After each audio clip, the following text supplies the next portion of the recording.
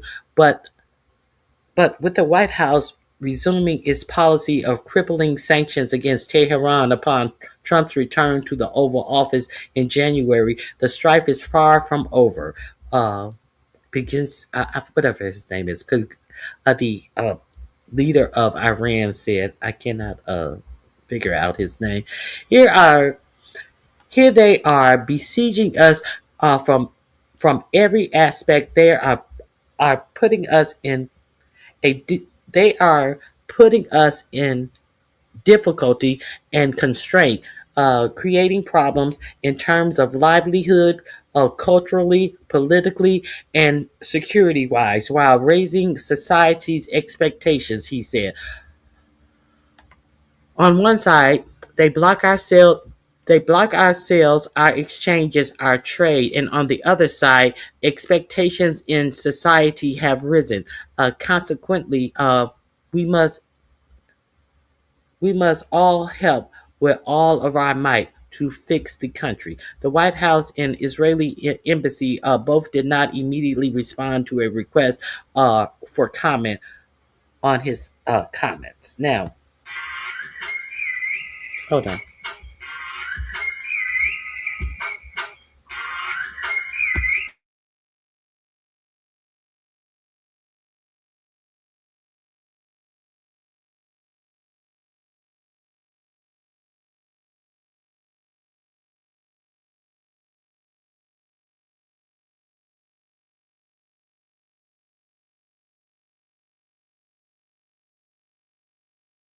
Okay, I apologize. Uh, uh, Frank Rice, I hope you have subscribed. I really hope you have subscribed. Okay. So if you don't know that Iran is on a war footing with the United States. If you don't know, now if you have any sense, you do know that President Obama had Iran agree to a non-proliferation deal that they would not enrich uranium for a nuclear weapons program. And as soon as 45-47 came into office behind an educated, qualified black man, what did this insecure man do? He tore up the treaty and he ended the treaty.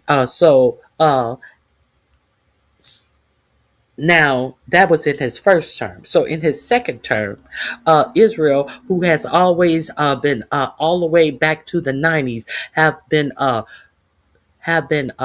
here saying Iran is proliferating weapons, and they'll have a weapons in 3 or 6 months. They'll have a weapon in 2 to 4 months. They have been saying this since the 90s.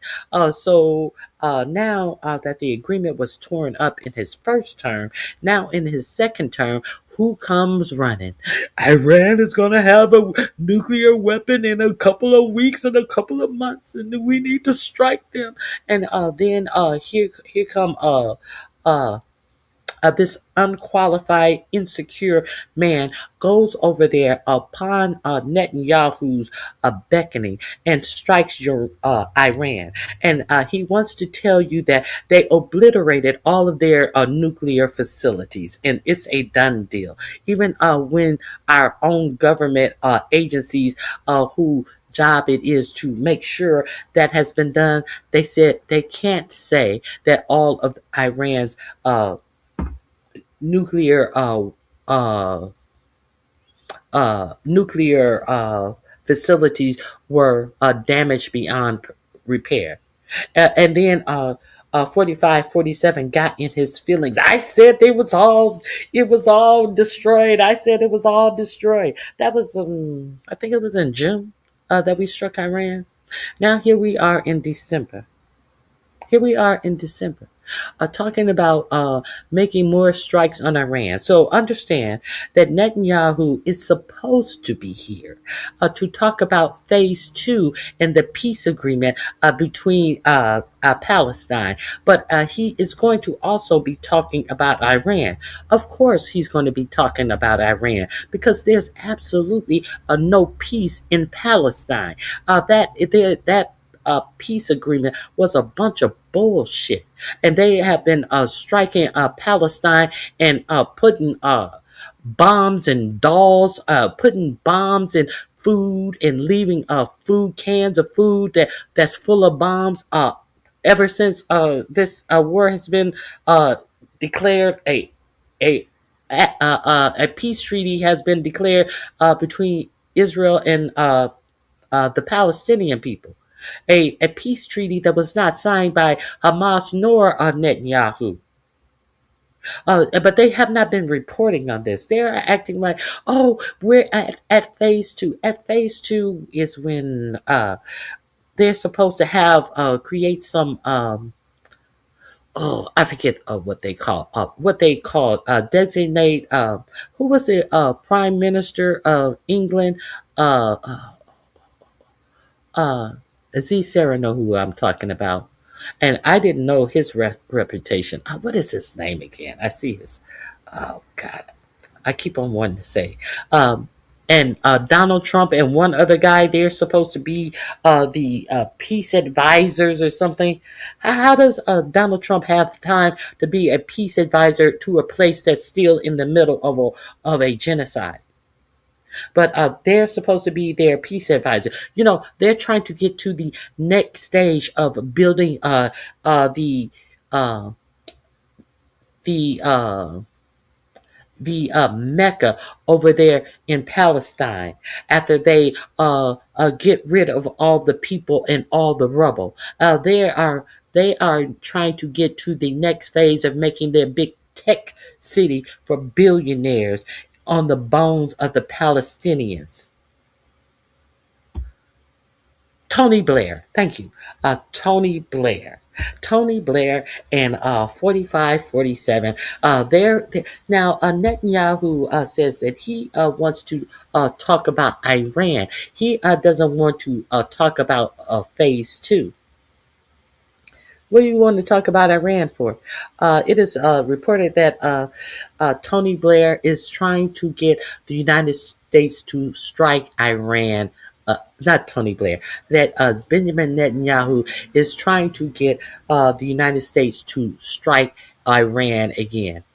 So now it was months ago.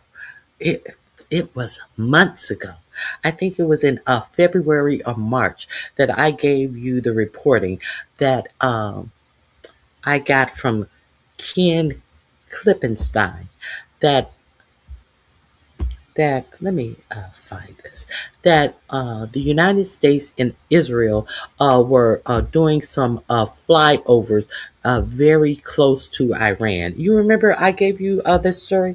I'm going to show you where I got this story from. Ken Klippenstein. This was months before 4547 took our troops over there and struck in Iran. This secret mission that they told no one about. If you're not up on Ken Klippenstein, let me see if I can. Let me see if I can find this quickly. Oh, it don't seem like I can find it quickly.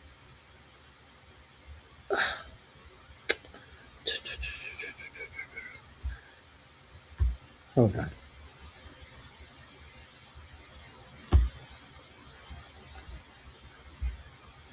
I can't search it.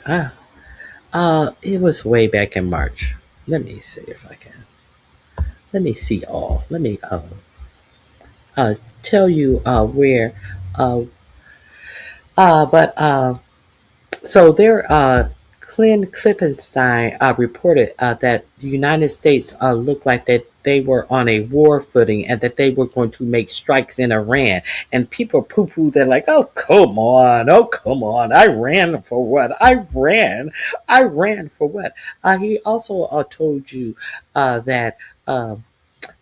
Our government told us that no, we were just showing Israel how to do to refuel in the air, and we were just doing these types of things in Iran. But that I found out that was not true. They were also flying B-52 bombers, the same bombers that they used to strike Iran. These were the planes that they were flying. I told you about this when this came out. So if you're not subscribed to Ken Klippenstein, he comes up with a whole lot of memos because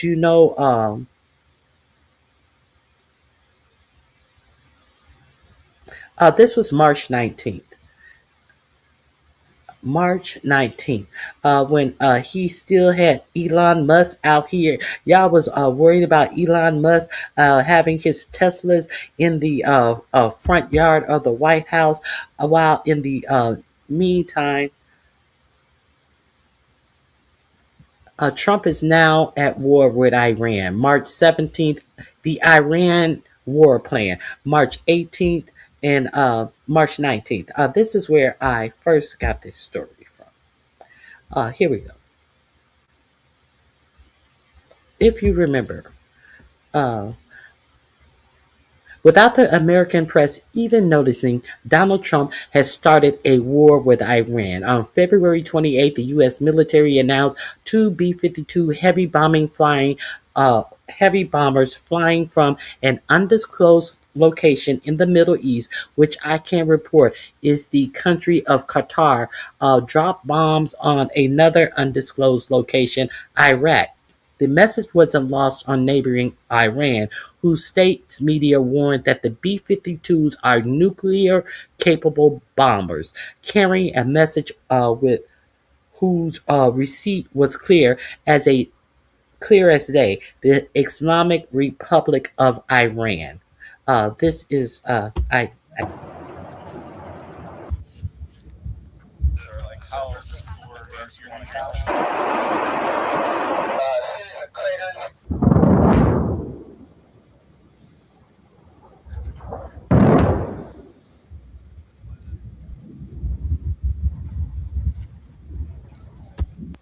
But your for-profit media said absolutely nothing about this. This is the actual bombing. Clear as day in the Middle East, perhaps, but not in the U.S., where the show of force was barely reported at all. The Pentagon, masters of obscuring controversial things they are doing behind sleep-induced jargon, insisted that the B-52 exercises were merely to assure regional partnership, to support security and stability in the region, and so on. Then on March 9th, a second bomber demonstration was made. U.S. B-52s flew alongside Israeli fighter jets on a long-range mission, practicing aerial refueling and joint operations. Again, the American press missed the story. Though not the Israeli press, which correctly reported the real purpose of the operation, readying the Israeli military for potential joint strikes with the U.S. on Iran. So while our military said that they were practicing aerial refueling and joint operations, let's see what was reported in the Israeli news. I showed you this as well. Let's see what Israeli reported about these missions. Let me. I clicked that to find out. I reported this to you. Now, let me share my screen. Let's see what the Israelis were reporting. The Times of Israel. In a likely message to Iran, Israeli and U.S. Air Forces carry out joint drill with heavy bomber. This is what the Israeli reported to their people, while your government was lying to you. Okay. The Israeli Air Force held a joint exercise with the U.S. Air Force this week, during which pilots practices operational coordination between the two militaries to enhance their ability to address various regional threats. The drill included Israel F-151, F-351 fighter jets flying alongside a U.S. B-52 bomber, the same bomber that actually bombed Iran upon request of the Israeli government. The exercise aimed to strengthen and maintain the long-standing cooperation between the forces while expanding connectivity and building integrated capabilities for a range of scenarios, the IDF says. A range of scenarios. A wide range of scenarios. The drill is potentially aimed at readying the Israeli military for a potential joint strike with the U.S. on Iran. This was reported in March. The IAF has already carried out 2 strikes on Iran without U.S. support, but would likely need the heavy capabilities of the B-52s to effectively hit Iran's heavily fortified underground nuclear sites. And that is exactly what the United States later did. None of this was reported in your for-profit media of these talking heads that get their script and do not divert from their script. None of this was reported. Now, let me drop this link in the chat for you. Oh. Let me put this in my. Let me put this in my. This is on. This will be about a war. It is in my description box. So I'm going to put that in my description box. I am also going to put Ken Klippenstein's report way back in March. I found this and I told you about this. So it seems like Netanyahu will be talking about Iran again with 45-47. Do you think that the world is going to continue to let the United States do these strikes on other countries with impunity? Now, let's talk about the main country. Let's talk about Africa. Let's talk about the strikes in Nigeria. Let's talk about the bombing in Nigeria under a ruse about a Christian genocide. Well, since when does a motherfucker who cheats on all of his wives and got the next wife before he's done with the first wife, who was screwing a adult film star moments after his last child was born, care about Christianity? 45-47, when addressing a church, told them to vote, and this would be the last time you have to vote. And in that speech, he said himself that he wasn't a Christian. So why do you think that you're not going to have health care, that people are going to be starving in your home nation? Why do you think that he went over to Nigeria to bomb Nigeria, talking about Christian persecution, when there have been more Muslim killed in the attacks in Nigeria than there have been Christians? That's what they're not telling you. They're not telling you that Muslims mosques have been attacked as well. But I'm telling you this. Now, let me get to some more things that I want to share with you about that. Let me find this. Now, 4547 wrote a disgusting post on his live social post talking about Merry Christmas and Merry Christmas to the scumbags or something and I hope and then he ended it with I hope the dead terrorists have a happy new year but they won't because they're dead or something to that effect. This is what this man wrote about striking in a black nation. And the thing about where he struck, they are not having any back and forth between the uh, Muslim and the Christians anyway. He struck in the northwest part of Nigeria. They are having problems in the northeast section of Nigeria, and he didn't strike there. And the people in where he struck are like, what the fuck is going on? Why did we get struck? What do you think that all of this striking is about? You think that he give a fuck about a Christian? Do you think he give a fuck about a Christian? He don't give a damn about no Christian. He give a damn about money and riches and power and all of the riches that Nigeria has. That's what he gives a fuck about. He gives a fuck about letting Peter Thiel and the likes of Elon Musk go in there and harvest all of the rare earth minerals that are in the ground to further enrich themselves. He gives a fuck about stealing the second largest oil reserves that is in Nigeria. You think that this is about Christianity? A whole motherfucking heathen gives a fuck about Christianity? This has nothing to do with Christianity.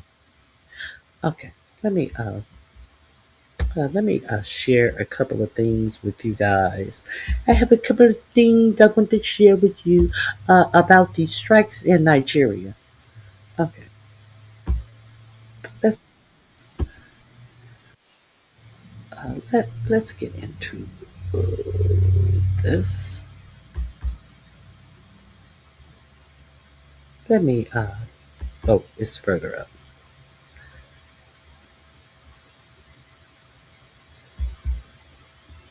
I had to find it right quick.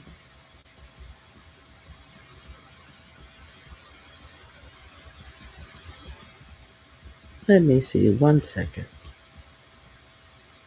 So, what do you guys think about that? Did you guys know about the strike? I'm pretty sure. I'm pretty sure you guys knew about the strikes. Okay.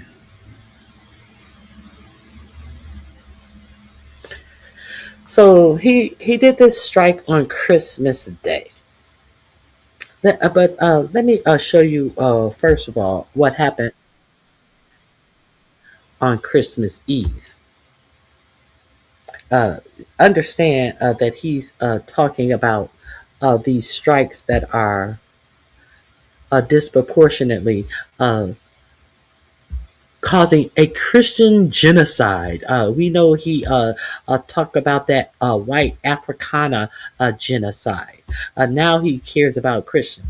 But see, what you notice that is different about this alleged Christian genocide that he just decided to strike in Nigeria. When it was a genocide against the white Afrikaners, what did he do with the white Afrikaners? He gave them a pathway to citizenship in the United States. Did he do this for these Christians that he is so concerned about? If he's so concerned about these Christians, did he have to take hundreds of thousand dollar bombs, billions of dollars worth of warfare to strike because of these Christians? How come he just didn't bring these Christians to America like he did the white Afrikaners? Because these Christians were black. These were black people. So he feels like, do you think that in his bombing of these Christians that were being slaughtered allegedly by Muslim people? Do you think that Christians died in this bombing that he was doing to save the Christians? Do you think that the bomb had a anti-Christian, a Christian detective detection that would not allow them to explode on Christian bodies? Do you think that this is about Christianity? Okay, let me show you what happened in Nigeria on Christmas Eve. That is not being reported by your talking heads that are getting paid millions and millions of dollars to tell you about what's going on in the news and how it affects you. Let me, hold on. I may have to.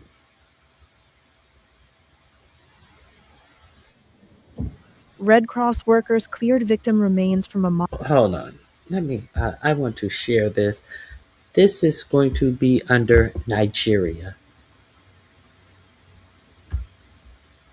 mosque in Maiduguri, the capital of Nigeria's Red Cross workers cleared victim remains from a mosque in Maiduguri, the capital of Nigeria's Borno state on Thursday, where a suspected suicide bomber detonated an explosive, killing at least 5 worshippers and injuring dozens more. No group has claimed responsibility for Wednesday's attack, which comes amid heightened security concerns in Nigeria's northeast. Islamist insurgents Boko Haram and the faction Islamic State West Africa Province have waged a 15-year campaign of violence, targeting civilians, mosques, and markets in the region. This man told Reuters that people fear another attack and appealed to the government to provide additional security at mosques. The blast At where? At Church of Gods in Christ or at mosque? Were these Christians or were these Muslim people? But they want you to believe that they people are targeting Christians. Okay, I'm not saying that Christians have not died, but I'm saying that they are targeting everybody. Not based on no religion, based on some type of mob rule. To try to turn this into we're going to strike in a sovereign nation and try to make it seem like everything is genocide. You notice that everything is genocide, but except what's going on in Palestine.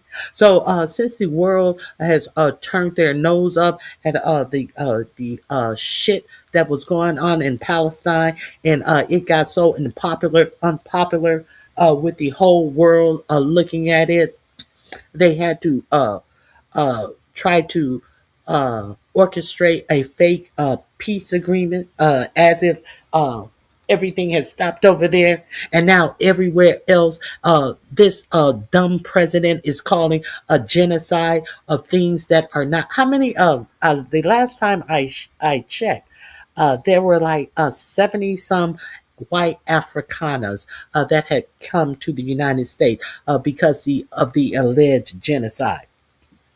The last time I checked, they were looking to move, I think it was 2 million Palestinians that remain out of their region because they were, quote unquote, air quote, fake quotes. They were needed to remove them so they could, make Palestine suitable for them to live because there's really nowhere for those people to live. So, which one's the genocide? Which one is the genocide?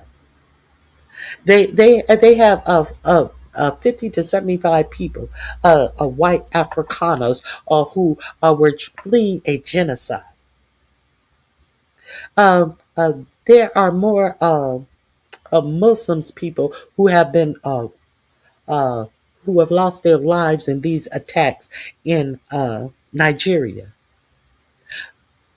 I think I'll get the numbers for you. I will get the numbers. I have the numbers somewhere because I was just so shocked and appalled by this, knowing. When he first came out a couple of weeks ago and talked about this Christian genocide, and then that airhead non-citizen Nicki Minaj, I wish I had known that this bitch came over here illegal. So we know while she's kissing his ass, because she don't want ICE to be called on her. As a matter of fact, there is a GoFundMe with over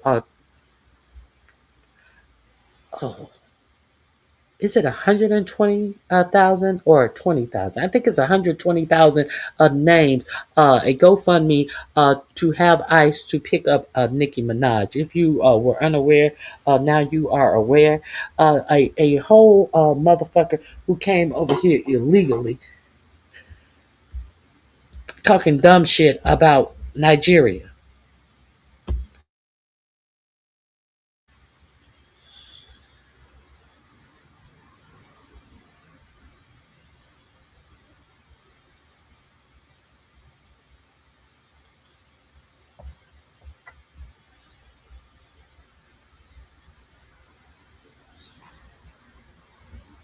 Now here comes a dummy talking about ethnic cleansing in Nigeria.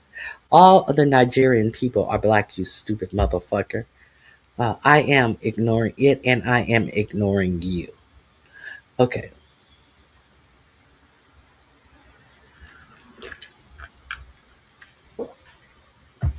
Excuse me. Now let's get back to what I was talking about. This is the story that they are ignoring. The Al Adam Mosque occurred around 6 p.m. local time as congregants gathered for evening worship. Eyewitnesses described scenes of panic as victims were rushed to hospitals.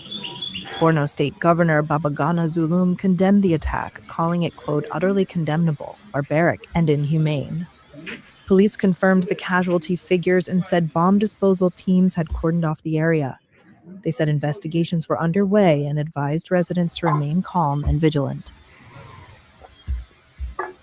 This is Democracy Watch. Mark, Hold on.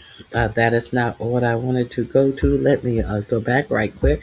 Now, this is what happened Christmas Day. This was Christmas Eve. They didn't tell you anything about that, did they? I'm sure they will did. now be exposed to using arms. Because now, I found this interesting. To find information out on this strike, I went here. For mineral resources, economic and political, that I said. They also use it in pushing the Christians to fight the Muslims. The coming of Dangote refinery has further revamped, the stability of Naira against dollar. So therefore, America is feeling threatened by these policies. So America will just use this Christian as an scapegoat to attack Nigeria, not necessarily to salvage Christians, but rather an attempt to harness the resources in Nigeria. Libya should be a lesson. Afghanistan is a lesson. Even after fighting the Taliban over years, when America realized that they have gotten what they want, who do they allow to come into power? The same Taliban. Because someone went to America and said that there is genocide in Nigeria where Christians are killing. That's why they are now starting. No, we don't want them. We don't want them. To support Nigeria, it's not necessary that to come through the invasion or to come with their military. They have their own system in training personnel. So we can send our people to America to train them. They don't want your people to come to America to get trained. If your people are trained and go back and build up Nigeria, how can they come in and steal your riches? How can they then come in and steal all your riches and leave you in squalor? That's not the American way. That's not the capitalist way.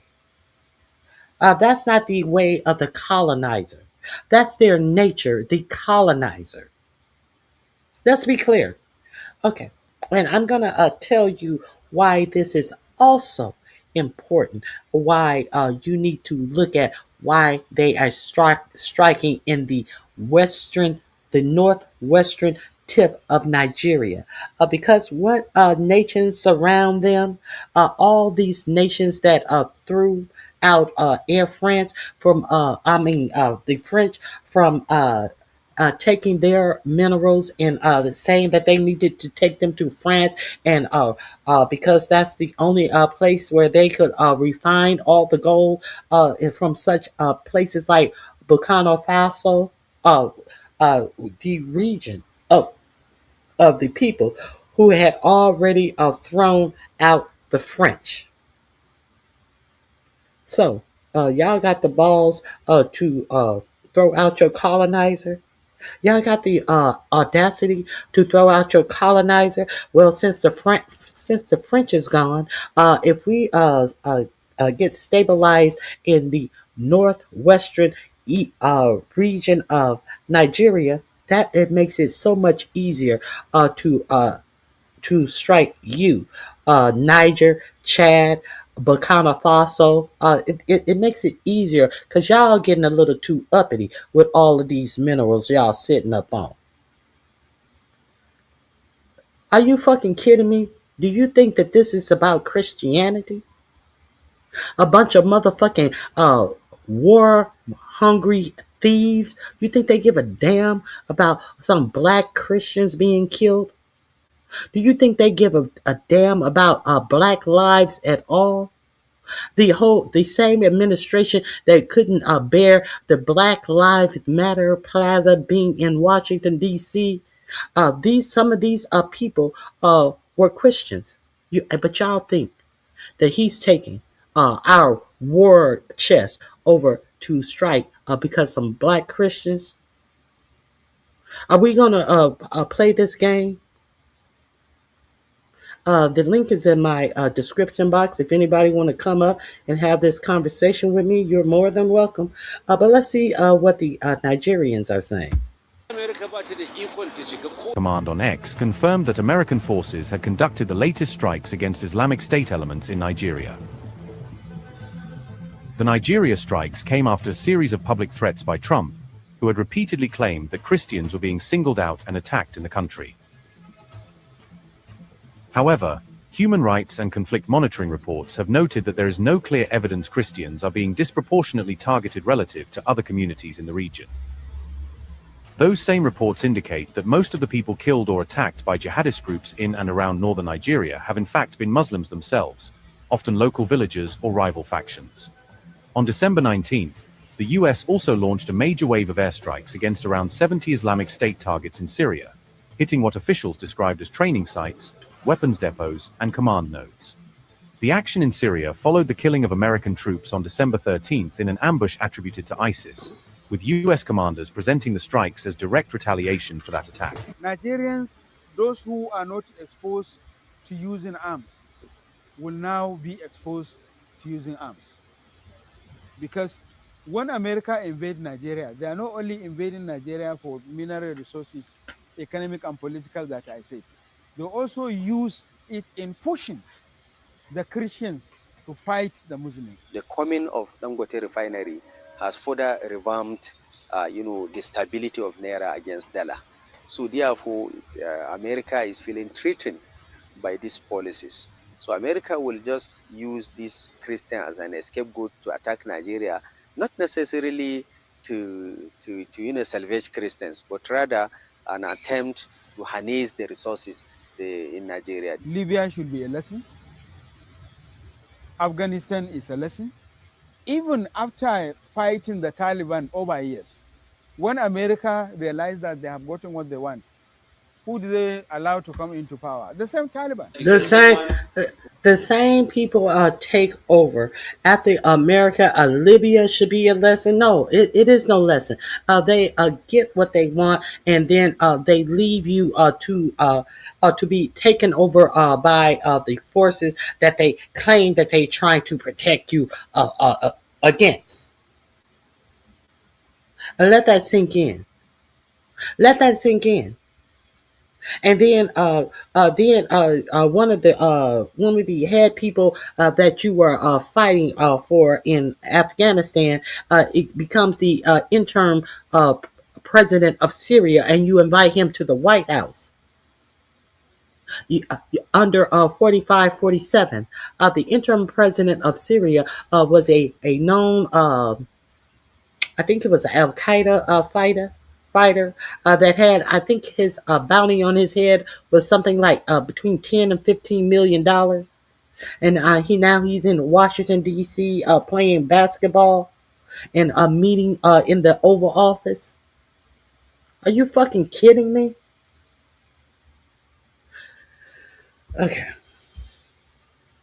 Okay, so it seems like 45-47 is using our military to go over and make strikes in Nigeria.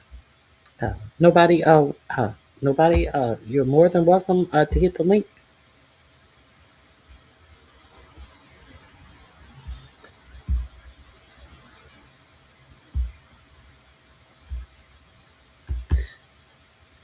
They really have a problem with Muslims who are too moderate.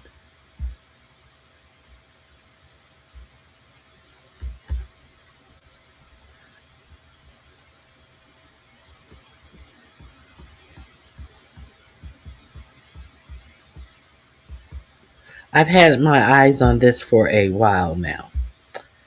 Leonard, did I say hello? Hey, Leonard, it is good to see you.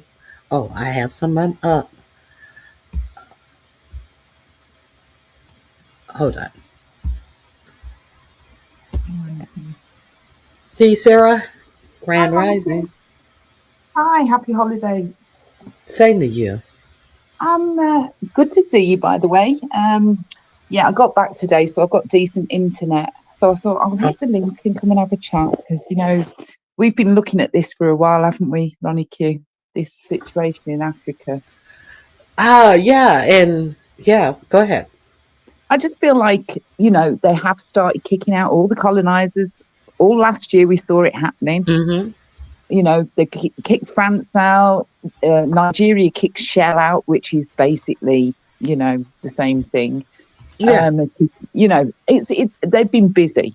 And Traore is becoming more and more popular. He's getting more and more power. They're building more and more African solutions for African problems, which is what I always say is needed. They do not need the West, whether it be America, Britain, Europe, or anywhere else involved in their business. They need to have African solutions. And they're getting them, and people are not happy. And I think this is what it's all about. And they're not happy at all. Nope. Not happy at all. Like, you know, they always say Africa's like this poor continent. We all know it is the richest continent on the planet.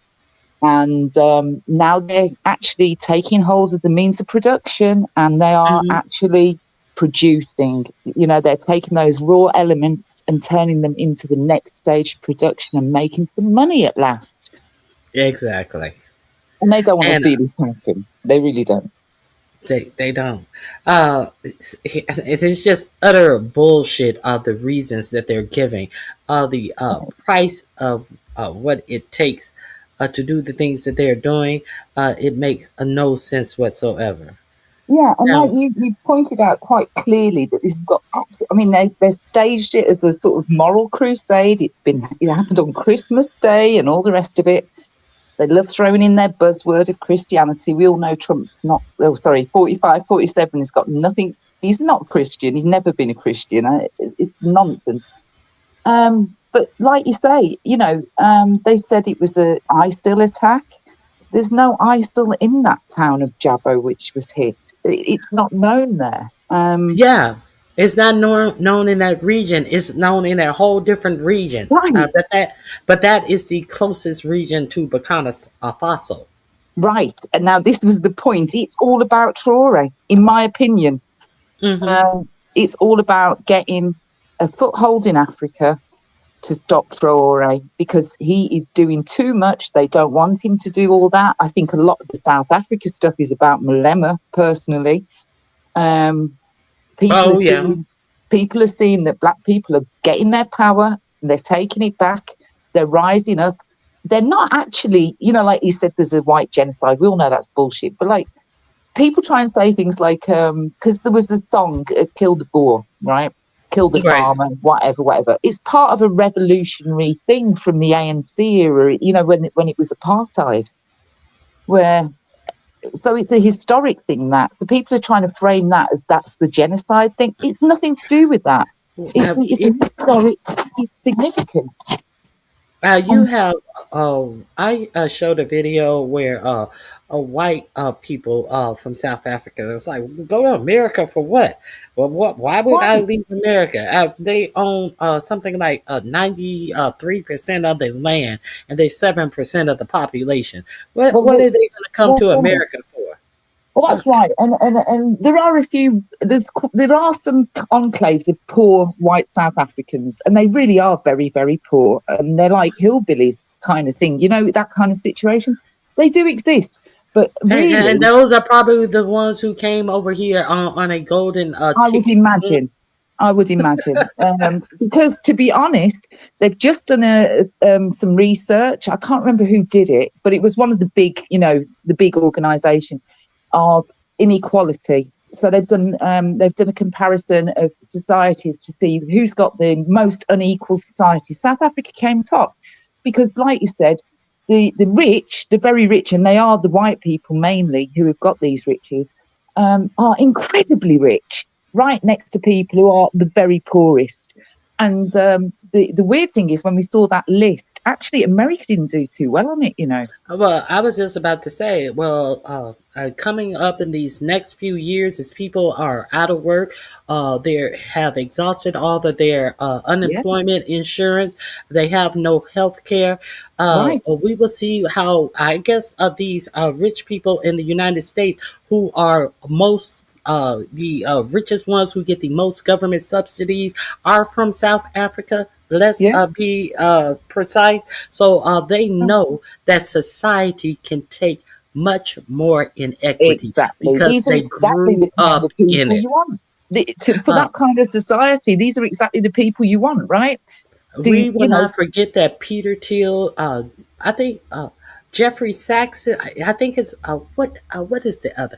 I think it's Jeffrey Sachs and Elon Musk are all from South Africa. South Africans, this is the joke of it. And, yes. It's quite, I didn't know this until this year, if I'm honest. And I thought, God, are any of these people actually American? They're all South Africans. It's insane. And they know that the inequities can be a lot stiffer. And so this it's in living memory. They grew up in it. It's living memory, even more recent than when we had apartheid in America in the South and stuff. It's more recent than that. It's over the 90s. It's more recent than Jim Crow. They know that there can be much more inequity. They know that I guess they think that they're going to take you back to squalor.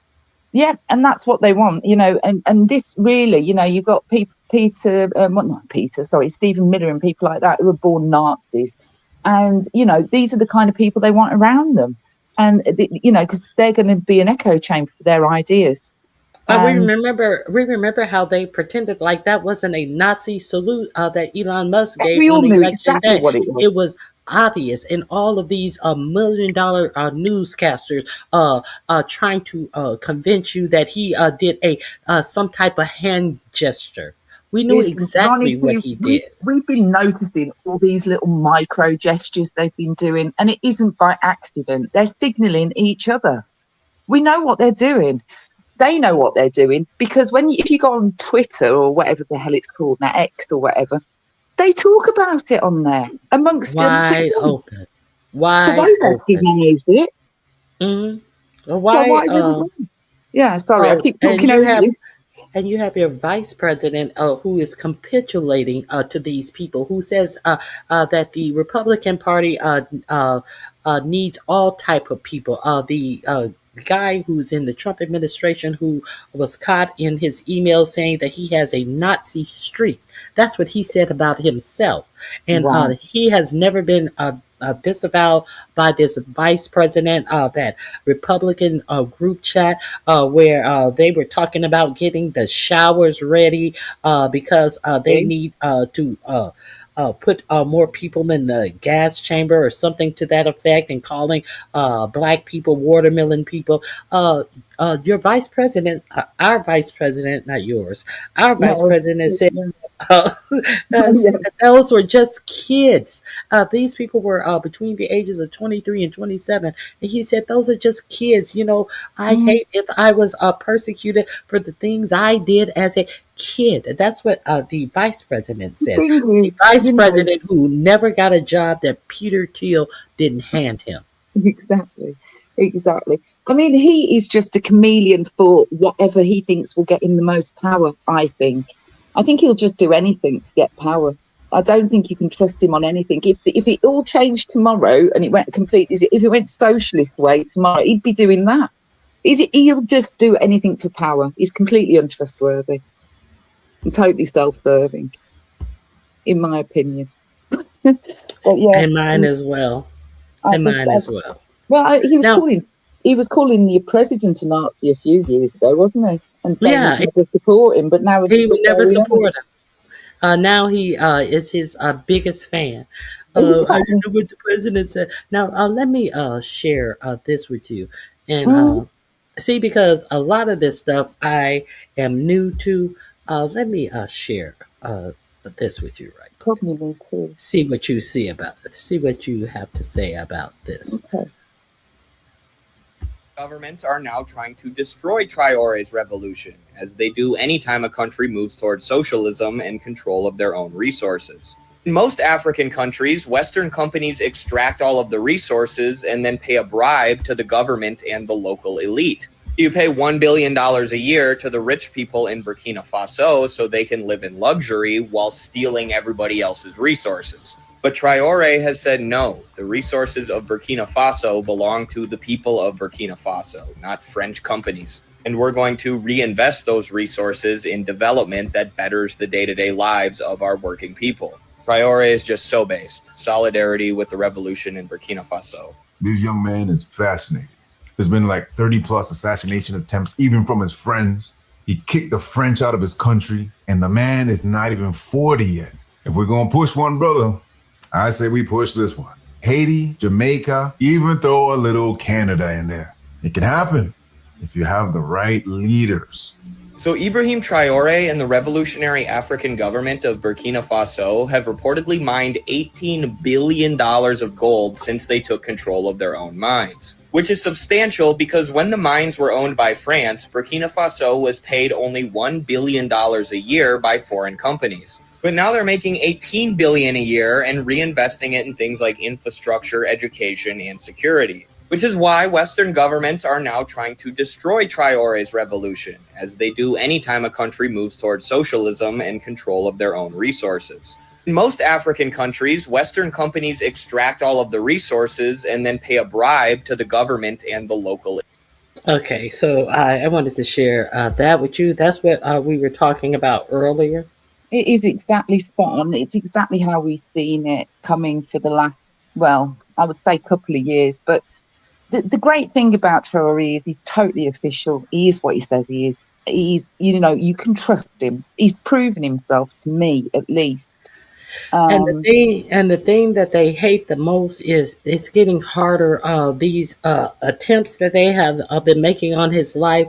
So now it seems like our government is with these made up reasons for striking people are just going to try to have a full on attack with military weapons to strike people. All of these little coups and all of these little attempts, they are unsuccessful because more of the population are thriving under his leadership, and therefore he's more insulated from you these see? small And attacks.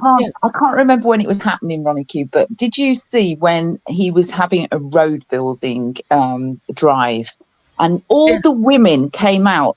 These are just ordinary women, mothers, grandmothers, daughters, all out on the street building roads together.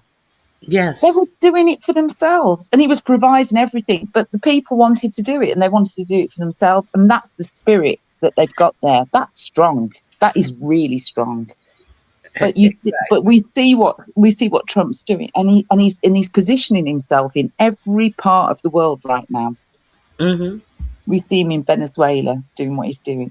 He's made links with other places, like other dictators, like El Salvador and stuff. But we can see him. He's there in Venezuela because he knows he's not going to get on side with the government there, so he's attacking that. He also wants the oil. Don't forget, Nigeria's also got a lot of oil.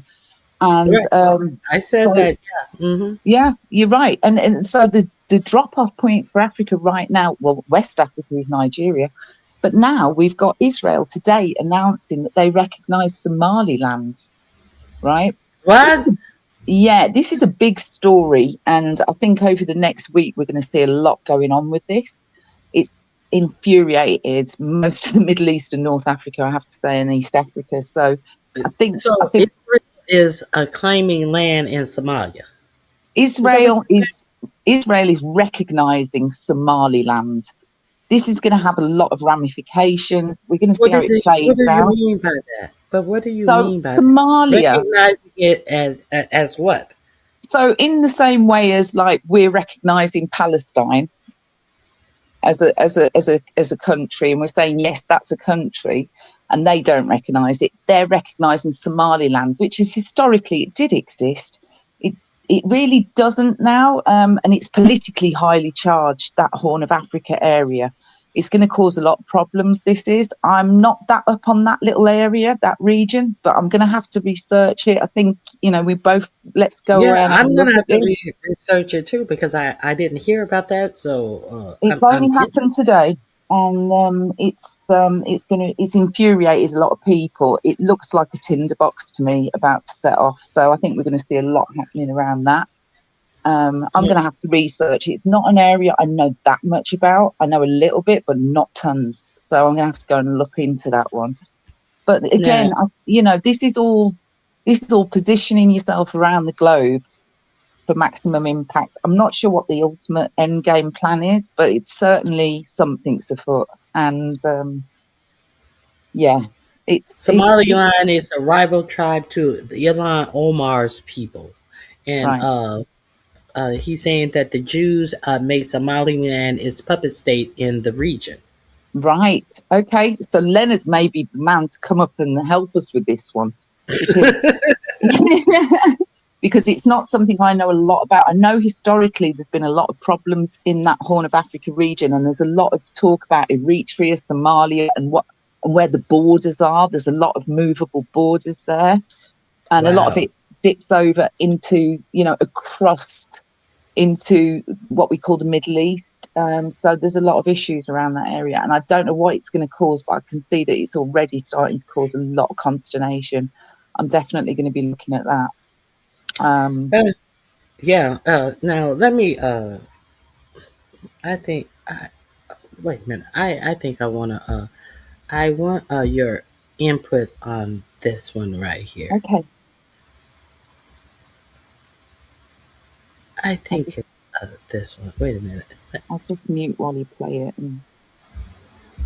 I have to I think it's this one. Okay.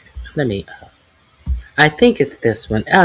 They was saying something about have you ever heard that Africa is misrepresented on maps, and it's actually upside down, that the wealth flows from the south to the north, or something to that effect? And not that it was upside down. I mean, I know it's drawn wrongly, like obviously it's a lot smaller than it actually is and stuff, but Okay, so this is about the This one right here is about why they are striking in the region of Nigeria and how close it is to all of the West African countries that threw France out. So that's what this one is. Let me Right. Okay. restart this one. You can actually see it on the map other than me just talking about it. Well, as he's pointing to that area, we know that that's where all the big empires were historically. Like, you know, like all the really famous, amazing African civilizations that they tried to write out of history that we kind of found out about years later. You know, when we found out our own information. You know. Yeah. Now they're and the Songhai and the Ghana Empire and all them. They're all in that area, very rich area. Right. And they're talking about Chad, Niger, Mali, and Burkina Faso, especially all of these countries. There used to be the Gold Coast. It's really about like that, didn't they? Yeah, I'll Gold Coast. While you play it. But yeah. Okay. All right. It's interesting. Yeah. Burkina Faso and Mali, the alliance of Sahel states. This is going to be an intervention on behalf of France. Ever since Niger nationalized its uranium assets, the same uranium that France was stealing to run its nuclear reactors to make itself a nuclear power, a superpower, Niger is asserting its own sovereignty over its natural resources, same as Burkina Faso, same as Mali with its gold, Burkina Faso with its gold and other resources. So this is making NATO very nervous. Countries like Ivory Coast have expelled French troops from their country. Chad as well. Also, Senegal as well kicked out French troops. Remember, West Africa is where France gets all of its power from. Without total domination, subjugation, and sabotage of West African states, France has absolutely no power. It is toothless. Right now, 14 West and Central African countries use something called the CFA franc. It is a currency that is attached to the French franc at first and now the euro. These 14 countries are required to pay half of their foreign exchange reserves paid back into the French treasury. And if these countries say no, also remember that Abuja in Nigeria is the seat of ECOWAS, the Economic Community of West African States. This is a regional economic bloc that seeks to put all of these West African states under the control of the African Union and, by extension, the European Union. That is why you will find that the people of Nigeria are the very last to benefit from the resources of Nigeria because of economic blocs that do not favor the prosperity of African people like ECOWAS.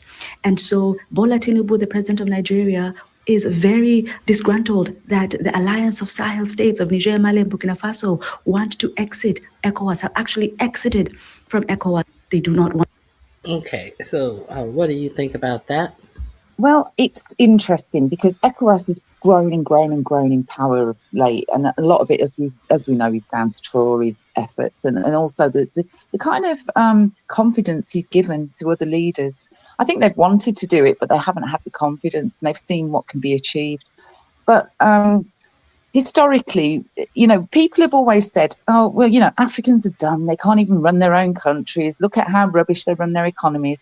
It wasn't their fault. They were being held to hostage by the World Bank and the IMF and their stupid structural readjustment programs and things like that. So they'd lend people money or give them aid or something. But as part of that contract, they would be expected to run their economy according to them. And these the way they wanted them to. Right. Which would benefit who? Certainly not the African country involved. It very often it didn't suit them. So you've got countries like Zambia who did quite well because they ran a socialist economy, which was far more suitable for their setup and what they needed. And so there's that. And so like ECOWAS is a really, really powerful thing. In addition to BRICS and all the other things.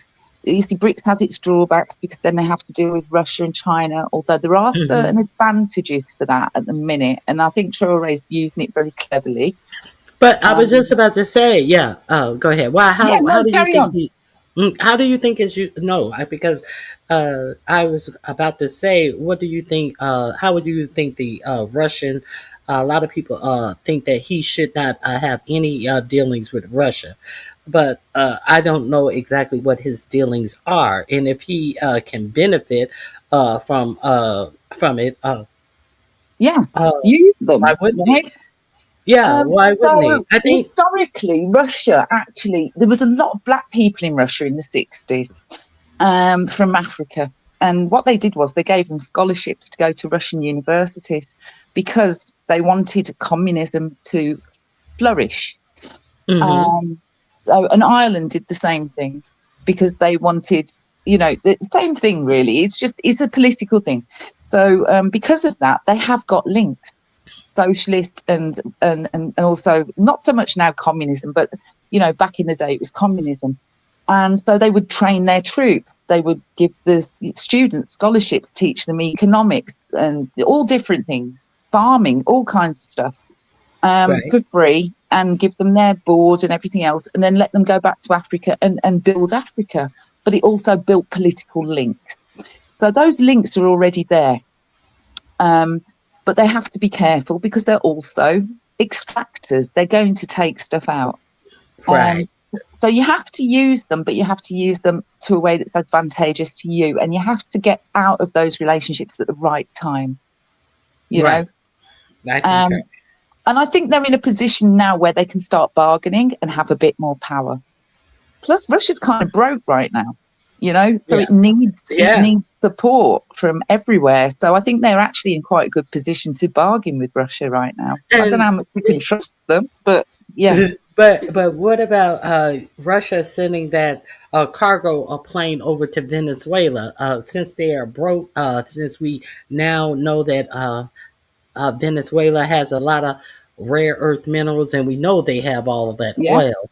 So yeah, it's interesting. There's always little plays going on behind the scenes, little side things going on all the time. There's always things to be looking at, isn't there? But not it's all just of it weird. always makes sense. But and it's just weird that our president is doing whatever Russia tells. It seems Russia like he tells them to do. However, Russia is sending in a cargo plane to Venezuela, who you are saying you're going to basically do a regime change on. So, what did Russia give Venezuela? Exactly. We know that Russia is a nuclear country. Yes. Yeah. So, what did they give Venezuela? This is it, Ronnie Q. We don't know. We can guess. We don't know. But I will say I do not think Russia's ever been America's ally, and I don't think it is right now either, no matter what Trump tries to tell everyone. Exactly. It's just not realistic, and everyone can really see it if they've got any sense. It's just not. It's just not. This is not about America. This is about his own survival, in my opinion. Somebody said something earlier to me about him, and they were talking to someone at work who was saying that they thought he was a great president. And he said, "Well, you're an idiot because you're not rich." He said the only people who should really think of him as any kind of ally is somebody who's got multi-billions, not even millions, but billions. Yeah. And even then, really only his family, and even then, only a few of them, because really he's only about himself, and he'll do anything for that, and that's all it is. But you mentioned nuclear, and it reminded me of thinking that video when they were talking about France and nuclear, taking uranium and stuff. France, I don't know if you're aware of this, but France actually exports a lot of power to Europe, and it's all nuclear power. They have got the most amount of nuclear power stations. If you have a quick look after this live, they have got so many nuclear power stations. They do a lot of export, and certainly to the UK, they sell us a lot of nuclear energy. It's called EPSTEIN. Then they're not, if they're not allowed to get it free, harvested free from Africa, they can't sell it to you guys. France is almost on its knees. Macron has had quite a bad week. He's been subject to quite a lot of protests and things. I don't know if it's been televised over by you. But yeah, it's been happening all week. He's been under attack all week. There's been a lot of protests. All kinds of countries, have been protesting him in France and abroad. And so I think heard France nothing is on about its that. knees. Yeah, I France heard is on nothing its about knees. that. It's struggling economically because of what's happening in West Africa. Yes, and so it was okay for West Africa.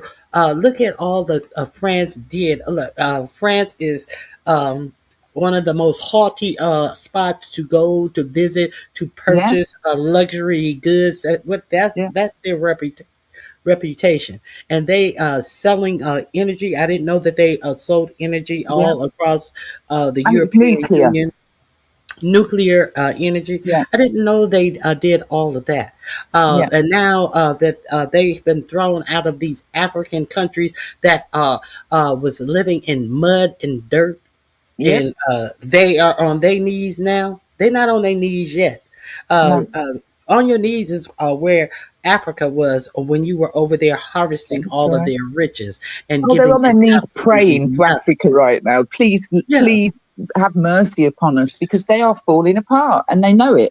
The decline comes quicker this way. It really does. And it's too much like right to play fair. You think that you can leave people in abject poverty, and when these people have all the wealth, and God forbid that they wake up and they learn their importance. Why do you think they try to? This is what's happening. And not only leave them in abject poverty, but then blame them for their own abject poverty and make out it's their own fault. Like they did it to themselves. They're dumb and they're monkeys and they can't do anything. And no, it was all you. And you've made sure it stayed that way. Okay, so let's talk about Saudi Arabia. Let me show you this one right here. Let's see what you think about this. I gotta turn the volume on. Different uniforms, same empire. And this isn't just an East African burden. Look to the West. France powers its cities using uranium from Niger, a country whose own lights still flicker. France's last uranium mine was shut down in 2001. Yet the uranium-rich soil in Niger powers 67% of France's current electricity. Colonialism didn't die, it just learned to plug in. Look to the south of South Africa. The diamonds of the Kimberley glimmer in the vaults of London.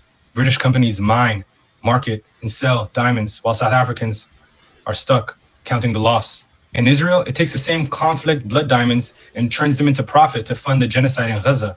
While influencers sell paradise weekends in Dubai, Sudan bleeds in silence. While people are boycotting Coke and McDonald's, they're taking selfies under the Burj Khalifa, forgetting that the genocide funded the glitter. So maybe it's time we ask ourselves again, what's the difference between the UAE and Israel? Two mirrors reflecting the same empire. Gold, diamonds, uranium, washed clean with the same blood, the blood of Africans. What's the difference between Israel and the UAE? Tell me, what's the difference? Okay, so He's put it perfectly, hasn't he? They are two sides of the same coin. Two sides of the same coin. So it seems like they want to get mad at Africa for saying no. You can no longer take advantage of us. Well, not only that, they've systematically, to me, just like humiliated Africa. It's like the Saudi Arabia and Dubai and stuff. Dubai was built by Africans. Mm-hmm. My uncle he's a manager over here for a car company, and he left that job. He got a job in construction in Dubai. He went out there innocently thinking he'd been offered a really good salary, and he got there. They had all these Africans working there. They wouldn't even let them have water. He got almost sacked. He left actually after a week, but he got almost sacked for taking water and giving it to the workers. I'm not kidding you. They went mad at him. They said, "Why are you giving these people water?" They had to work all day in that baking hot sun with nothing. This is what they've been doing with Africans, and like this is nothing new. They take them over there and take their passports, and they have them.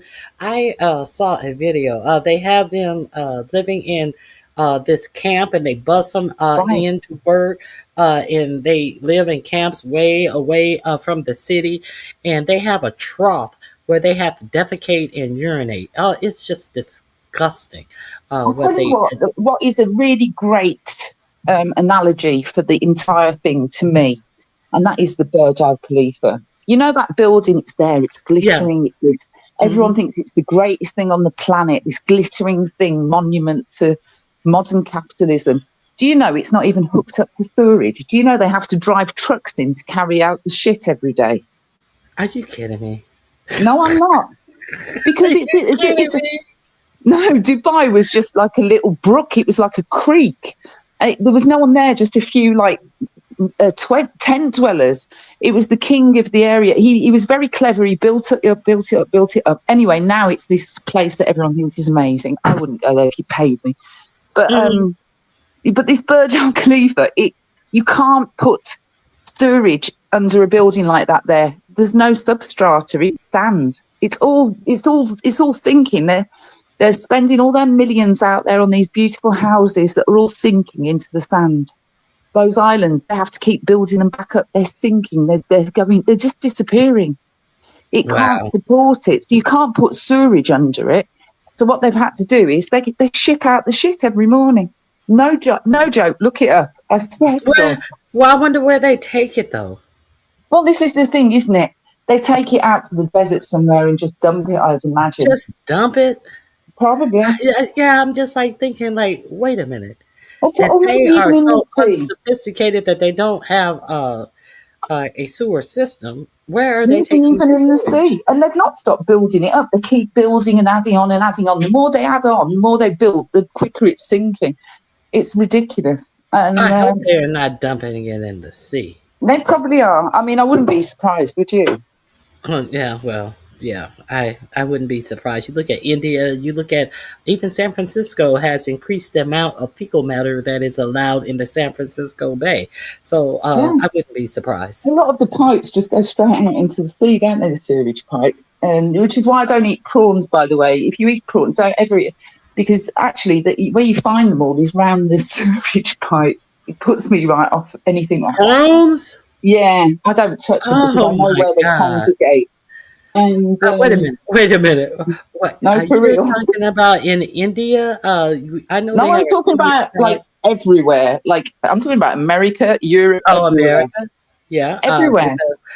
There is a beach between Manhattan Beach and I say Venice Beach. It's called Sandpiper, and they have a water purifying system, and they have a pipe that runs straight off into the ocean, but it is at a water purifying plant. However, in certain when certain storms come up, you cannot swim. They put out signs that you cannot swim in the water because the water has been contaminated. Well, even in the Mediterranean, you see what happens is the cruise ships go along and they just throw all the shit off board. And so if there's a storm comes or whatever and you're near a port where the cruises dock, that all washes up on the beach. You go down the beach in the morning, it's disgusting. They're very quick to get people out cleaning the beaches, but you see everything, condoms, sanitary products, you see it all there if you go out. It's nasty. They really shouldn't be allowed to do that. That is just so disgusting. I think things are getting better. I think there's a lot more regulation, but like when you're out at sea, it is international waters, and a lot of things, regulations don't apply out there. So what applies is the flagships, whatever flag the ship is sailing under. So if it's a Norwegian ship, they have to apply Norwegian rules. So whatever the ship is, and they can change the flag. So, they go by the rules of whatever the flag of the ship is in international water. Now, let me ask you, have you heard about this new global health that they have put offered Africans and nations, and quite a few have signed up for this global health initiative? What is it, under the World Health Organization? I haven't. No, it's not. Let me share. Let me share this I'm with very you. skeptical of anything This is horrendous. this is under R.F. Kennedy Jr. Oh God! African countries have just voluntarily accepted colonization for 25 years. I would not So accept any health advice from that man. now this is they are saying that they want to study health outbreaks and things, and they want to be the first on the ground, so they will know if you have an outbreak in your country, and they're there for you. So No, this is going to be another colonisation. They're just going to be abusing people. They're going to be harvesting organs and all sorts, aren't they? This sounds awful. I don't like it already. let's hear about this. Go on, I think the screen is sharing. Okay, let me start this over because the things that are in this initiative are quite frightening. Let me share this. I believe we are underreacting. The United States has just signed a deal for the America First health policy where they get to monitor African countries for 25 years. These are the countries that have already signed on for the Memorandum of Understanding. There is no news coverage about any of these countries except for Kenya, whose citizens are pushing back, but none of the other countries are pushing back. And I'm going to show you what's in the document because they just released a 40-page message to the American people on what this looks like. Let me show you. This is when you open the document. It is the America First Global Health Strategy. There's like a bunch, but this is the letter from Shortman Rubio. And I want you to pay attention to this part right here. You can read the whole thing if you want. I want you to pay attention to the last paragraph, okay? Right here. It says, we will continue to be world leaders and the most generous nation in the world, but we will do so in a way that directly benefits the American people and directly promotes our national interest. Why, as an African country, would you sign a document that says that you're going to put another country's interests above your own? You can go through the whole document. They go through several points. The first point, making America safer by surveilling. This part's my favorite. The United States will continue to engage bilaterally to the maximum extent possible to strengthen global security for disease threats and increasing focus on countries where the outbreak is at a high risk. By maximum intent is crazy because that means they're willing to do anything and everything to keep Americans safe, disregarding African lives and African countries. Disregarding African lives in African countries. I agree. What they're saying is that there is some disease outbreak. They may eliminate you if they find out it's in your country to keep America safe. They may make an outbreak in your country. Thank you.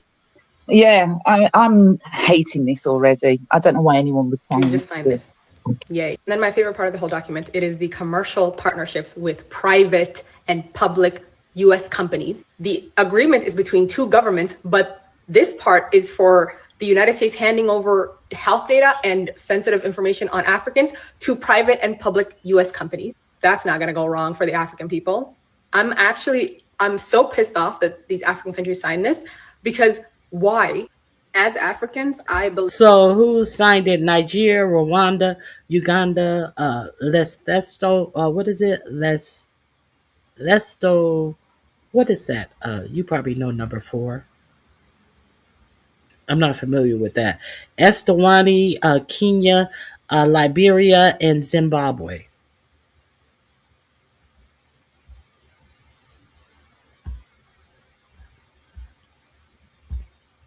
Oh, she fell off. So lost my connection. Oh, here she is. Sorry, Ronnie Q, I lost my connection. No problem. I heard enough though. That was awful. Yeah, and they're giving it to private businesses. I wonder what business will get Palantir. this. Is it Bill Gates? Is it Palantir? Oh, it? What's Bill Gates one called? I always forget. Gates Foundation and stuff. Yeah, the Bill and Melinda Gates. I don't think it's the Bill and Melinda Gates Foundation anymore. There's another one, isn't there? It's probably just the Bill Gates Foundation. Yes. It's just, you just know where that's going.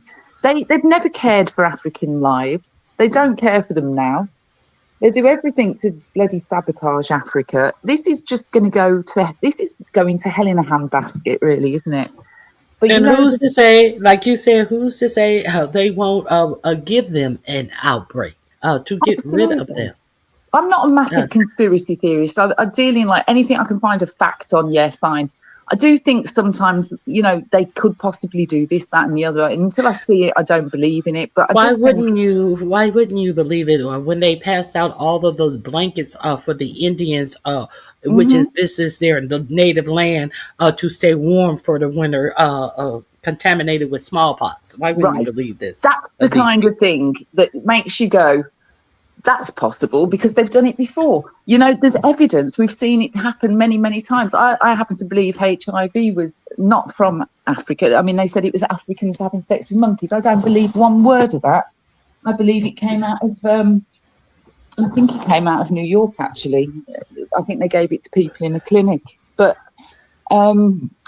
now, there is some people, from things I've heard and learned in time, and that's why. And I don't really trust the COVID thing. I'll be honest. I don't trust the COVID thing either. No. There was a article in Rolling Stones. I was in the early 90s. It's become like the best place to get news. Weird. Yeah. But this was in the early 90s. Wow. And they had a big story, and it was called The Origin of AIDS. And it was saying that Jonas Salk and what's the other guy who, the other scientists, they were they were competing against each other to make the polio vaccine. Right. And they were using they were incubating it in the livers of rhinus monkeys from Africa. Gosh. Yes. Okay. Okay. Yeah. So there was an incident, I think it was Jonas Salk, where his monkey had bitten one of the keepers, and didn't that happen in Germany where they bit the keeper? Was it in Germany? I don't know where it was. I seem to remember watching a film about it where they went into this, and it was in a cage, and it had gone a bit rabid, and it bit a keeper in Germany, and it was in this massive warehouse, and they got really sick. Yeah, I remember this, Ronnie. You're ringing bells in my head now. Yeah. Now, there was a movie that came out, Outbreak, that came out about a monkey biting somebody. They made a movie about this. Now, so this guy, he died from all of the symptoms of current day AIDS. How people were dying of AIDS. So, but they wouldn't have called it that at the time because they didn't have a name for it. Exactly. They didn't know what was wrong with him. They tried to treat him, and nothing worked. And of course, he died. And in hindsight, all of his conditions and stuff were that of the modern day AIDS. So, well, of course, a disease is nothing more than a collection of symptoms. It isn't a thing in and of itself. So actually, we can say he had it because if he had all the collected symptoms, a doctor would diagnose him as having it. So yeah, retrospectively, you can diagnose him and say, well, he had all the symptoms, so he had that. Yeah. Now, this article came out, and it was such a oh my God! It was just I couldn't stop reading it. It was a big story, and they made Rolling Stone retract the whole story. I can't. It was two scientists. They both named end in S. I know Jonas Salk. I know who you mean. I can't think of the name. And the other guy. Exactly who you're talking about. Yeah, I remember reading about them as well. Now, I can't remember which one's laboratory that it happened in. I can't remember which one because their names were so, they were different and they both started with S. But they made them retract that article because I think Salk was still alive, and they made him retract the whole article. Responsible for the epidemic, basically. And then recently, they just allowed them to re-release the article Wow. because them having them retract the article and act as if the reporting was misleading, misleading within itself, because the author of the piece stood by their facts and their Yeah, information. they could So, probably back it all up, but often when they do make them retract an article, it makes me all the more suspicious because you think, well, why are you making such a fuss? Because usually, if something is BS, you let it run. You know, they exactly. don't really care about it a lot of the time. So if they do make a big fuss about it, you need to look deeper sometimes as well. So if you have the chance, you may want to I'm going try to to go and find revise that that. article I will. in the Rolling Stone, the origin of AIDS. It's a couple of stories that I have read that I remember the title. It was just captivating. Well, the reason I kind of brought up New York was because in the gay village there, I had some first-hand accounts from people who'd contracted HIV, who were artists and things. You know, there's a huge community there of artists. There was a guy I knew who was quite a well-known graffiti artist. He knew Haring and all those people. Basquiat, he hung out with them all. He's dead now, so I don't mind talking about him. But his name was Jonathan, and I can't remember his surname, but he was a really good guy. And he contracted it, and he contracted it at a clinic. He was being treated for hepatitis. And there was a number of people, and they were all gay men, who went to that clinic, who were all being treated for hepatitis. And only the ones who were being treated for hepatitis and had to have injections ended up with the HIV. And all of a sudden, every single one of them came down with the HIV. And it was all the ones that had had this injection from that clinic. And so they all believed that they were given it from that clinic. It was, yeah. So, and I mean, this was a group of men. It was just too much coincidences. They were all very intelligent people. And I kind of believed them, if I'm honest, you know. It seemed too coincidental. And I remember when people were getting it from blood transfusions, and that seemed so simple that they would have tested for that. It's like, how do you not test for that when you know that this is a disease, a blood-borne disease? Just in the last few years, because I actually have a strange type of blood disorder. So they treat me in the haemophilia clinic. It's not haemophilia proper, it's something else. It doesn't even have a name, what I've got. But they treat me at the haemophilia clinic. Sometimes I need a clotting factor. And so they just keep an eye on me. But I know all the goings on there because I'm quite friendly with the staff. And so they've only just retrieved all the contaminated blood here. Wow. Literally just now. And it's blood from, like, I think the 1970s and 80s and early 80s. And they've only just now retrieved it all. They had to stop and bin all the blood that they'd had in the last 30 years. And they were only using plasma then. So they've binned all that blood they collected. It was, it's only just got rid of it all. Oh, wow. That's crazy. Yeah. So God knows how long they've been giving it to people. Yeah, and how many people got it, and that's crazy. Didn't know they got it from that, because like you can go into the hospital for quite a minor thing and end up needing a blood transfusion. You know? Yeah, bang on the head, anything. So yeah, it's they don't tell you everything in this world. People think they're given all the information. They're really not. It's who you know sometimes. It's who you know, exactly. Thank you, Leonard. Great show. You guys make a good. Good co-hosts. Oh, that's nice. Thanks, Leonard. I love chatting to smart women. You know, it's fabulous to just get together and talk with somebody who thinks and you know, analyzes the world and sees it kind of the way I do. You know, it's wonderful. Yeah. It's not everyone does.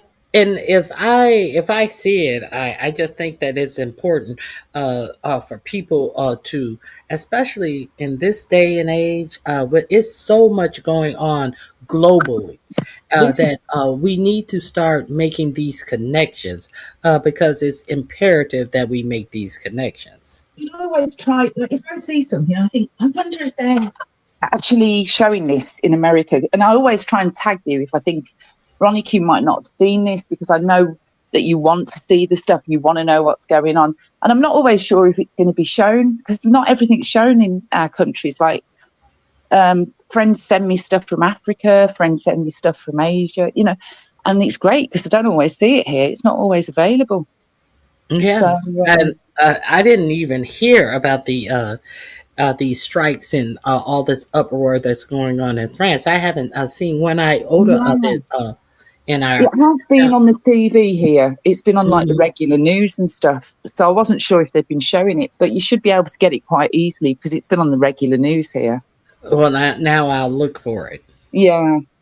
And check out the Somaliland stuff. Len's, I think, put some stuff in there. Yeah, I'm going to check that out too. Yeah, I'm going to go and have a look at that too. But it's really good to connect and you know, have a discussion with you, because I've learned quite a lot today, and you've reminded me of stuff as well that I'd forgotten about, which is really useful. We have to stay aware, and we have to be on top of this, because being no doubt, the world's going through a huge change right now. There's the AI revolution happening. That's not changing.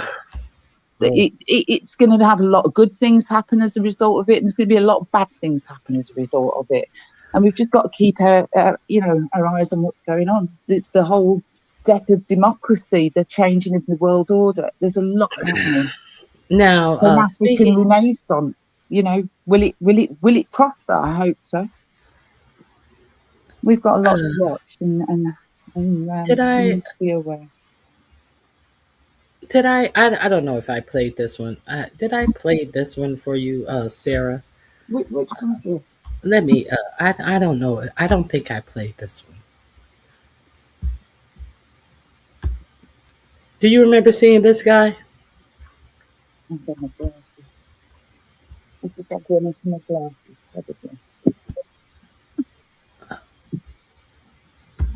can't see him very well, actually. I don't think I played them. Don't worry about it. Let me play it. Oh, they're in my pocket. I'm blaming the dog. Sorry. Free Rowan. I don't think I played this one. No, I don't recognise it.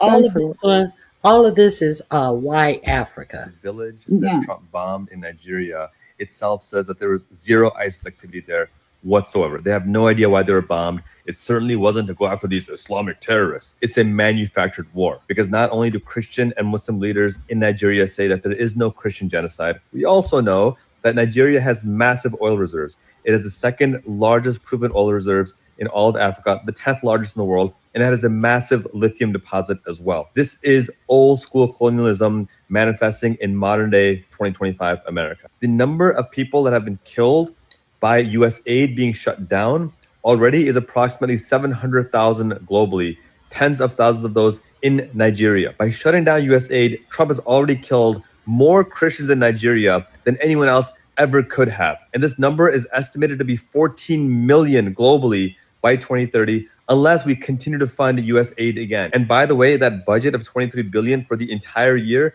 is a fraction of the $1 trillion we are spending on war and bombing. So if you actually cared about money, you wouldn't be whining about 23 billion. You'd be focused on stopping the military industrial complex that is spending $1 trillion of our taxpayers on war and destruction. But you won't do that, because it was never about justice. It was never about human rights. It was never about protecting Christians. This is about getting the rich even richer and continuing to persecute marginalized communities. Do better. We see the injustice for what it is. We won't stand for it. So now we know that the village. Okay. We have that. And that is so true. There's one thing I wanted to say to you, Monica, and that is that people are very, very confused over certain things economically, and one of them is national debt. And the politicians are using national debt to put the fear of God into people. Mm-hmm. And actually, it's something the more important, the more wealthier countries, the more debt you're going to have because they want it. It helps the economy, and people don't realise how it really works. And I think it might be a nice idea to kind of illustrate that to people because it scares them. They think the national debt's the problem. It really isn't. And do you know who owns that debt, by the way? It's the debt? It's held by hedge companies, hedge funds and things. So actually, it's all the rich people again. They want you to have the debt. They want the country to have the debt. It's all the billionaires, all the ones with all the shares and because they would be the ones who would lose if things go awry because they own everything. Is that what you're saying? They own the debt. Okay. We owe them the money. Theirs. It's their money. And so, and you know, that's another reason they don't like Traoré, because within 1 year of being in power, Burkina Faso, the poorest country in the world, is actually the most debt-free country in the world also. It has no national debt anymore. Wow. He's wiped it out. Yeah. So, no hedge funds getting his money, and they don't like that. Speaking of hedge funds, speaking of hedge funds, while you reminded me of that, here, let me share with you this right here.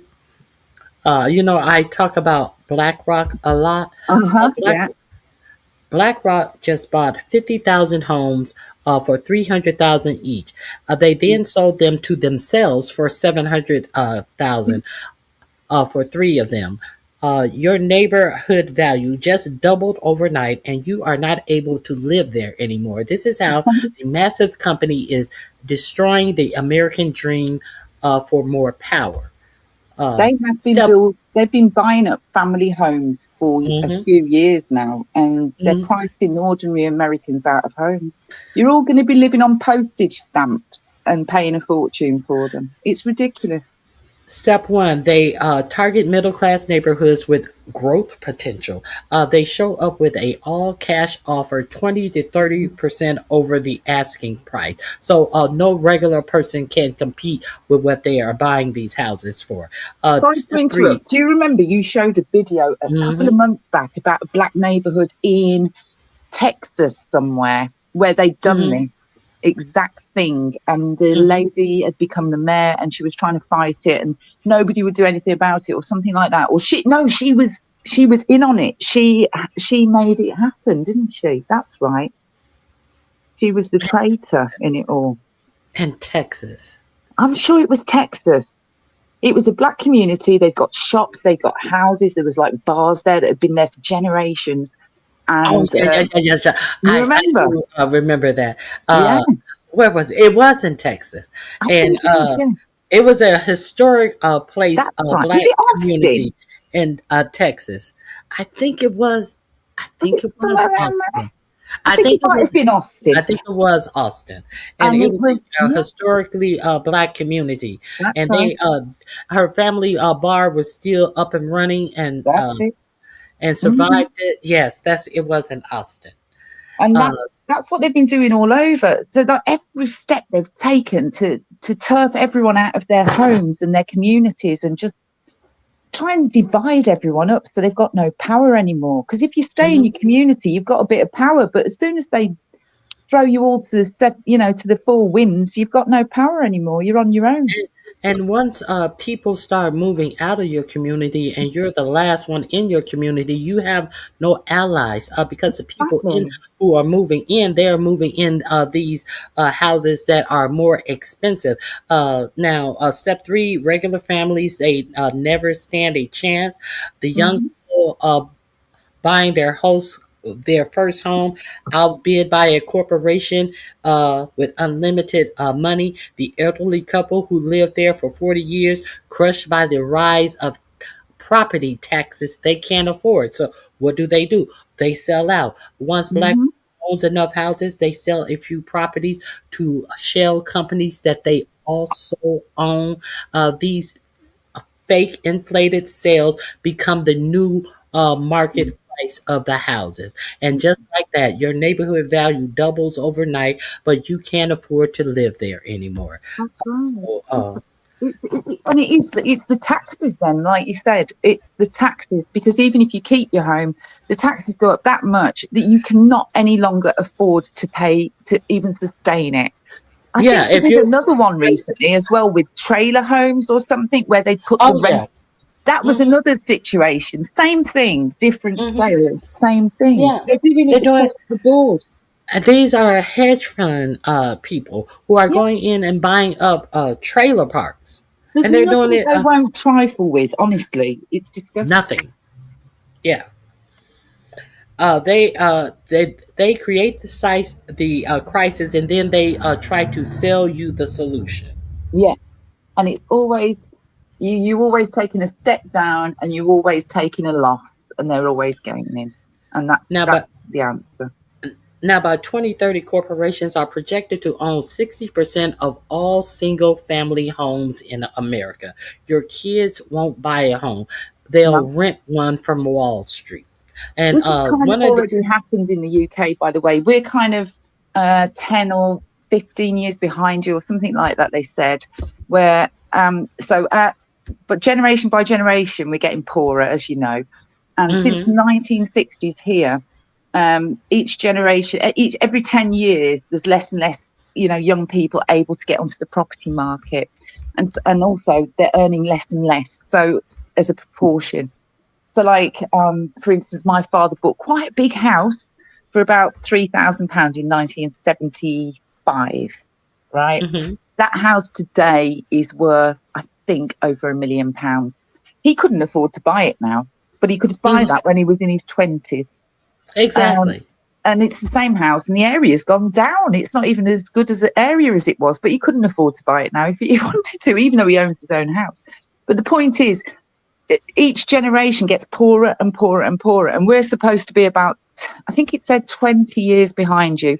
So, sorry, ahead of you. So you are looking at being in our situation in probably about 10 years, because things are getting faster and faster all the time.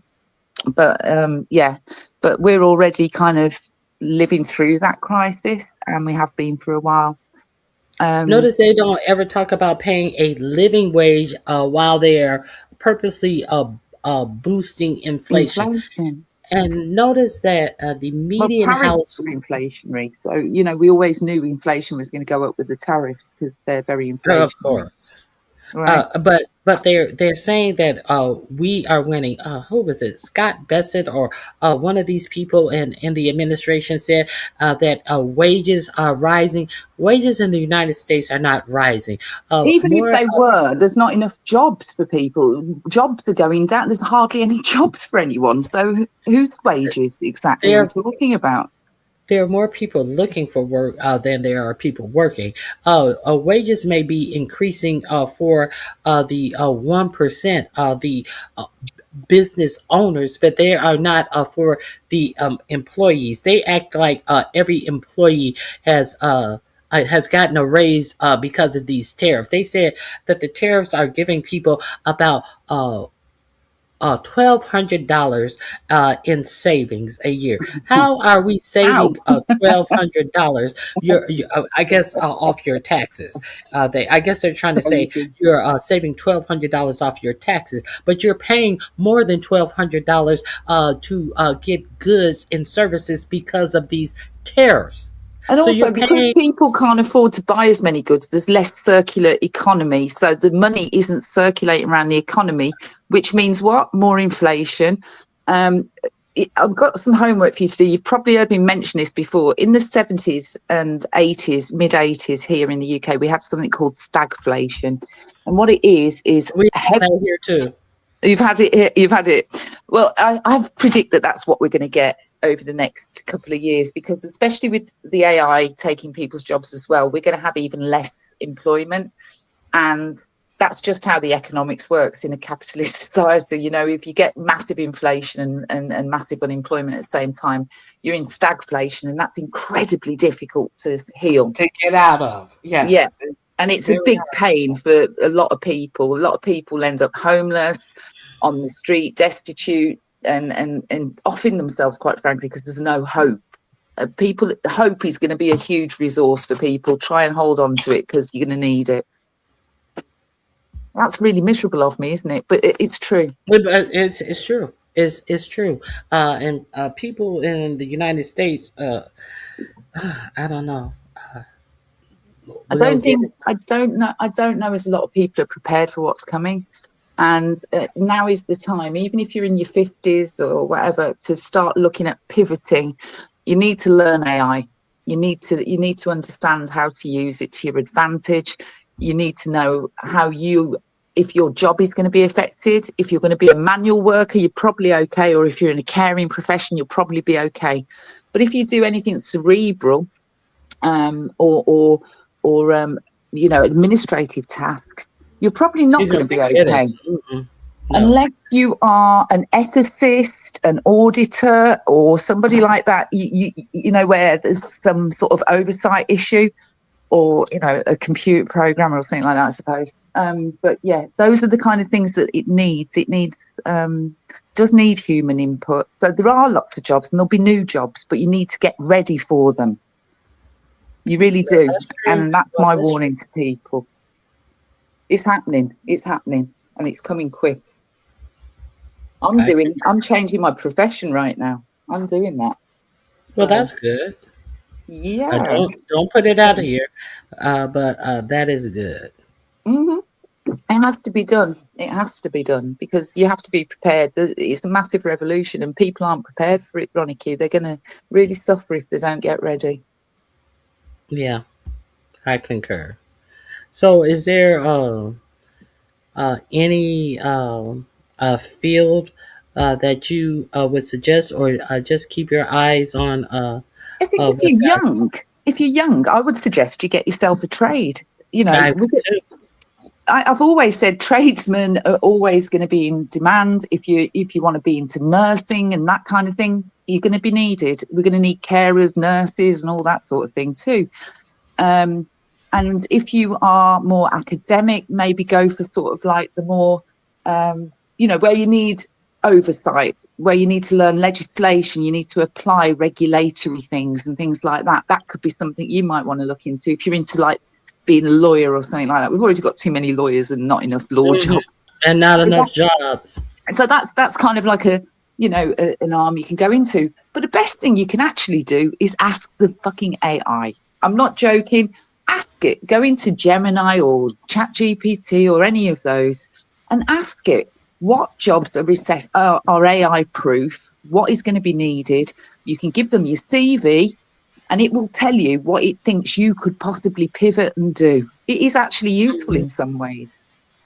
So maybe I'll start doing an AI course on here for people to pick up on how to actually start using it, because you need to learn how to use it. And I've been getting a bit of a masterclass off someone, so I'm a bit ahead on it now. I'm happy with what I've learned. It's really quite useful. Oh, well, that's good. That's good. I just been so disgusted with what AI is going to bring. There's a lot of downsides to it, but we can't deny it's here and it's not going anywhere. Yeah. If we don't use it, we're going to be left out in the cold. We've got to. But I'm with you. I think there's no oversight for it yet. The regulatory framework's not there. They've just let it go wild. The things that they're doing in the environment, in the name of AI, they don't even need to have a large language model, you know. They could have gone with a different model. They chose that, and that's why we have to have all these bloody gigantic data centers, which we don't really need them. They could have gone a different way. Like China did. China did. Right. It's a choice. It was an option that they decided to do that. So who's going to stop them from coming in your neighborhoods and buying up all these lands? You know, it's the way of the colonizer. We go in and we just take over land, and we buy out parcels of land, and we do what we want. Right next door to your home. And a bit like Trump with this stupid ballroom thing. You know, let's not bother getting any planning or any building control or any of that stuff, because that's not necessary.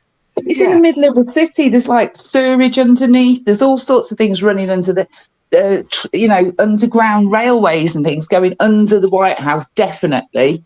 Because you can't be in the middle of a city and that stuff's not all underneath you. So who's to say he isn't going to hit something or wreck something or build it with the wrong materials, and then the rest of the White House falls down because it's caused a problem for the existing structure? We don't know what kind of damage this man is going to cause with it. Now they're saying that that's why the first architect has quit because he kept on insisting and insisting on more things that he felt that were unreasonable for this ballroom. So that's why an architect, he's not a planner. An architect, he's not a building controller. And you can't be an expert on everything. And so they know themselves that they need that input to successfully build a project.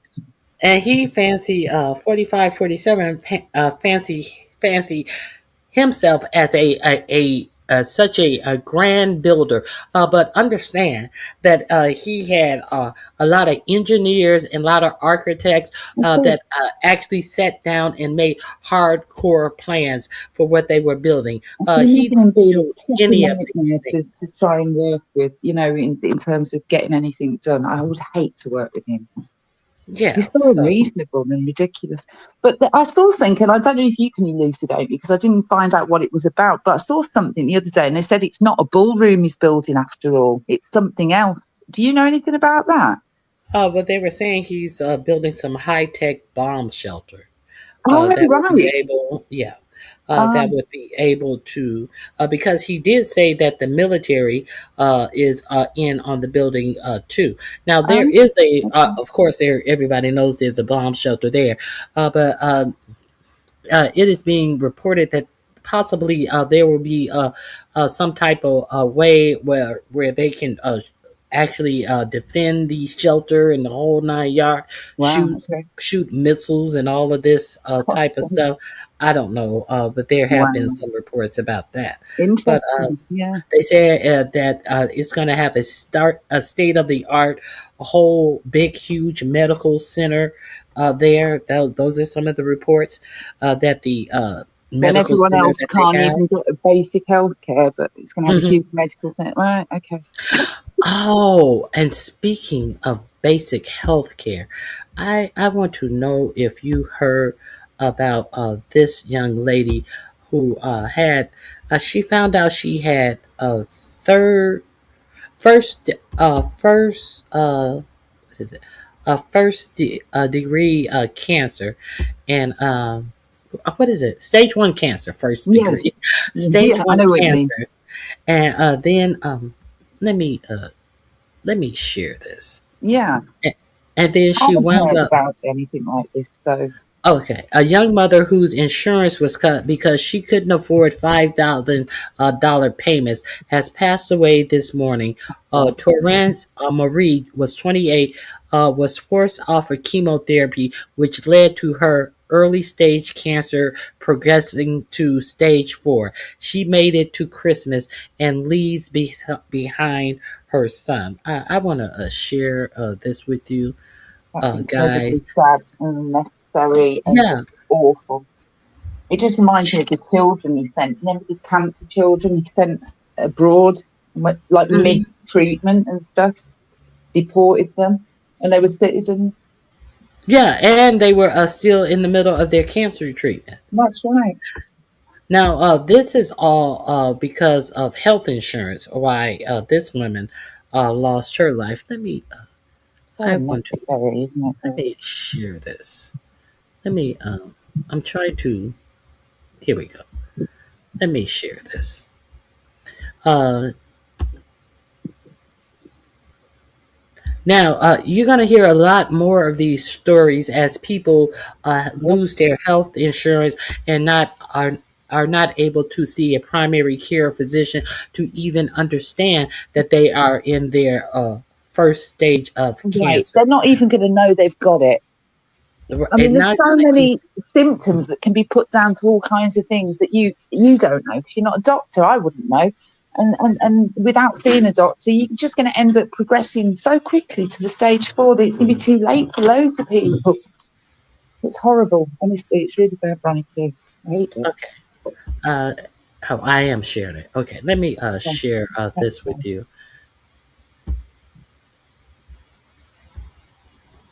Okay, that's her. She Have a used couple to do. days to live.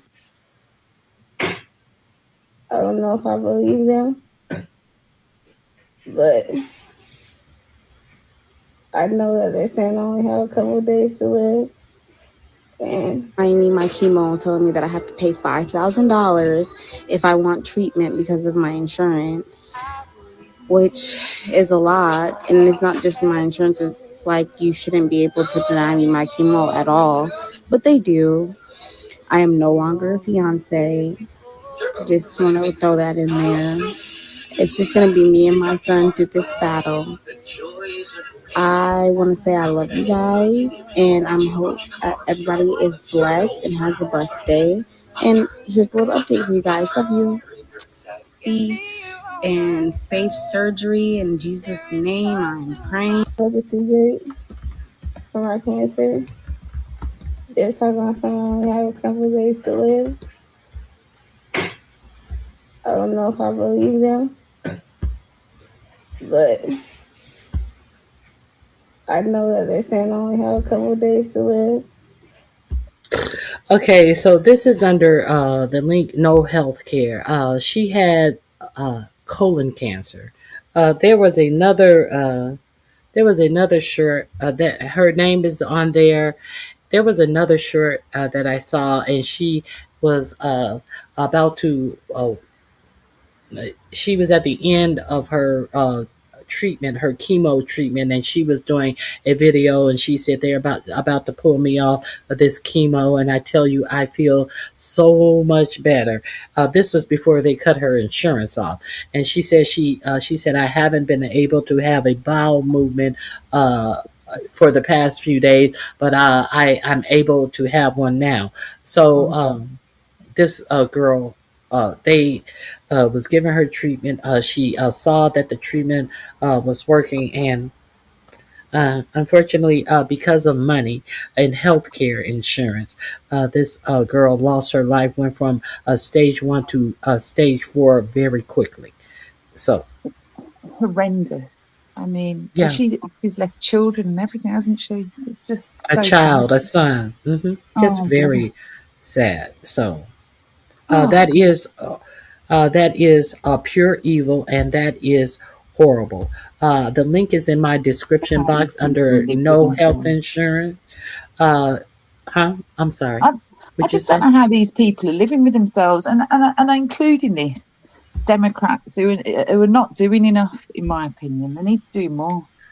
I concur. It's disgusting.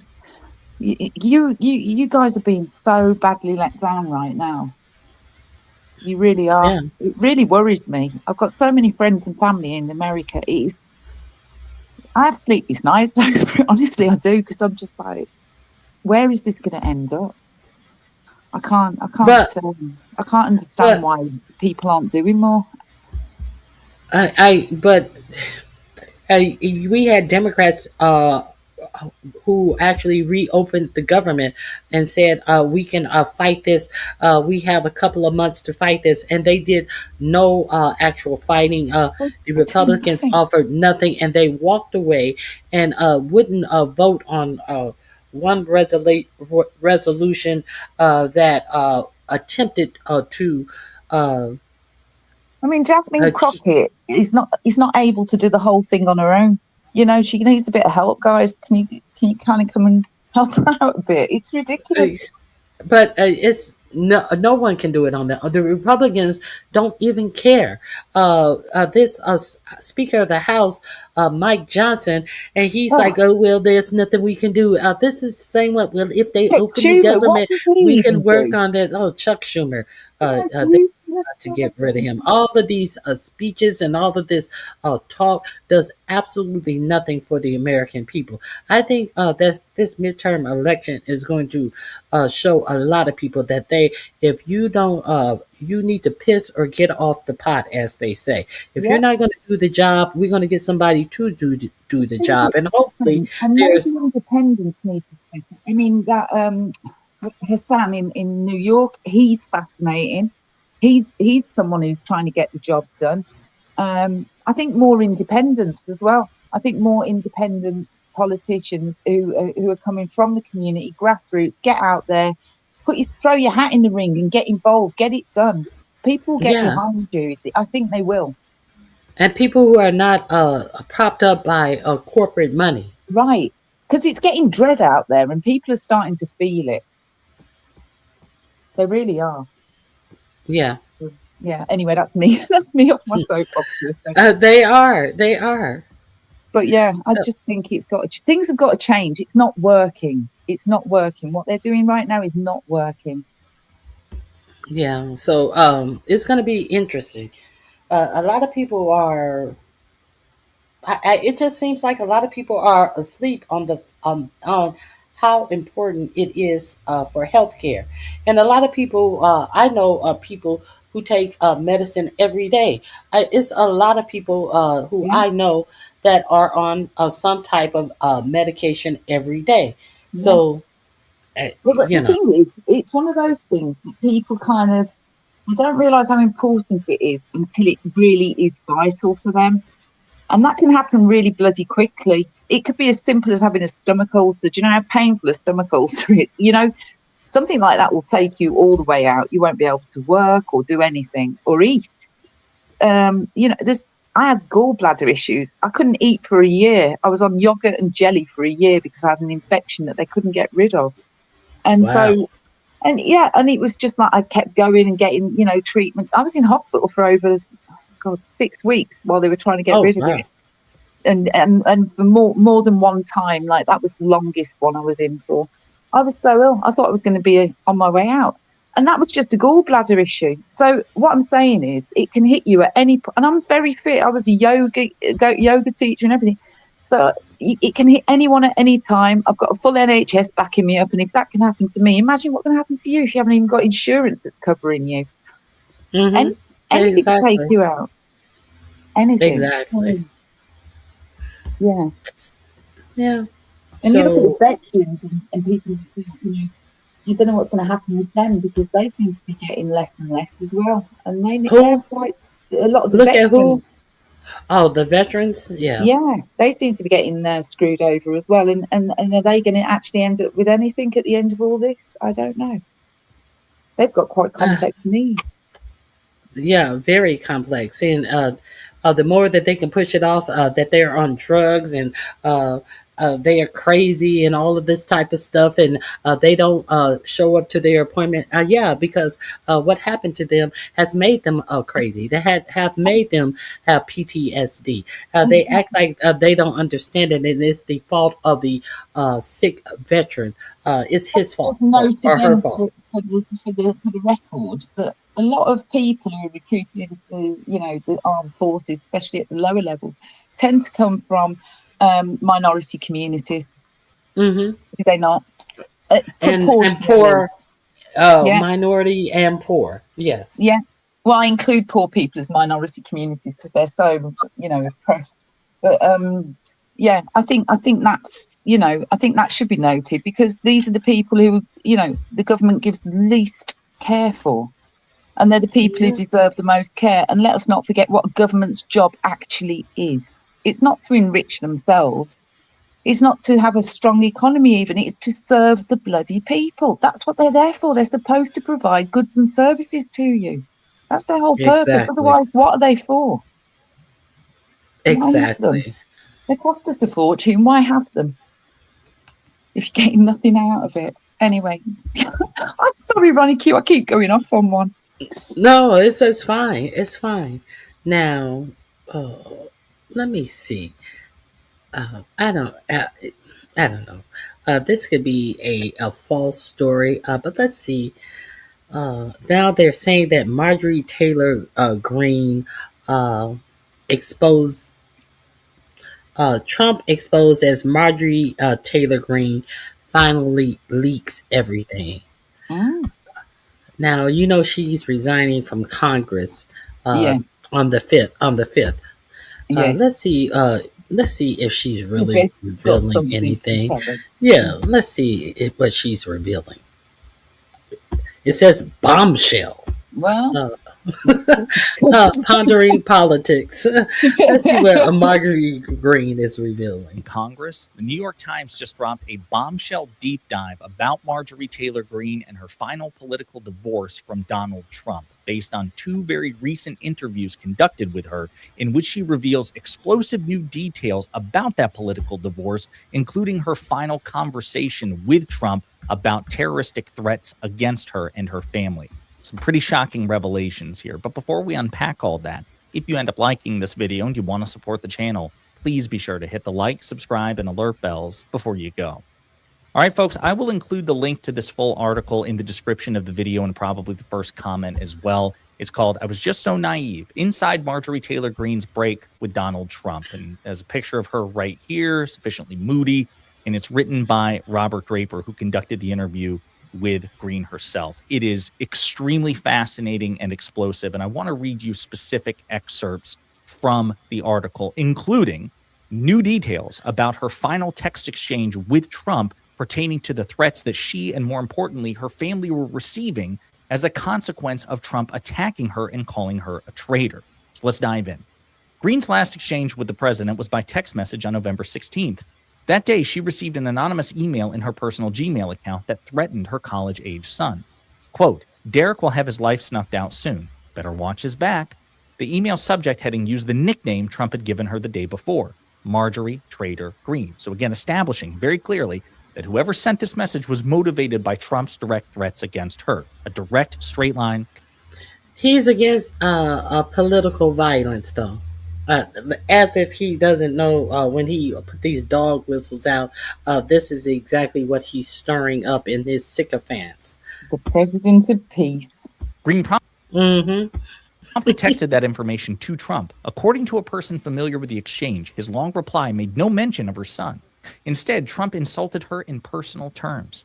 When she replied that children should remain off limits from their disagreements, Trump responded that she had only herself to blame. I want to be very clear. Again, as she will explain in her own words later on in the article, loyalty is a one-way street with Trump, and he doesn't give a damn about you or your loved ones if you defy him in any way. And it doesn't matter how much credit or credibility you built up along the way, how loyally you have served him along the way, it's irrelevant. But she's dumb to have thought any other way. He has exhibited that behavior prior to her. I have no tears to cry for Marjorie Taylor Greene. Was it not Marjorie Taylor Greene who said, "Oh, the Republicans are a bit anti-woman"? I'm thinking, well, your sound went out. Your sound went out. Did she drop down? Your sound went out, Z Sarah.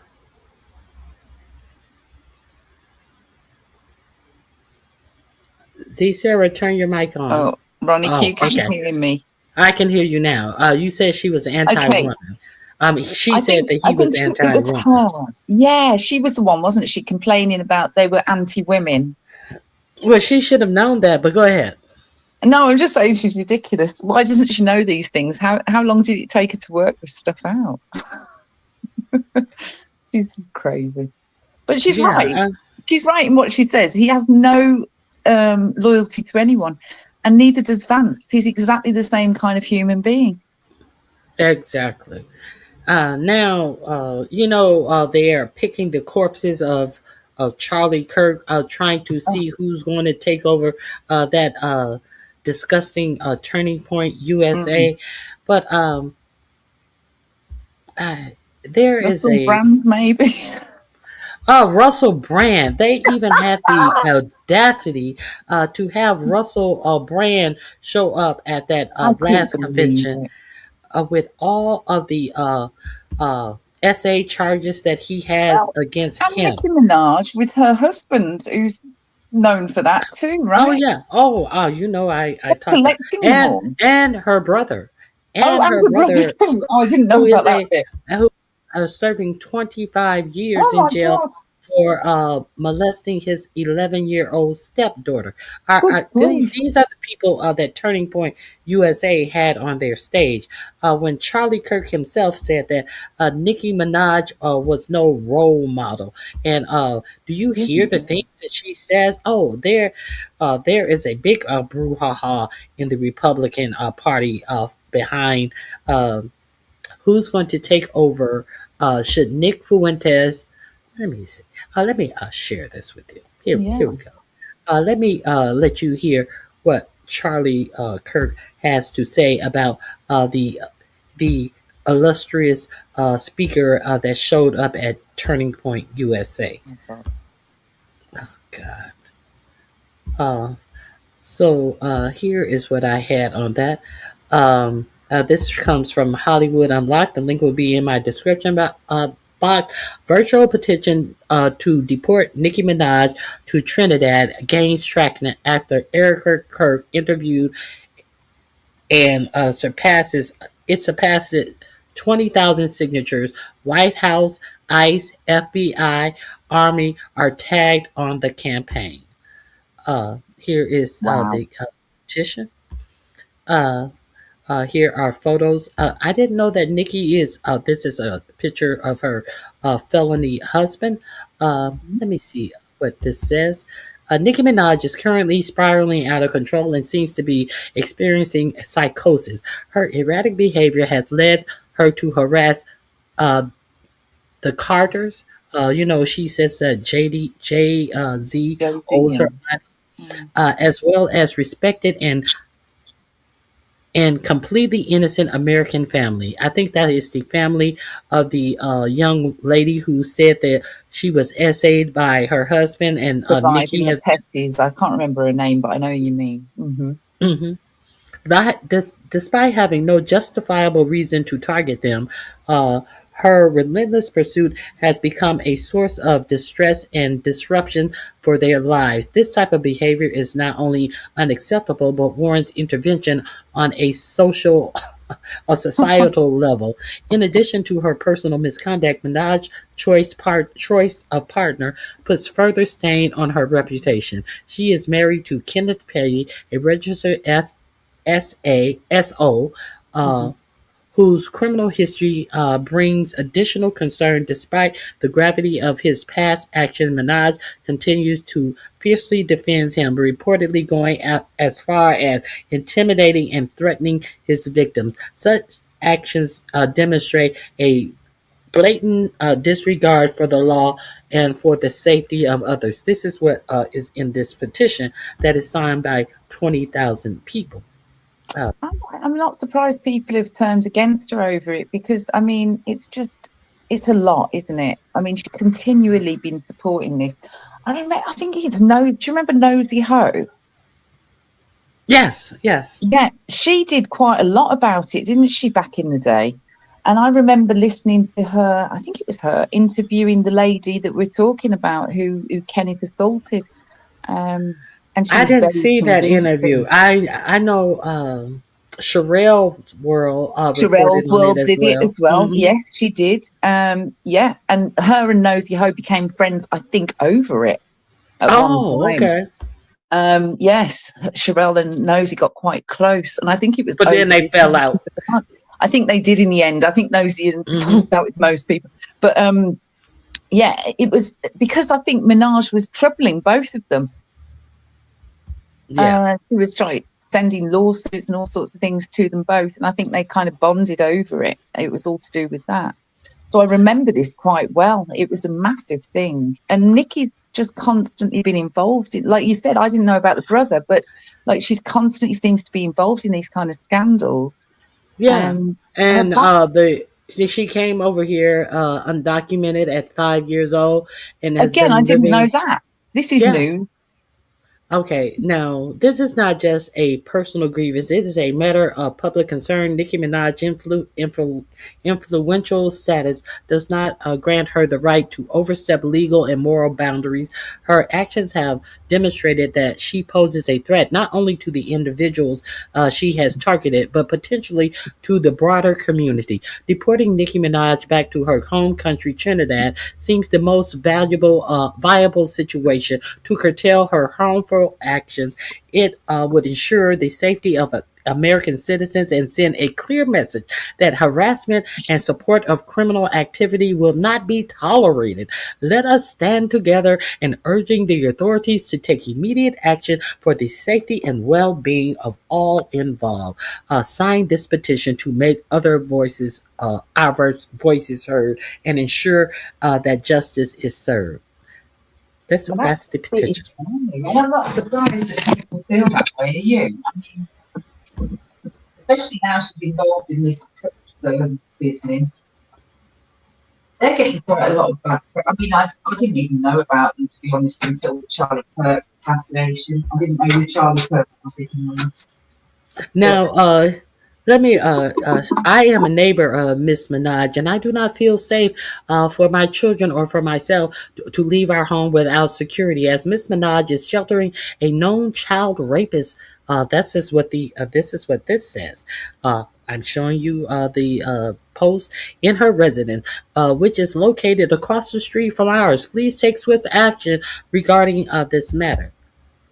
Let me let you hear what her husband says about him. Her marrying him will give her citizenship. Buy that ring. I You cut cut a whole a nigga motherfucking, finger, a whole a bitch nigga. finger. That's a fact. A whole motherfucking finger off for this shit. What you mean I secured the bag? You got your citizenship, your green card. Oh, thank you. That's right. Chucky, because you are American, I can now fill out paperwork to vote in the United States of America of Donald Trump. And I would like to thank my fans and everybody that supported me. I got Donald Trump big. And And I ain't you mean I didn't buy this ring? Well, the only thing is I'm not a citizen of America. Okay, so this is her pretending like since she's marrying him, she could go sign up to vote. But this is in September of 2024, her talking to a fan and telling him she's not a citizen. America, isn't that crazy?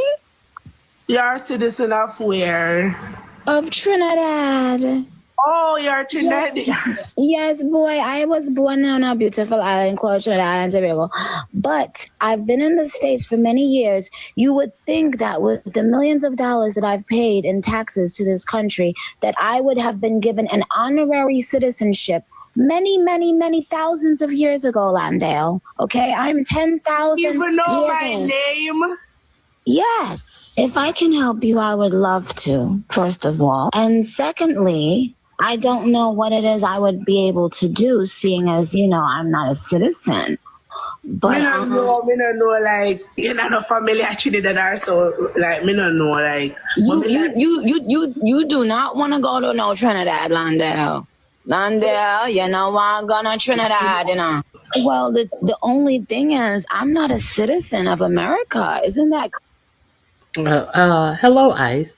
Gov, I hope this finds you well. Trinidad-born rapper Nicki Minaj came to America illegally when she was 5 years old with her a grape apologist mother, Carol Minaj, and grapist brother, Jelani Minaj. She has a felony record, and I feel uncomfortable with her in this country. This is something that is posted on X. Now let's hear from Charlie Kirk. Oh, wait a minute. This is another call to active, huge blunder. Nicki Minaj just referred to J.D. Vance as an assassin while speaking to Erica Kirk. Watch her completely squirm when she realized what she did. She did that on stage. Joy Reid clowns Miss Nicki Minaj after Amfest appearance and millions of followers lost over her MAGA pivot. I'm getting texts like about Nikki, and I'm like, what are you talking Now, this is Lizzo. about? I didn't even know. Then, I researched and saw what was going on. And I'm going to say it like this. Celebrities' opinions of other celebrities does not matter. I'm telling you, it doesn't matter. So my opinion of her does not matter. But what I will tell you is you're about to see an influx of people who see that it is more profitable and more beneficial to join that side. You're going to see it. It already started, and it's going to continue. This is his first year. This is Trump's first year as president. We got 3 more years of people who are going to surprise you. And it's going to hurt your feelings and it's going to disappoint you. And you have to know that, like, there's money behind it. I'm getting texts like about Minaj, Turning Point USA. She went out there. By now you've seen it. I got a bunch of phone calls about it. I bet. I'm out. I'm done. That was it. Sorry, I'm gone. I'm gone. That's it. The last dance. That was the last candle on the cake for me. Sorry, Barbs. Sorry, Nick. Don't call me. Don't text me. It is what it is. Sometimes how y'all move around. Minaj, Turning Point USA. Minaj, Cardi B. Okay, Nicki Minaj is causing dads to leave the home. Hold on a second. I don't think that's a good role model for 18-year-old black girls. I don't think that songs that are talking about, like, glorifying Where your wife does 15 minutes after you die. She thinks that that's a good role model, obviously, for white girls and white boys, because there were no black girls in the audience. So your wife thinks that she's a good role model for white girls and boys. wet female genitalia is exactly, I don't know which one wrote that song. Which one was it? I think it was Ben Shapiro. Yeah, that's right. Yeah, but by the way, the role models of the 1940s and 50s for Black America were completely different. So it is a representation issue. Hold on a second. No, not representation. It's who do you get your art from? It's what values are they putting forward? For example, more times than not, Black politicians will lament the condition of America. It's systemically racist. It's terrible. What does that do to a 14-year-old Black kid if you just find that you hear that everything... Politicians and art are 2 different things. Notice he was talking about who you get your art from, and he pivoted to politicians. Politicians are people who you will vote for to change the condition of your life. See, this charlatan, a whole charlatan. Is rigged against you. Instead, they should be saying, hey, there might be some barriers, but if you believe in yourself enough, you can achieve in this country. It creates a form of social conditioning of low expectations, and that's not my argument. You know whose argument that is? Minaj, Cardi B. So if a Black person believes in themselves enough, they can achieve. So if they believe in themselves that they can become a airline pilot and they achieve that, you then come and say that you have fear that the Black pilot isn't qualified. Is that how it goes, charlatan? Okay. That's what I wanted to share with you. I agree with you, Ronnie. And actually, we've always had all kinds of role models out there. If you want to look to maths and science and stuff, there's plenty of geniuses from all over the world, including America, who are Black, Asian, or any other race. It depends who you look to and what you look to, isn't it? You can look at... Go ahead. Sorry, carry on. Oh, well, I was going to say we've got people like Chuck D. He's a great role model. Well, in my opinion, maybe not to everyone, but to me, he's a great role model. But you can equally go for someone like Lil Wayne. It depends who you like. Do you know what I mean? It depends who you like. And so there's all kinds of art. It just depends on you as an individual, what you can do. You can choose anything. Yeah, and why is it that the celebrity is the only role model that he thinks that we should have? Someone who is in a celebrity class. Why in the past, doctors, lawyers, these were great role models. Exactly. exactly that. I think, you know, we've had black women at NASA and all sorts of really illustrious, you know, role models in the past. But they've never, Scientists. exactly, incredible scientists. But we've never had knowledge of them because you hid them from us. You kept them undercover, right? Right. So, and it's the things that society pushes forward, not necessarily what is available, right? Right. Now, let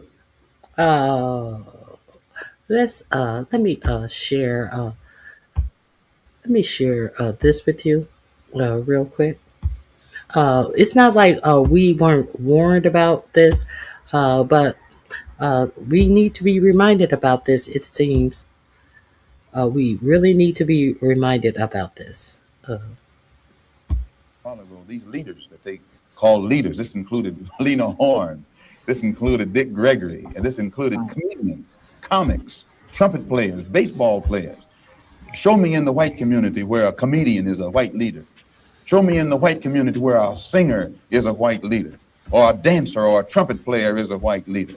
These aren't leaders. These are puppets and clowns that have been set up over the black community by the white community and have been made celebrities and usually say exactly what they know that the white man wants to hear.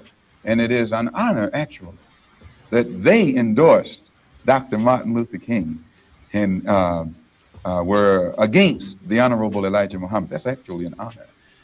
I just told you a little while ago, these leaders. Okay. So much truth. He get the shit out of people. He was brilliant. Everything he said, I just had to go along with. Yeah, I concur. Hello, Star Moon. Grand rising to you. Wow, you got one person and we have millions. Who has one person? And what millions do you have? Name 10.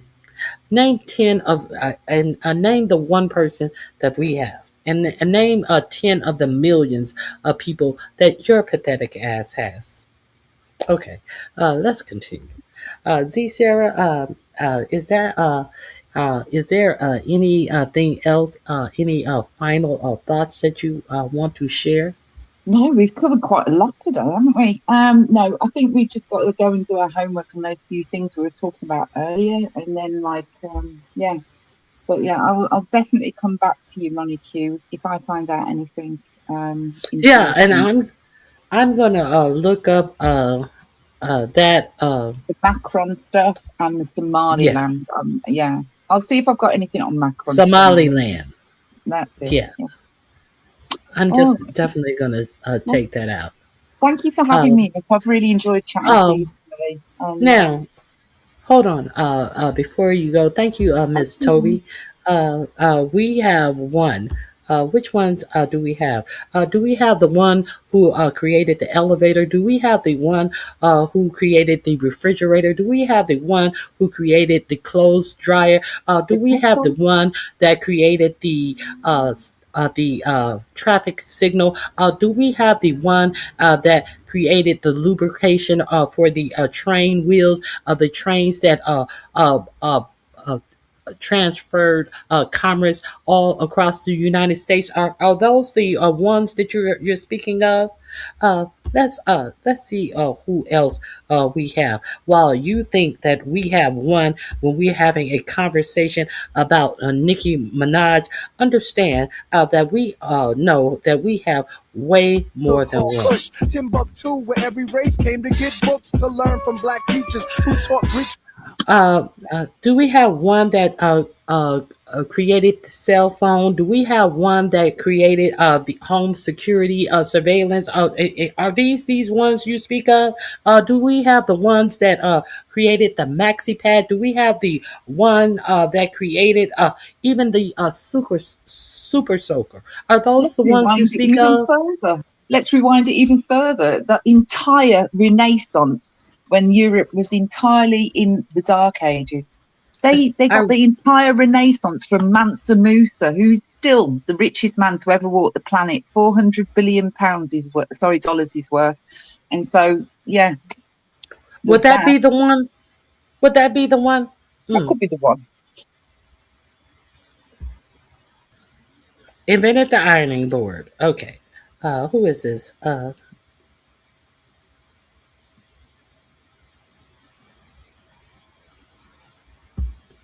Invented the elevator. Alexander Miles. Oh, are these the ones?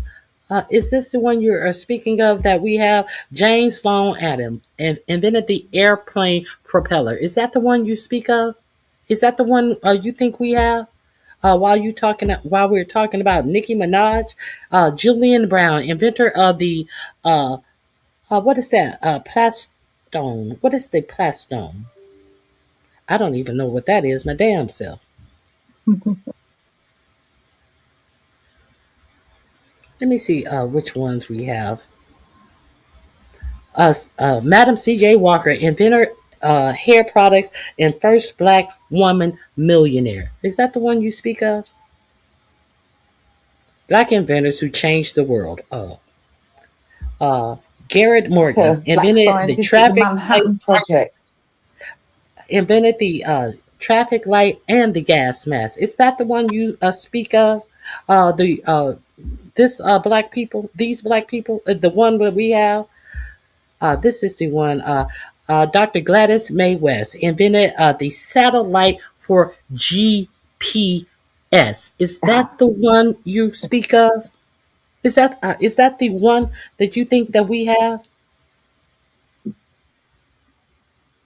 Frederick McKinley Jones invented the refrigerator and the air conditioning. Would that be the one you speak of? Get it the fuck out of my face. See, Sarah, anything you want to add? So, my darling, it's been great speaking to you, and we'll do it again soon. Have a great day on purpose.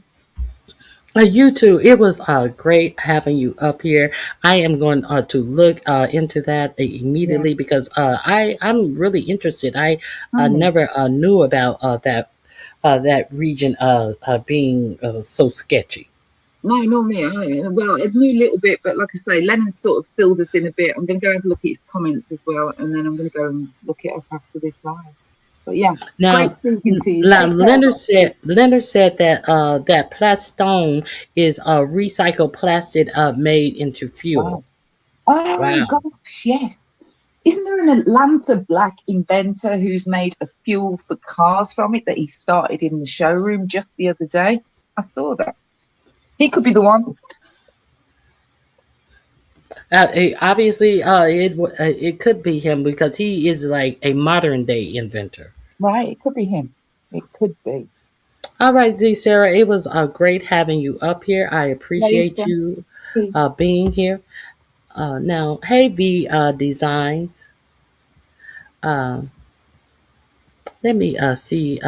Light bulbs. Black created the instrument for heart surgery. The first shoe. The shoe pattern cell. Phone elevators. The first electric car. Blacks even taught them how to bathe and hygiene, and created the first sanitary pad for them to put between their legs so they weren't just running out and stuffing hay in their britches. Okay. They were dead by age 30 because they were so nasty and filthy. We are great people. Everything that is major today is run society. Even computers, black people created it. Everything. So, where did the y'all have one, but we have millions? I don't see I only asked you for 10. Where are the 10? Hmm. Oh, they have nothing. All right, guys. Leonard Crockett is going. Oh, yeah, she's going for the Senate. Z Sarah is telling you Crockett is going. I know she has another chance. Elon Musk did not create the electric car, and Elon Musk did not create anything that was created regarding the Tesla because what he did, he purchased the idea from the actual creators of Tesla, and Tesla was not the inventor of the electric car, and everything about Tesla was purchased.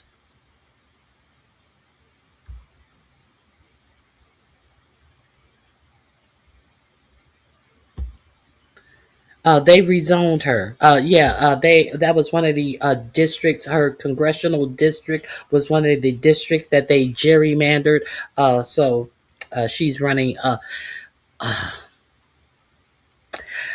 She's running for Senate, and while she has the name recognition, I I hope she is successful. But I must say, Taryn, I forgot his name.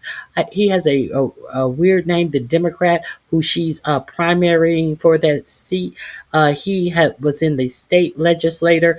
I played a clip of him where Texas were trying to demand that the Ten Commandments be taught in K through 12 schools, and that the Bible was a good teaching instrument. Jane Takapina or something to that effect. And uh,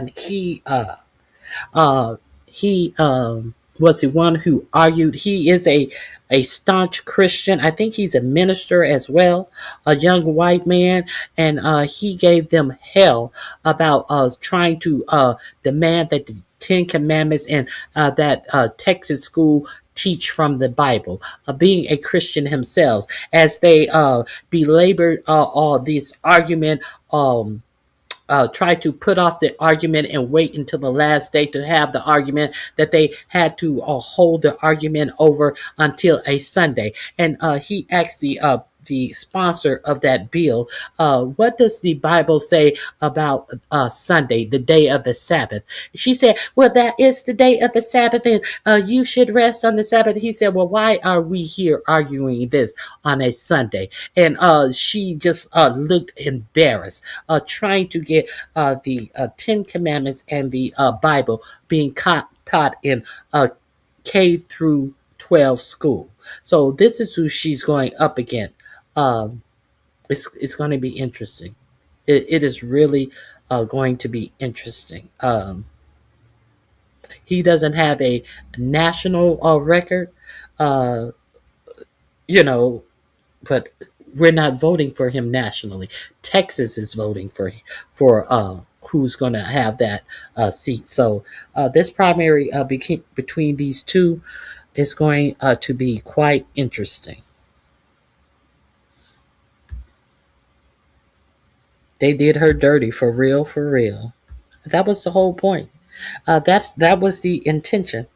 So all right, guys. I had a lot more for you guys, but you know, I have the rest of the week, and oh no, I would be remiss. I would be remiss because I have been skipping this. I've been meaning to show you guys Fonnie Willis. Did you guys know that they bought Fonnie Willis before the Georgia State Party, Georgia State Senate, and had her actually try to run her over the coals about her job, the job that she is paid to do, the job that she is paid to do well. If you miss, I'm just going to play some highlights for you, and we will go over this because they try to now the guy who was questioning her, he's running for lieutenant either the lieutenant governor of Georgia, and the questioning as if she has to approve her actions in her job to him. Let me show you a little bit of. Let me show you a little bit of this. I cannot hold this off. I have been meaning to show you guys this for a while. They mad as fuck that they can't falsely prosecute her. No, they can't prosecute her. Let me show you this. Here we go. I'm going to go to the opening statements. They try to, I'll let you hear her opening statements. Let's. One of the things you did when you came into office was you formed this new anti-corruption unit. And taught me how. Single purpose agenda. And with that, obviously there's media in the room. Press has lines. I think you guys are all clear on where you're allowed to be in the committee room, where you're not allowed to be. So thank you for working with our Senate press staff on that. If there are any available seats in the middle of your aisle, please, or in the middle of your row, please scoot over. We do have overflow in room 125 here in the Capitol building for any of you that want to avail yourself of the overflow room as well. This is a Senate committee hearing. This is not a courtroom. There is no judge in the room. We will adjudicate the meeting today per the Senate rules and Mason's manual. We have the Secretary of the Senate available to advise us if there's any considerations. Governor Barnes, you are here as counsel for DA Willis, is that correct? I am, but I can assert privilege. I mean, you can't decide privileges that are granted by. No, I didn't say anything about privilege. I was just. Now, understand this guy who is serving as her counsel, he was a former, I believe he was a governor of Georgia. Referencing that's the capacity in which you're appearing today. Oh, yes. And just want to kind of maybe cast a net is for those of you that have not been here for any of our committee hearings. This committee is charged with investigating and advising the General Assembly on any changes to Georgia state law as the committee deems necessary as a result of our investigation into the criminal prosecution as it relates to the election interference case of President Trump and the 18 others. We've had a series of meetings and have been working with the District Attorney Willis to appear today. We had a state law that passed, and as my understanding, you are appearing under the second subpoena that was issued, and there is still a Supreme Court case relative to the 2024 subpoena and the General Assembly that issued that, or the Senate that issued that at that time. Great. I referenced signs briefly. It's my understanding that there's some people that have signs in the room. You're obviously welcome to have those. Please just don't hold those up, as you will be blocking views from other members of the committee. We do have a single purpose agenda, and so help you God. I do. Thank you. Mr. Chairman, I have a statement Now she's under oath. Let's go. I'd like to include in the record. Sure. If you want to pass that around to us, be happy to make that as part of the record. And I'm doing that because I was prohibited from giving a statement. Yeah. So again, this is going to be analogous. I know it's been a while since you've been in the state Senate. You've had an illustrious career since then. As you know, committee testimony is different than courtroom procedures, and there's generally not opening statements in Senate committee testimony. But notice she's under oath. That was an investigative committee that did not allow opening statements. We will proceed with the testimony, and if either one of you. Notice they're not allowing opening statement. It's been a while since he's been a senator before he was governor, but they're not allowing opening statements, and this is under oath. But this is just a simple meeting, he says. And Madam DA, is that the preferred title? Is how you'd like to refer to you? Either District Attorney Willis or Madam DA. Perfect. We'll go with either one of those. Thank you for being here today. Please call me who I am. You pull that microphone closer or lean forward when you speak. I'll try to get the volume adjusted so that everyone can hear it. I doubt it. He is going to adjust the volume quite a bit. He's going to turn her mic off quite a few times. Anyone will have trouble hearing me. Fair enough.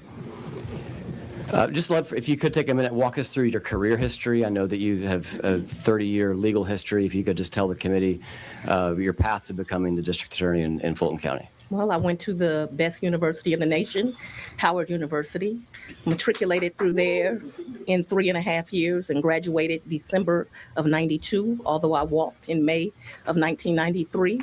I then came down to Georgia because I was admitted to one of the top 25 law schools in the country, Emory University School of Law.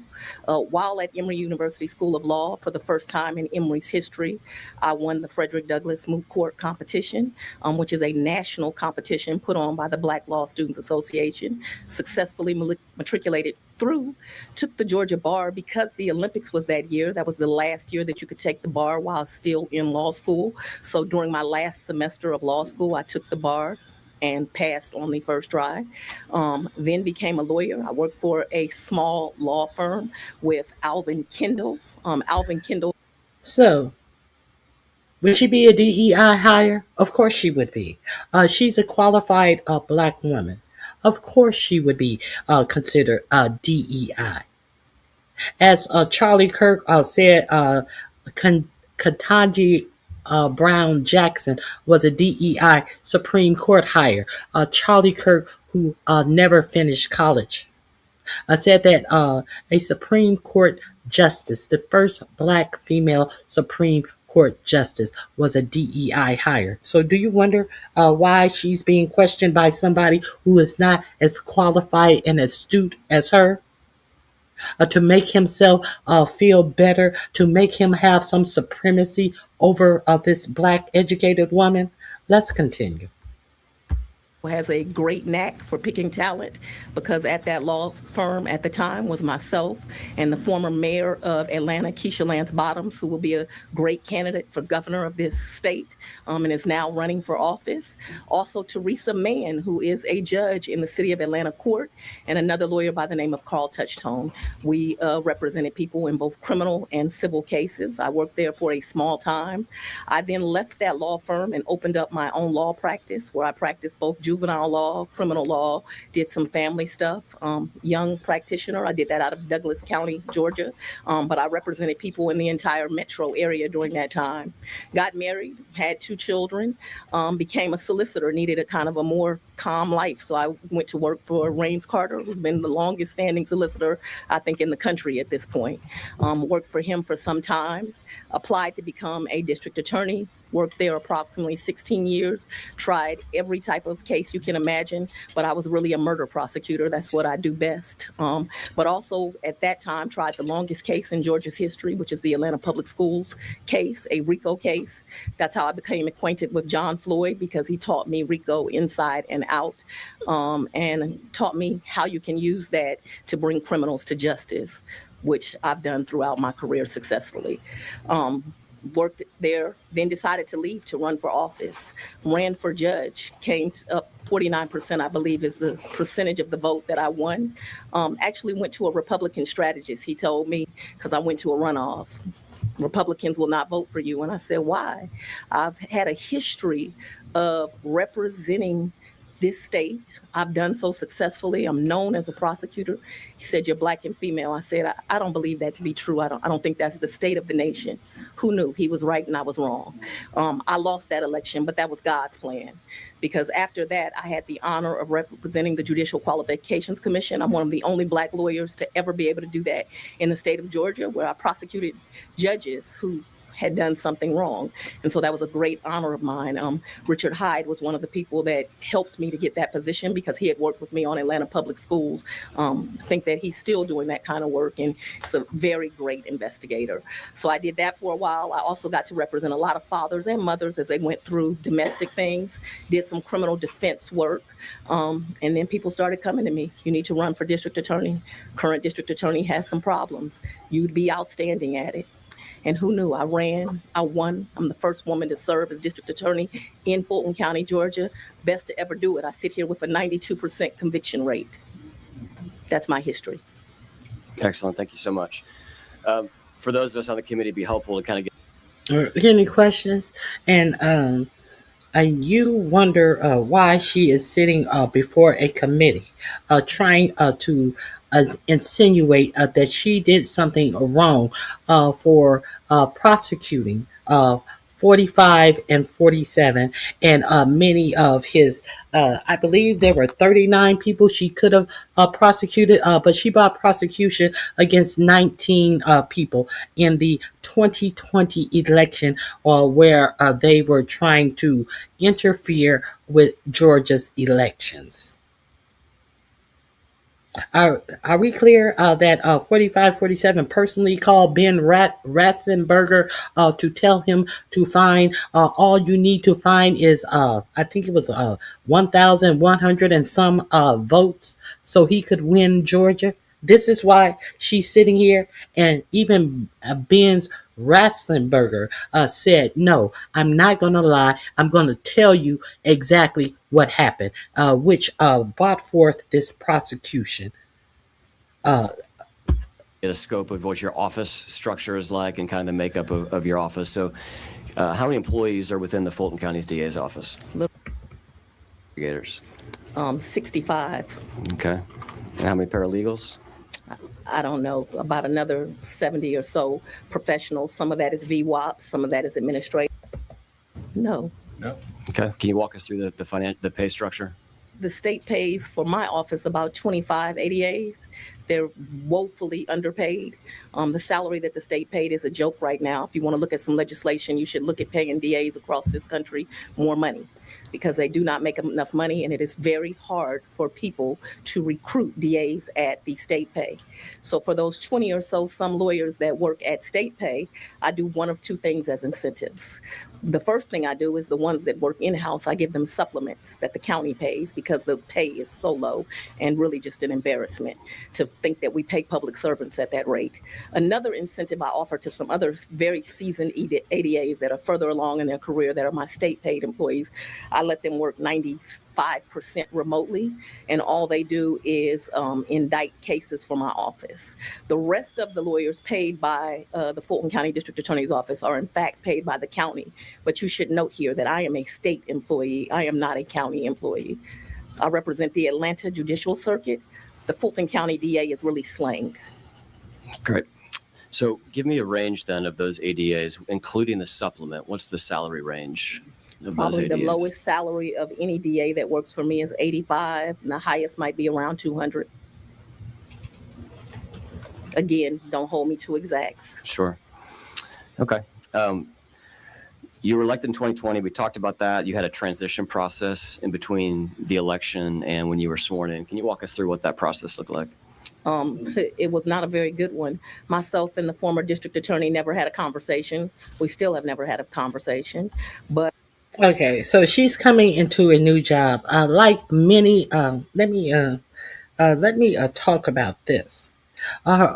The prior DA never had a conversation with her.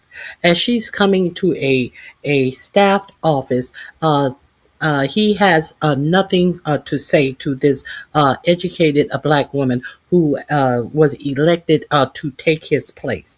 The qualified person who she gets no turnover information.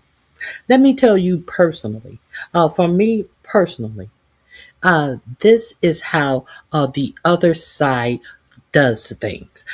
This is what they do to try to fuck up your stature, your time in the job, especially of those non-black men. This is their technique that they have perfected to try to make their incompetence spill over into you having a bad job performance. I know this personally. I definitely know this personally.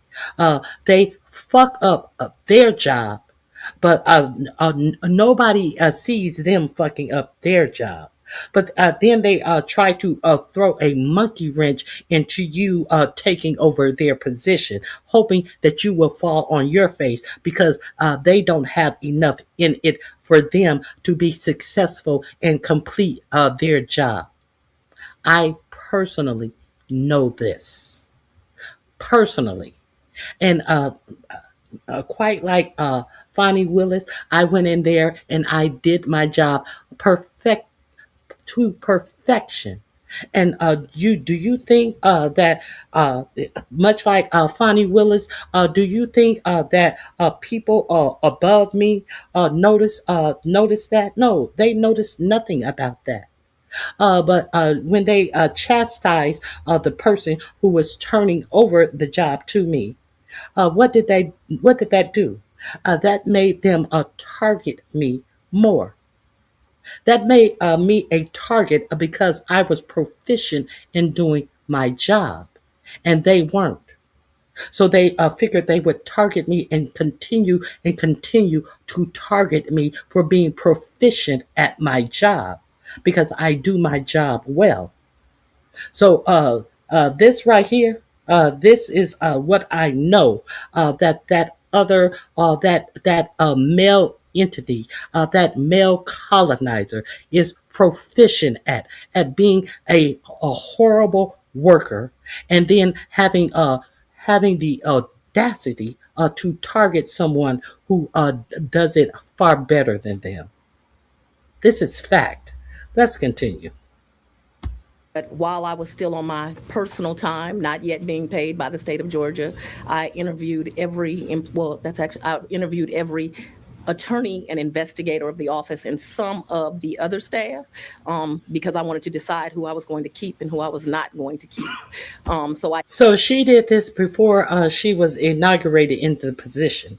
She knew she had the job. She knew that she was not going to get a proper turnover. So on her personal time, this is what she did. Let's move forward.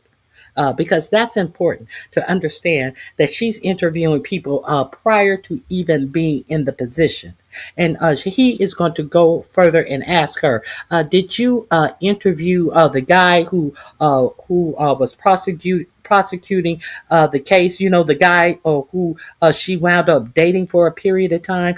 Did you get together and talk to him about how you guys were going to prosecute 45, 47?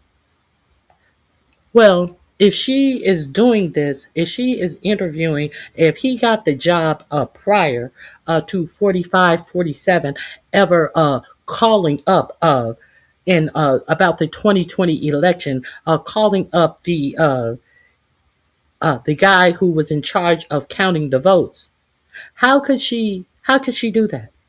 She didn't know prior to her getting her own job to get together and say how she's going to prosecute 45, 47 for making a phone call telling Ratzenberger to find 11,000 votes. She's going to be asked this question. This is a serious question that she's going to be asked. I did that during that time period. I also had some committee members where I got some advice on things that needed to be priorities for the office as I took office. So I got very esteemed members of the Fulton County and the greater community to kind of advise me. I believe in diversity, so it was a diverse group. If you do studies on diversity, although some of you are against it, you will realize that the companies that do the best employ diversity. And so I employed diversity in that committee, and I've employed diversity in my staff because I represent a diverse community. Who was a part of that committee? I don't remember all the names, and I'm not going to guess at it. What names do you remember? Oh, my goodness. Lee Dupree's husband, William Dupree, was on that committee. There was another anchor, and I'm embarrassed to say that was an African-American female. I'm not sure. I want to say Mayor Franklin may have been on the committee, but I can't remember exactly. There were about 15 to 20 people. That's been some time ago now. The interviews that you referenced with the existing staff as you were kind of determining whether they would stay, who participated in those interviews with you? It would be different people each day. Attorney Gabe Banks was one of the attorneys that did some of the interviews. He wasn't able to do all, of course, because he had an active and thriving law practice at the time. Jeff DeSantis did some of the interviews with me. Daisha Young did some of the interviews with me. People would come in and out based on their schedules. My deputy of operations now, Dexter Bond, did some of those interviews with me. Mr. Nathan Wade had a thriving practice at the time as well. He would come in and out and do some of the interviews. Nathan Wade. That was the one who wound up prosecuting this case. And Nathan Wade was where all of the shutdown came about because, what was her name? I forget.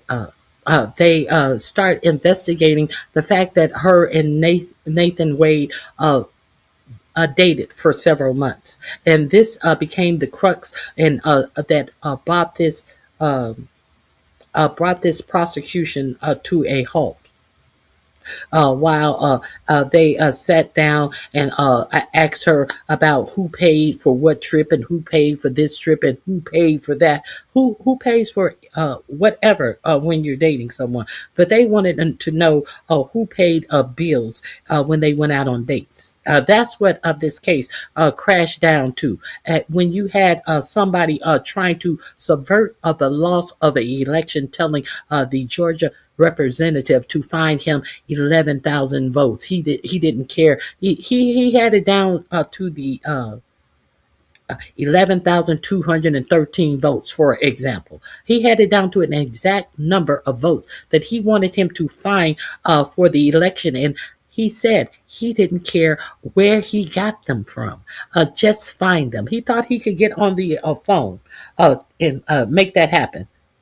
As he walks around and said that the election was stolen to this day. Let's continue. Was at every interview, but other people could only commit, so much of their time. They each did as much as they could. And that should not be the total list. That's what I can recall quickly right offhand. So don't take that as that was every person. I may have missed somebody that assisted me in that, and they'll have to blame it on my head, not my heart. Okay. Who was a part of the team that made the decisions on who you would keep and who you would go? What was the consultation process after the interview? And how many approximately, if I can ask you this question a second time, if you want to answer the first one, but I'm trying to get to how many people did you retain from the former DA's team, and then how many people were brought in that were new? I don't remember. I might have fired 50 or 60 people, but I don't remember exactly. Okay. It's the AJC did an article on she fired people, to which I told Fulton County I was going to only bring the best and the brightest. So I was always confused as to why that was a surprise. Was there a lead on your transition team? I was the lead. I was the DA. Okay. Was there another person that you consulted with more than the others? No. I believe Mr. Wade said under testimony that he was a part of over 90% of these meetings or decisions. Do you recall that being an approximate accurate statement as to his involvement? I can't speak to any other person's testimony, so I'm not going to ever comment on someone's testimony. If he testified to such, you're going to need to show it to me. You'll have to forgive me. I don't really trust you. So I'll have to see that particular testimony. Do you recall Mr. Wade being... Wait just a minute. She's got a right to finish her answer. You don't have a right to cut her off. That's incorrect, Governor. Thank you. Sir. It is I'll be completing answers, so sure. We should get that straight from the... Was Mr. Wade part of, would you say, more than half of the interviews that you conducted? Yes. Would you say it was more than 75% of the interviews? I have the right to cut her off. You're wrong about that. I will be completing answers. I'm just letting you know. I don't guess at numbers. He was definitely more than half.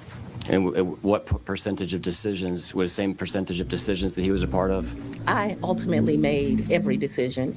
I take wise counsel from a group of people. So I took wise counsel from him. I took wise counsel from Deputy Bond. Ultimately, I made the decision on who stayed and who went. Was Mr. Wade paid for this transition work? None of them were paid. It was all volunteer work. It was wanting to make sure that the region was safe. So people volunteered their time to make sure that we had the best and the brightest representing Fulton County and that this community stayed safe. And every person who did it for free. Thank you. Part of one of the things you did when you came into office was you formed this new anti-corruption unit. Is that correct? Absolutely. Can you walk us through the decision process to stand that unit up, if that replaced any other units, and who was a part of that unit once it was stood up? And I'm actually not sure we called it the anti-corruption unit when we first took over.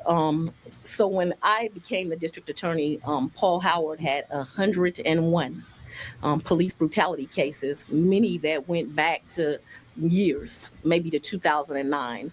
People in the community were very upset. It was both unfair to the law enforcement officers and to the community that decisions were not made. And so I knew that one of the things that I was going to have to do was to make sure that every case got looked at and was evaluated. And so I was looking for attorneys to do that. I'm not sure if that's what we called it at first, because I think we called it the Civil Rights Unit. In fact, when we first opened it, I think it was the Civil Rights Unit. At some point, I go to visit other huge district attorneys' offices that have kind of the same kind of struggles that I have as a major metro area. I went to visit the Houston District Attorney's office at that time. And in that office, they had divided cases. And I thought it was a brilliant way to do business. And so I think that's the point that I then formed a civil rights unit, which would only deal with police brutality, and an anti-corruption unit. So I think when we first started that it was called the Civil Rights Unit. Okay, how many people were part of that unit once you got it fully operational? Well, it depends. The county has, in my opinion, stolen people from me, so we can't do the job as effectively as needs to be done. I've had as many as, it varies. It has varied because we had an anti-corruption unit and a civil rights unit. So it's varied. Can you give us a range? It really depends on who you're calling the anti-corruption unit. I've probably not had more than 2 lawyers in that unit, maybe 3 at any given time, an investigator or 2. And a legal assistant. They may have been doing double duty somewhere else. And you entered into a contract with Chris Campbell to do some taint work as a part of that unit, is that correct? That would be the Civil Rights Unit. It sounds like they were somewhat interchangeable from what you just said. You said that it was called No, the Civil Rights Unit when it started. The Civil Rights Unit may have encompassed everything at first, and then it ultimately becomes police brutality cases. And so what Mr. Campbell was, when the police take a statement, I know you're not an attorney, but there's an issue called garrity.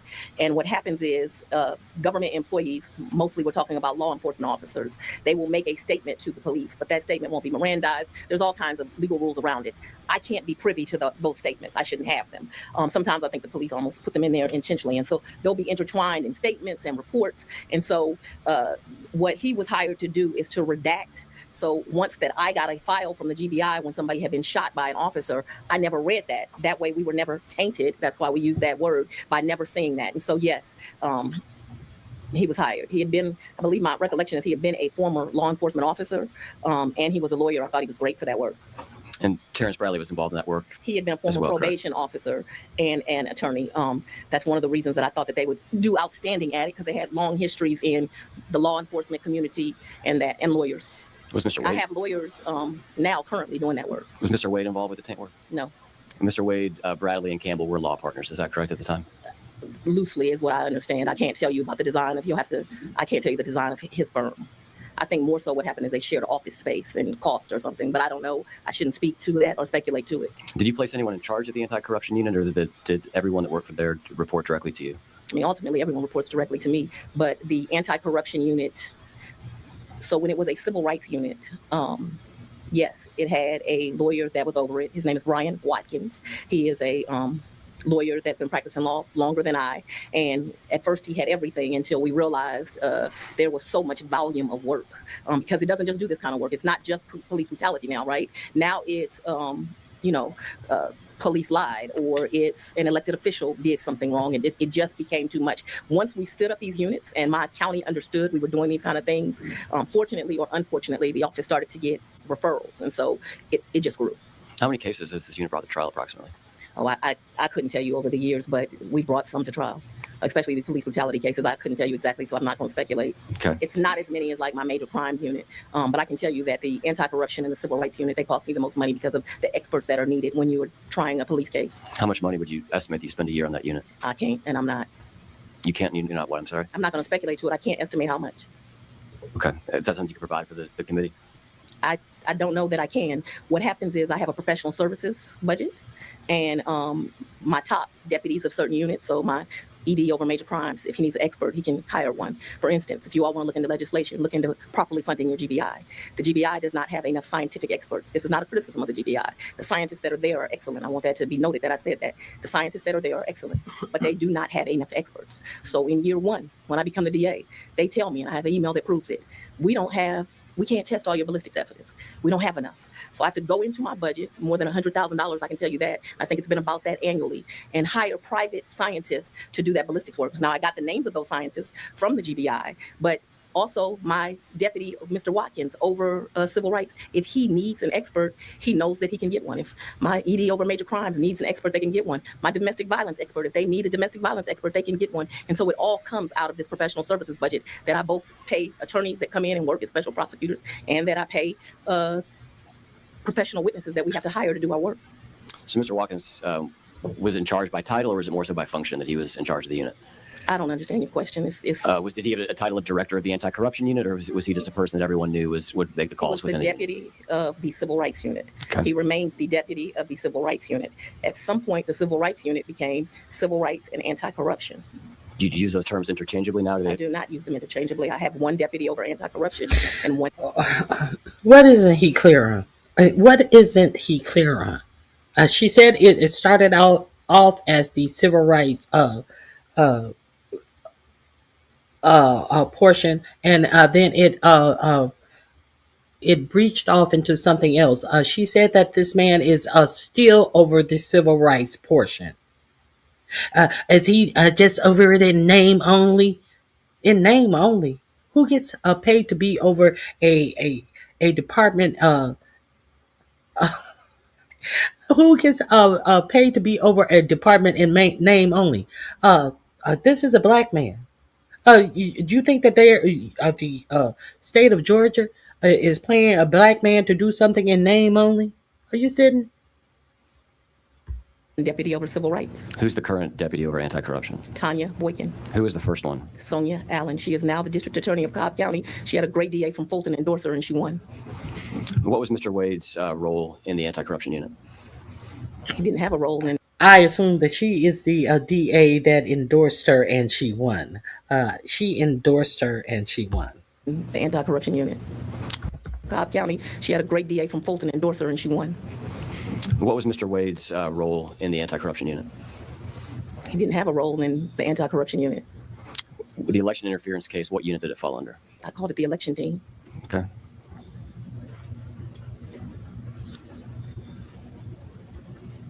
When Mr. Wade was hired, was he hired solely to focus on this election, to work on this election team, or did he do other work within your office? I don't remember. I think there were times where I'd bring in some of my senior personnel and ask them, what's your thought on this case or these facts? I always involve wise counsel.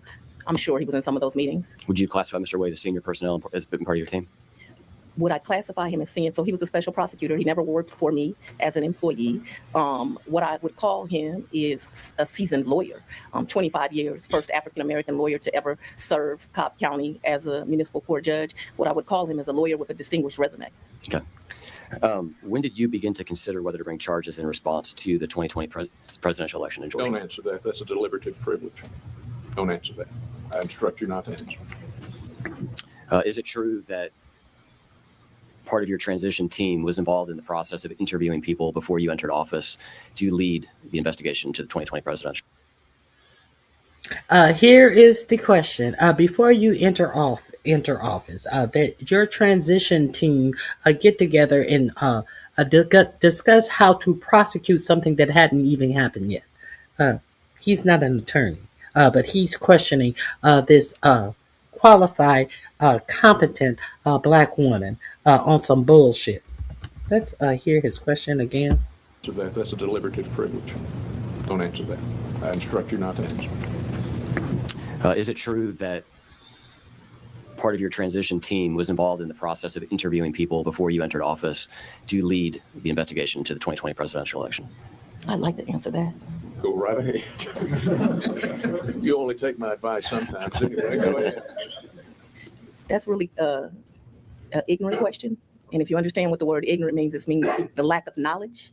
If you recall the facts, I was already district attorney when this all came to light. So it's factually impossible. You were district attorney when what came to light? When Raffensperger went on Good Morning America or whatever show he went on. I was already district attorney, so what you ask is a factual impossibility. Now, I know they've gotten black folks confused and said I was running for office, saying I was going to prosecute the president of the United States, but that's what we call a lie. Okay. I would like to... from here on out, okay? Yeah.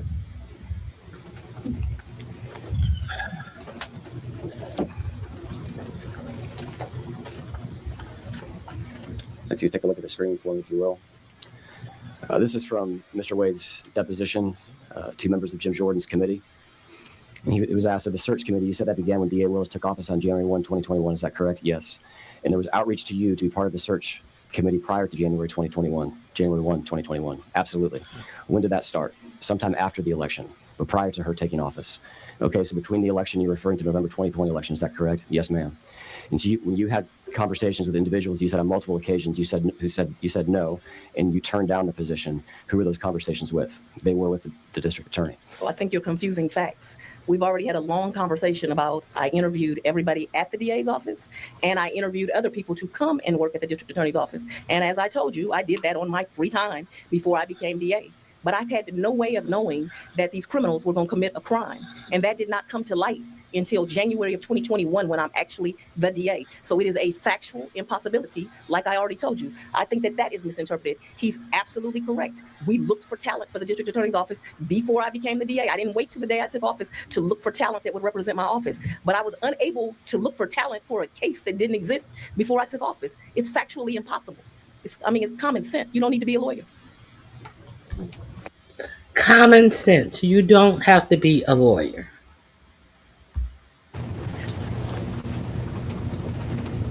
I'm going to read you Oops. some additional testimony. I'll try to put it on the You screen. can read me as much as you want, but I will. Thank you, Madam DA.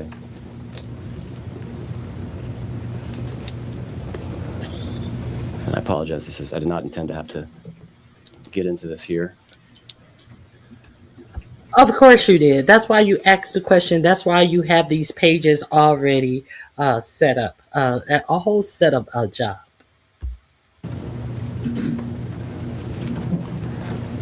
What was when Mr. Wade says that there was an interview on line 13, as you'll see here, this is prior to you entering office. What were you interviewing him for? I didn't interview him prior to him entering office. He had a thriving law practice. Even when he ends up being offered the position, he doesn't want it. Okay, now.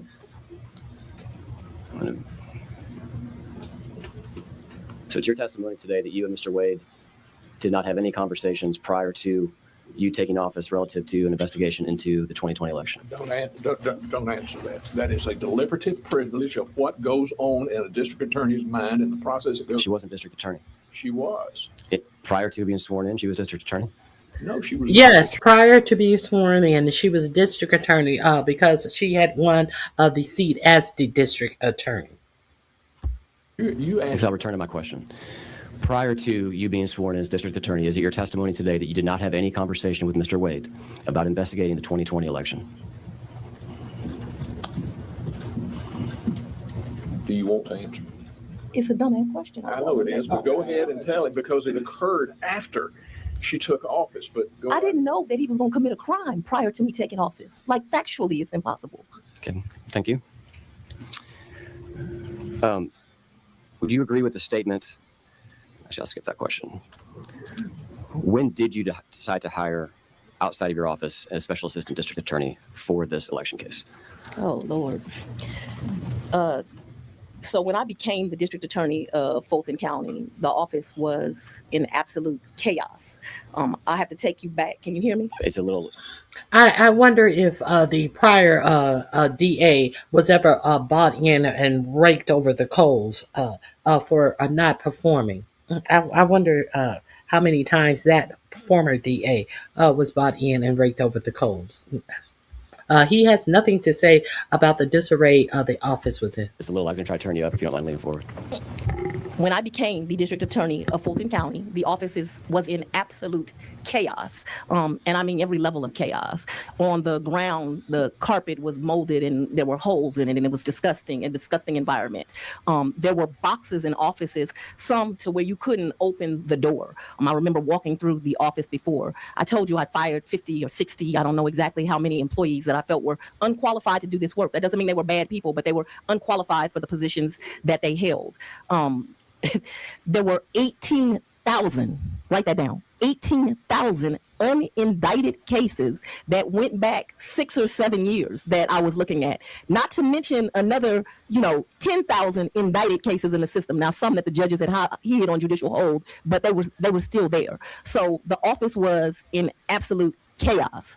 And then I'm in the office on, I came in that Saturday, so that would have been day one. That was the day that I walked through the office. And I'm literally in the office that Monday or Tuesday. I can't recall now what day it is. And there's this phone call, and the Secretary of State saying, oh, the proper venue to investigate this might be Fulton County. And so my priority became, and this is important too, there were 200 and something murders that had been sitting for years, families that had been waiting for justice for years. And so when I come to be the district attorney, my first responsibility is just getting the office properly set up. In fact, one of the most important roles I held up that I tried to find was the head of the civil rights lawyer. So when Brian Watkins walked into my office and actually interviewed to come there, because he was not with the old administration, that was like a gift from God, that I had a lawyer that had enough experience and would be talented enough and ethical enough and have the integrity to do this work.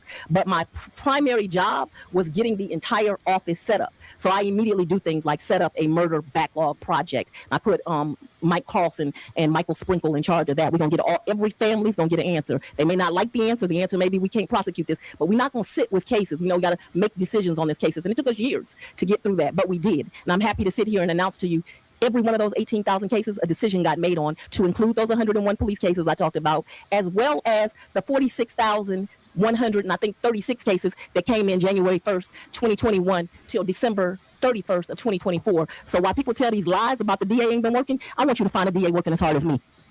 My question was, when did you decide to hire outside counsel, a special assistant district attorney, for the election interference case? When it became obvious that this case would take so much investigation to learn the truth, and that I would need people that could focus on that. And although I had talent in the office that was being developed, each and every member of my staff had a priority. See, this is the most important case to you. Let me tell you what the most important case was to me. When I walked in the office, there had been 2 black children that had been killed, Sequoia Turner and Kennedy Maxwell. Those were the 2 most important cases to me as the DA. And I needed to make sure that those families got justice, but the cases didn't come with a bow on them. In fact, one of the cases was particularly not done properly. And so my priority became making sure I had the talent to make sure we got all of those cases done. If you're wondering, both those men are doing life right now for taking those children from us. Certainly aware of the case and the autonomous zone and everything that happened back in that tragic time frame. So definitely appreciate those murderers being behind bars. So you didn't really give me a date range, but we'll just move on here. But you did consider Governor Barnes for this role. He's testified to that previously. And let me tell you what Governor Barnes told me. Governor Barnes told me when he was the governor, he changed the state flag from the Confederate flag. And that as a result of him changing the Confederate flag to changing the flag to make it more inclusive to all Georgians, that the Ku Klux Klan sat outside his house and that he lived under threat during that time period. He told me that him and his beautiful wife. Governor Barnes is the attorney she has sitting next to her. That is Governor Barnes. Had survived that, but that he was an older gentleman now. I'm going to say that nicely. He was an older gentleman, and due to the nuts that would come out of the woodwork if I was doing this type of work, that he was not at a juncture in his life where he could take those kind of security risks. He also refused to work for $250 an hour. I can attest to that. We've got some questioning in here, Governor, on your rates, and we'll get to that in a little bit. You did, Madam DA, you considered several attorneys for this case in addition to Mr. Barnes? I did. And ultimately, you selected Mr. Wade to oversee the anti-corruption unit. Is that correct? He never oversaw the anti-corruption unit. My apologies. To oversee the elections interference case. To manage, yes. How would you delineate manage versus my choice of oversee? They're the same. Okay. What happened between January 2021, I believe that's when the phone call was that you referenced, in November 2021, which was the time that Mr. Wade signed his first contract? What type of work happened within any area of your office in terms of gathering evidence or considering whether or not to bring these charges? You want me to answer? Not particularly. I don't think it's any of their business. You're getting into why a grand jury returns a bill of indictment. That is a deliberative process wrapped in the discretion of the district attorney. We're not going to get, I'm going to instruct her not to answer. I don't think that's any of their business. You can, if you see fit, you can seek to enforce that question, at which time she would be entitled to a jury trial in Fulton County, and I would be able to cross-examine you, each one of you, with a real judge ruling on real law. But until that happens, I'm going to instruct her not to. So in your advice of counsel, you're asserting privilege. I'm telling her not to answer. I'm clarifying with the I witness. don't have to answer that. I'm not a potted plant. I can answer. You can advise. You can absolutely advise your client, Governor Barnes. I'm asking your I client. suggest you move on. I'm asking your client if you are asserting privilege on the answer to the question. I made the objection on the record and told you even what you can do to enforce it. Period. Total cost of the election interference case. Move on. Moving on. I don't recall, but if we want to talk about cost, I'd love to talk about how last year alone the AG paid one lawyer $8 million. You don't know what the cost was you don't know the cost of the election interference case? I don't know the exact cost. What's a range? As I don't want to speculate to numbers. Whatever it cost, they tried to steal the rights of thousands of Georgians. It couldn't have been enough. What was the rough total operating budget of your office last year? I don't know that. It's probably around $40 million. That's a speculation and a guess. That includes state money, grant money, and that's not an exact number. I don't do the budget. I have very high level conversations about that. Okay. Can you give us a rough breakdown of that, the county budget and the state budget? I cannot, and I'm not going to guess for you. She just told you. Any money? I do have some grants, yes. The only source of federal money you get is from grants? To my knowledge, I don't. There may be something else. We may have some federal seizure money. If we do, it's not much. So I don't know. I don't want to speculate if I say. Oh.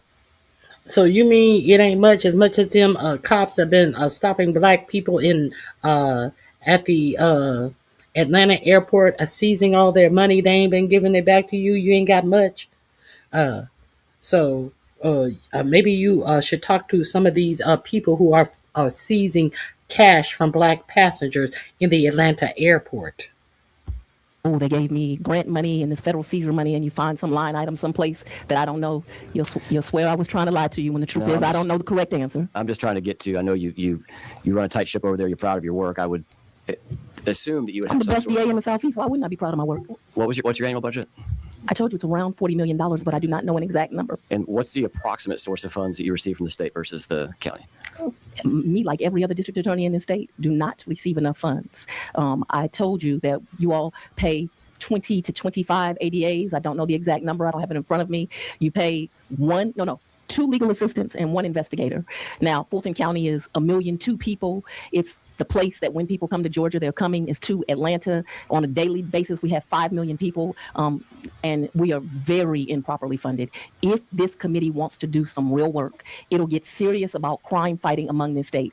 From every rural community to I'm answering my question. That's not the answer to the question. Okay, well, if this committee wants to get serious about legislation to make the communities in the state of Georgia safer, they will invest more money in every district attorney's office across this state. That's the rural DAs need more, the middle size, the residentials, and the big cities like Atlanta. All of us need more resources to be able to do our job appropriately. And it is a joke the way that these people are funded that are dedicating their lives to public service. Also, I want to go back to, because this is extremely important and you have the power to do it. The Georgia Bureau of Investigation cannot take rape kids. For advice on what the legislation you asked do. To take advice on legislation. And we will get to that time. You answer the question, she has a right to fully answer. And if she would answer the question, Governor, I would not be saying it. She's pontificating on everything from rape kits, which was what she was about to get into. The question was the amount of money that came from state funds and county funds. And if she doesn't know the answer to that question, the answer is I don't know. The question isn't let me talk. The answer isn't let me talk about rape kits. So I'll get back to the line of questioning. I'm going to give you latitude here, Madam DA, but same way in a courtroom, there are guardrails as to what we need to stay in and within. Indeed, Governor, and this is not a courtroom. To make evidentiary rulings, and you don't have the power. I have plenary power, Governor, to conduct the meeting. Absolutely. You do not have plenary power. I know you think you do and that you're above the law, but you are not. If you want to cite her for contempt, Governor, she is entitled to a jury trial, and I can examine you on your actions, and I can examine you on your motives, then I will be glad to take that. As Clint Eastwood said, make my day. We know the motives. He's on the ballot. Governor, this is a hearing of the Senate Special Committee on Investigations. You're not worried about those that you convicted illegally and locked up. Why is it that you run ads? We're going to go on to our next question. How are the funds? You say that we give you the money. When he brings up, how come you're not worried about those you wrongly convicted? We're going to move on. Now he's ready to move on. Money, I know that's a loose term, and that flows. Locked up. Why is it that you run ads? We're going to go on to our next question. How are the funds? You say that we gave you the money. I know that's a loose term, and that flows into the Fulton County coffers, so to speak. And when you remit payment, you do that through the Fulton County accounting system. Is that correct? Your question was compound. I didn't understand. Sure, I'll try to break that down. When checks are written as a result of a check request made by your office, those checks are paid by Fulton County. Is that correct? I don't know how every check is written and if that's going to be 100% accurate. So I'm going to refrain from asking that question. What I can tell you is that, and probably happens in every other circuit, the district attorney has control over their budget and they don't have to go to the county. But I understood I was a woman DA coming into the office. I also understood that I was African American. And so therefore there would always be a target on my back. And so I did two things financially. One is I've never, so people can stop requesting, had a credit card associated with that office. Never. So I've never had a credit card, will never have a credit card. The other thing I did is that there is a CFO of Fulton County, a white female. Her name is Sharon Whitmore. I believe you've heard from her. And so I made it so that the procedures of my office, although I did not have to do it, that it has to go through her for clearance. That way nobody would say the district attorney stole any money. Okay, that gets to the core of my question. So when you're paying vendors, when you're paying contractors, that's going through, I think you said her name was Ms. Whitmore, and she did testify before the committee. What I'm getting to, and I'm trying to figure out, is whether when the state funds come in, the federal funds come in, the county funds come in, are those paid for out of separate accounts, or those funds kind of commingled into a general budget, if you will, and that gets allocated? I really couldn't answer the question. There's many different pots of money from the county. The state directly pays those state employees. Then they get another check from the county, the ones that don't make enough from the state. I really can't fully answer your question of all the ways. I have a team that I call my deputy. I have a deputy of operations and a team that does that kind of stuff. But there's some money from the county. There's some money from the state. The grant money I know goes to the state. The truth is I don't have any grants. Fulton County has grants, but those grants do benefit my office. My SACI unit is renowned. I'm ending the year with 100% conviction rate on special victim division. SACI is a sexual assault kit initiative. Georgia, like many states, failed victims, mainly victims of color. And so rape kits for years, going back to the 80s, were not tested. So we have a grant with the federal government that, and I'm talking about thousands of rape kits where they go and they test those rape kits. What we have found is if they would have done those jobs and believed those victims, that many of those rape kits go back to serial rapists. They also go back to people that have committed other crimes. I have excellent attorneys that are in that unit, some that I pay out of the grant, some that I add with my general fund. And as I said, not just my SACI unit, but my crimes against children unit, my SACI unit, my sexual assault unit, my human trafficking unit. We're ending the year with 100%. So just yes or no on these. We can move quickly on to the next topic. You said you do not have a county credit card or a DA credit card. Absolutely not. So y'all can say I stole some money. Is there any sort of DA checking account that's separate that you use to pay your vendors or anything like that? Or is it all to go through the county? I really can't answer that. And so I'm not going to speculate. Okay. You mentioned forfeiture funds before. Do you have a ballpark of how much you've received? I think you said it was a small number of state forfeiture funds. No, I said federal. Okay. I don't think there's much in the federal forfeiture account. Do you receive state forfeiture funds? I do. Approximately how much a year is that in an average year? I don't know the number to that. I can tell you I have sitting in abeyance. I just did a huge forfeiture, but it's not money we can touch yet, and it's a couple $1 million. Okay. What's your understanding of the allowed uses of state forfeiture funds? Oh, if I don't know the use of a forfeiture money, I talk to lawyers in the office. I'll go to PAC. I don't touch forfeiture money unless I get some approval. Do you know of any delineation between the allowance of uses between state forfeiture funds? Yeah, there's definitely rules. There's definitely rules. I was asking about the difference between federal and state, if there's any rules there. There are rules to both, and I don't know I can't tell you the rules for each. Anytime we were going to make an expenditure, we would look at it, I'm sure. Do you know if those funds are commingled at all within your system? I don't know, but I would believe not. Okay. Who is it? You mentioned that you've got people. Who is it that oversees the use of forfeiture funds in the office? It's going to be the county that stuff is going to go back to the county. Okay. And do you know whether or not any forfeiture funds were used to pay Mr. Wade? I'm not aware of that. We would have submitted the invoices to the county. The county would have used one of those mini line items. They would have paid them. Can you think of a reason why forfeiture funds would be used to pay Mr. Wade? I guess he's. She just told you that she doesn't know. So yeah, you were asking me to speculate. You do not know whether Mr. Wade was paid with state forfeiture funds or not? You're asking me to speculate. No, I'm asking if you know whether or not state forfeiture, any forfeiture funds were used. I'm unaware of that. Okay. I'm unaware if the answer is yes. I'm unaware if the answer is no. What I'm aware of. What I'm aware of is you asked her 3 times to speculate. If the process was turn in a bill and they would do it. You and Jim Jordan working together? I've never talked to Mr. Jordan. Just I don't know want about to point that. Anybody who doesn't report people that get raped in college, I'm gonna have to disagree just with want you to there, point this Governor. out here. This is Oops. Jim Jordan, who was the wrestling coach at Ohio, I think it was Ohio State, that Jim Jordan, who has never sponsored a piece of legislation in his 16 years, I think he is a senator.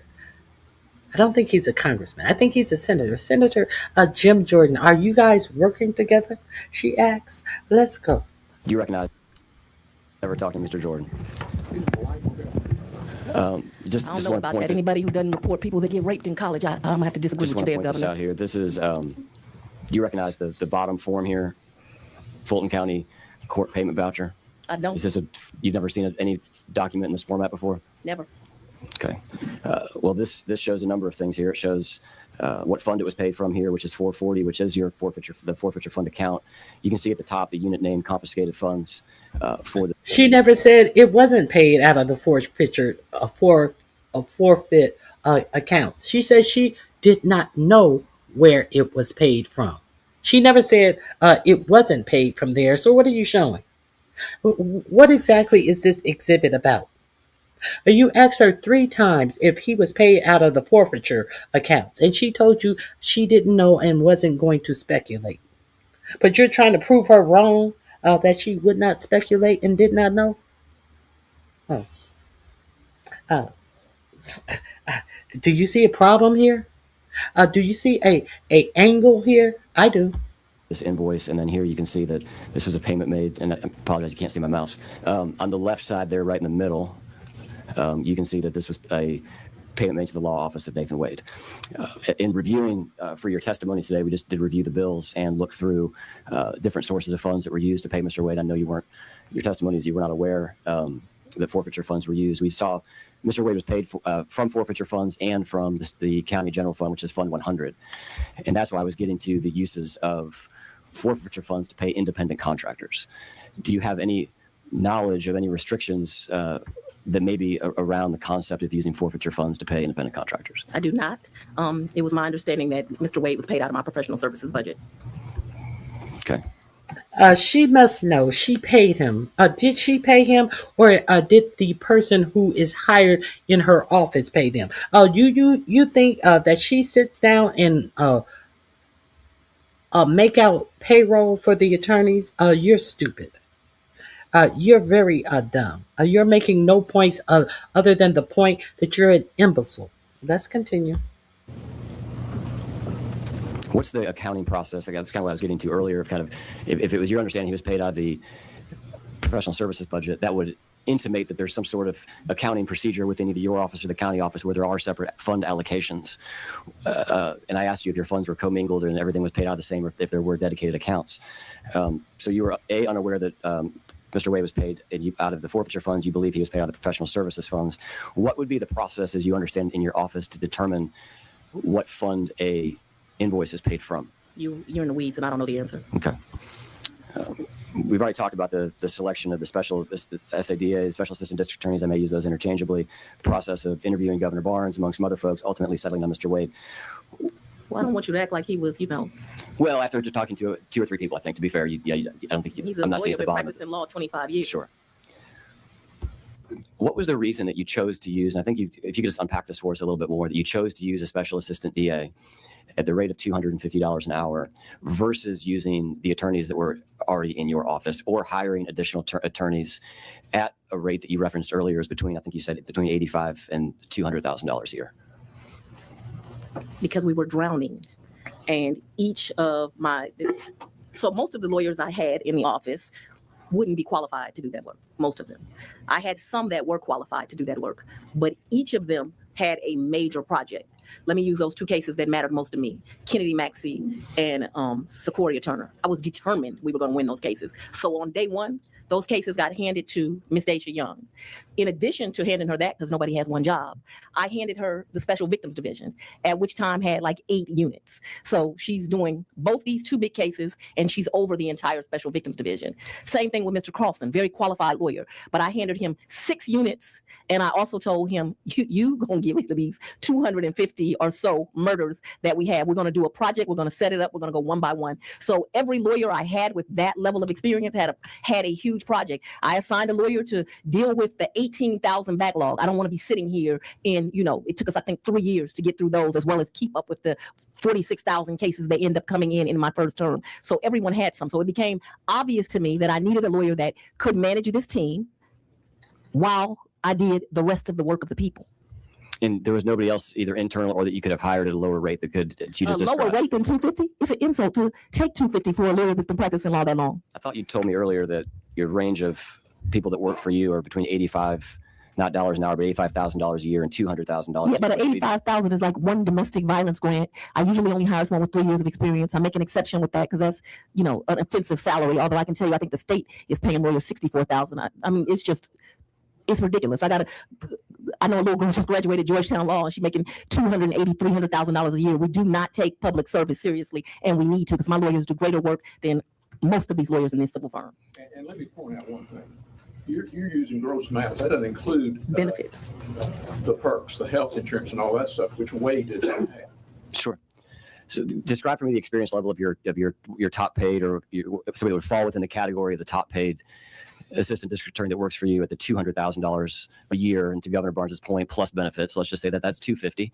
And if I take that divided by 2,000 hours, that's about $125 an hour. I don't understand the question. My question is, what is the experience level of the assistant district attorney? Are you trying to intimate that you're going to tell me who to hire and how to do my job? No, ma'am. I'm asking you, the wonderful people that you have hired, they're the top of your pay scale at $200,000 a year. What is their experience level? Because I'll let you answer that. I'll ask my next question. 20 years practicing or more. And it's your testimony that somebody with 20 years practicing or more would not be able to manage the election interference case. You are really not listening. I said that I had people at that pay rate, and each of them was assigned a major task within my office. And no, I did not have anyone that was not assigned with a major task that I trusted to manage this case. And so I made a decision. The people of Fulton County elected me to make that decision, and I did. Is there a reason why you decided to go the special assistant district attorney route via independent contractor as opposed to a new full-time hire? I think it's asked and answered, sir. Yeah. Okay. Because it was cheap. You don't have to pay the perks. Governor, I'm happy for you to provide counsel to your client, but in terms of testimony, that's what the district attorney is here for today. Well, can you describe? Give you fair notice. I'm not going to allow her to answer repetitive questions that have been answered time and time again. Were there any internal policies that you had that kind of drew a line between you when you would use your internal staff versus hiring a special assistant district attorney, or was it more so based on workload, like you described? It was based on my decisions. Okay. At its peak, how many total attorneys were working on the election interference case?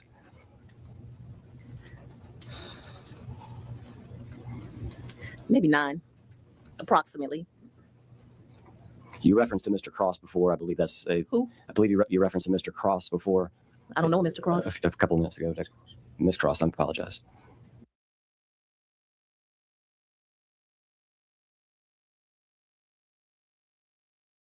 Let's be clear.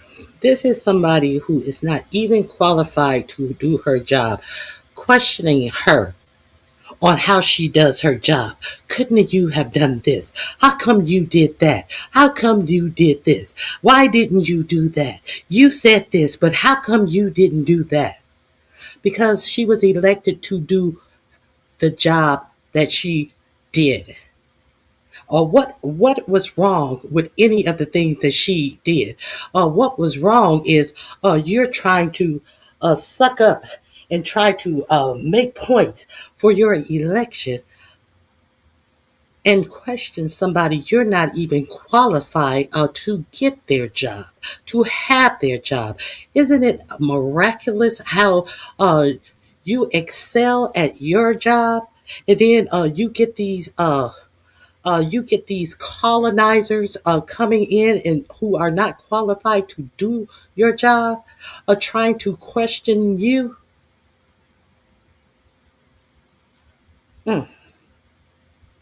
Yeah. What about him? Her. Who are you talking? Who? I believe you referenced a Mr. Cross before. I don't know Mr. Cross. A couple minutes ago. Ms. Cross, I apologize. What about him? Her. Who are you talking about? Miss Anna Cross. I never referenced Miss Anna Cross. I believe you No, she never referenced a Miss Cross. She did. referenced Ms. Cross when we were going through. I didn't read back the testimony. Can you give me the breakdown of the total attorney? Read back the testimony. Is it on the case? How many of those were full-time within your office? Reference Ms. Cross when we were going through. I didn't read back the testimony. Can you give me the breakdown of the total attorneys that were on the case? How many of those were full-time within your office, and how many of those were independent contractors?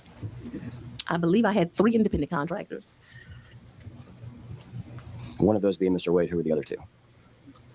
John Floyd, Anna Cross. Diversity: white male, white female, black male. Diversity is intentional. What kind of experience do you look for in those special assistant district attorneys? They're all amazing lawyers. John Floyd is the RICO expert. He wrote the book, literally. He taught me RICO. So that was his experience. He's not he's not necessarily going to be the trial prosecutor, but he certainly is great to help you put together an indictment, and he is certainly capable of questioning a witness, but that was not his forte. Ms. Cross is a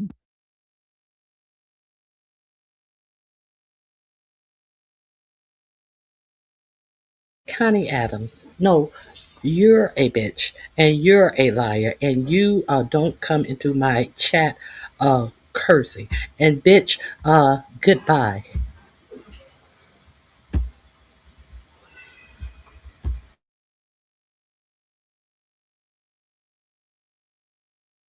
brilliant mind. She writes beautifully, and is very well versed in the law. I'd worked for a prosecutor in the past, so I looked for smart people with integrity that could do the work. And I got 3 lawyers, each the God put in different skin, that could do the work. Thank you for giving us Ms. Cross's background, the rest of those as well. Has Mr. Wade ever prosecuted a RICO case prior to the election interference case? Mr. Wade certainly was served as a prosecutor before this. He also has worked as a criminal defense attorney, and I believe he has defended RICO cases. But as far as you know, he had not prosecuted. I didn't need him for that. That's why I get to make the selection and not you. Has he ever prosecuted any felonies? You referenced him prosecuting cases. My understanding this was the first felony case that he was on the prosecutor side for. Is that accurate? I'm not sure if that's accurate. I believe he did some work for the Attorney General, although the Attorney General never tries as many cases as my office. But different people are needed for different things. And the people of Fulton County elected me to make those decisions. And I know y'all want to come in and be daddy and create QAnon committees that will judge prosecutors and have these committees. But unfortunately for you, I won this vote by 68% this time, 87 in the Democratic, 68 the general, 72% last time. So the people of Fulton County have selected me to make these choices, and I make them. And my city and county are safer because I make them. In your prior testimony with Ms. Ashley Merchant, there was a conversation around what she referred to as block billing. How would you describe block billing? Oh, let's talk about Ms. Merchant. Let's just talk about block billing, please. We're not. I've opened the question to block billing. The credibility of whoever saying it is an issue. Well, then let's just.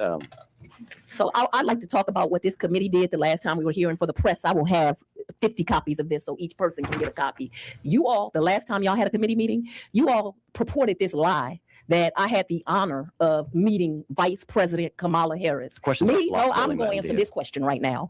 And when you stated that, You stated that it was me and it was Mayor Dickens. And then you put this exhibit up for the entire world to see. How disingenuous, how lacking of integrity for Ms. Merchant as an attorney to put it up, and for Towsard, who I noticed is cowardly not here, to have it here. This clearly says, I'm at a Black History Month project. Almost every important Black elected official across the country was invited to it. I'm on the lawn with a cocktail, and yet y'all tell the world I was sitting down with the vice president having a meeting. It was a damn lie. And this is the evidence of it. And y'all had the audacity to put it up on a screen as if you were showing something other than the DA was having a cocktail on the lawn. I have never even had the honor of meeting Vice President Kamala Harris. Never. How would you define block billing? Like somebody who didn't know what the hell they were talking about. I'm going to refer you to the screen. I don't review those documents, so you're asking me to look at documents that I haven't for the first time. What I can tell you is that I allowed Mr. Wade to bill 160 hours a week, and then Mr. Wade would be the first one in the office making sure that my staff arrived. He corrected their behavior. They thought that 8:30 meant 8:30. He taught them that 8:30 means 7:45. He got there before them. He left after him. He taught them how to do this case, and he was a leader to that team and a public servant. And for that, him like me has been threatened thousands of times. You want something to investigate as a legislature? Investigate how many times they've called me the N-word. Why don't you investigate that? Why don't you investigate them writing on my house? Why don't you investigate the fact that my house has been swatted? If you want something to do with your time that makes sense, and you can use all this in your campaign ad, you attacked Fonnie Willis. What have you done, sir? Nothing. So I'm going to refer you to the screen. I know you said you don't approve. I don't look at this. I've never seen it, so I can't talk to you about documents I don't approve and don't review. Can't talk to you about it. Who does approve the documents in your office when invoices come in? I thought we'd been through this. I don't believe you said who reviews the invoices and approves the invoices in your First of all, I have no firsthand knowledge of it. You have no firsthand knowledge. You want me to testify about something I don't have any firsthand knowledge of? I'm asking. Are you asking me to speculate? Because I've clearly told you I don't have any firsthand knowledge of it, and I'm not going to speculate. The question is, when an invoice comes into your office from a special assistant district attorney, what is the review process for that invoice before it's paid?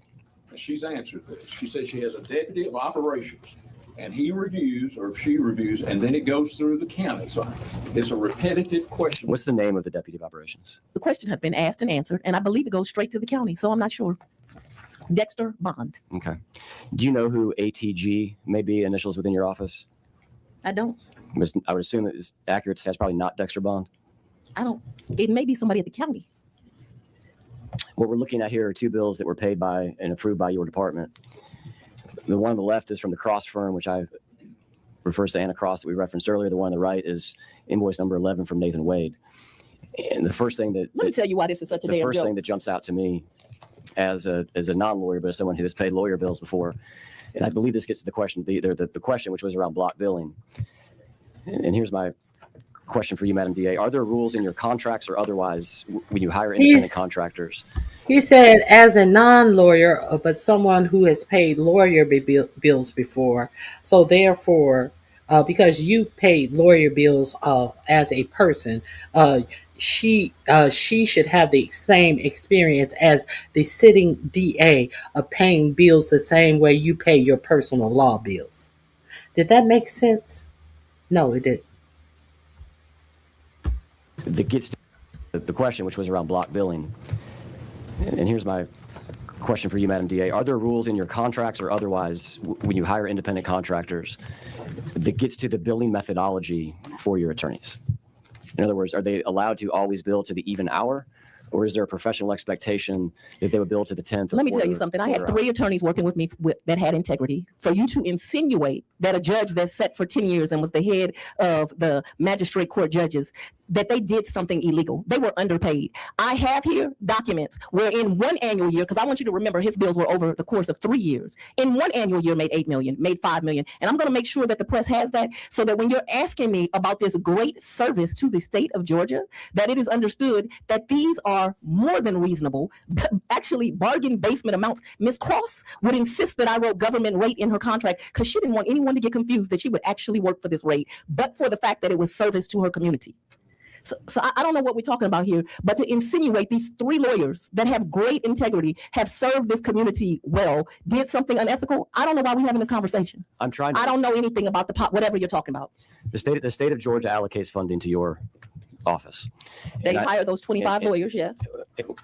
And we are the question in here is relative to the approval process of invoices that are paid by your office. You have testified that that is done by Dexter Bond, that you're unaware of who this ATG is that signed off on this. We'll move on to this further line of questioning here. You know, old men have to go to the bathroom about every hour. Governor, would you like a 5-minute recess? We'll take a 5-minute recess.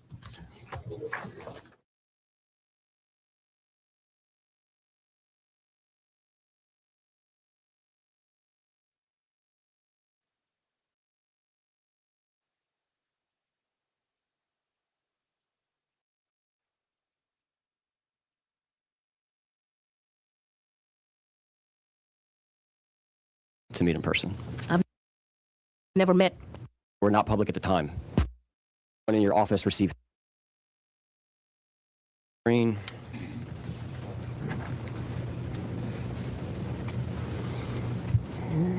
Ma'am, have you seen this letter before? It's got my signature on it. Do you have seen this letter before? Yes, that's how it got signed. You sent this letter on December 17th, 2021, requesting access to documents to from the January 6th committee, Chairman Representative Thompson. Is that correct? I did. Okay. Did you or anyone in your office receive help in your investigation from the January 6th commission? What do you want? What do you mean by help? Did they send you documents? Well, they're public documents now. Did they send you any documents that were not public? They were not public at the time. None that I can recall. None that I can recall. In the letter, you offer to meet them in person. Did they take you up on the offer to meet in person? I've never met Thompson. Have you ever met anyone that was doing work with the January 6th Commission? Not to my knowledge. I may have met them and not known they were doing that work. Mr. Wade traveled to D.C. with members of your staff. Is that correct? That is correct. And Mr. Wade billed for conference calls with the January 6th committee. Is that correct? I haven't looked at the bills. What difference does that make? On the left side of the screen here, I apologize, the camera's in your way. There's a screen over here. You'll have to remember the criminals that I indicted, they had committed crimes all over the country. And so as a result, as a prosecutor, if you know that a criminal has done crimes in this state and other states, it would almost not be due diligence to try to get information from them. Here goes some more legislation you can take up. There is a process called TUI with the federal government where state prosecutors try to get information from federal prosecutors. They are not very helpful. On this bill, on the left-hand side, the first red I haven't highlight, seen the bill, sir. You remember? that's why I'm showing it to you, Madam DA. It says team meeting, conference with January 6th, research legal issues to prep, and it ends with V. He testified that the testimonies on the right side of the screen that meant interview. And then the second one is travel out of state, interview and research, which was from April 27th until April 29th. Are you aware of a trip that Mr. Wade took out of state that your office paid for in April of 2022? Yes. What was the purpose of the trip? I don't recall. Okay. I'm sure to get information on some of the criminals I ended up indicting. This slide here shows essentially a reimbursement request on the right-hand side for Mr. Wade at the Hyatt Place Hotel. And on the left-hand side, this is an invoice for the Hyatt Place Hotel during the time period I referenced earlier for Mr. Michael Hill. Do you know who Michael Hill is? He was an assistant chief when he left my office. He's an investigator, though, a sworn law enforcement officer. And he was on your staff during April of 2022? You said when he left your office. When did he leave the office? I don't remember. But yes to the first question. He was on my staff at that time. I don't remember to the second question of when did he leave. Not long ago, he got a higher title at another office. Do you know who else from your office attended this trip? I can't recall. You can refresh my recollection if you like. This is an invoice for the same hotel on the same dates from Mr. Francis. I assume it's Mr. Wakeford. That's someone that worked in your staff? An amazing attorney. What was his role? He's an attorney. What work did he do within your department, your team? He does all types of work, but he is what I would consider to be an appellate lawyer. Did he do work on the elections interference case? Absolutely. What work did he do on the election interference case? He did a lot of excellent writing.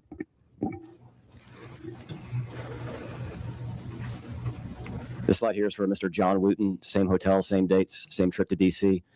Do you know John Wooten? He works for me. Currently? Yes. What was his role in April of 2022? A lawyer, works for my office, does a lot of white-collar crime for me. Did work on the election interference case? Yep. Okay. So is it safe to assume from both the testimony I had on the screen, your letter, and Mr. Wade's invoices that reference January 6th, is it safe to assume that Mr. Wade and other members of your staff went to D.C. in furtherance of your investigation of the 2020 election? I'm not going to make assumptions under oath.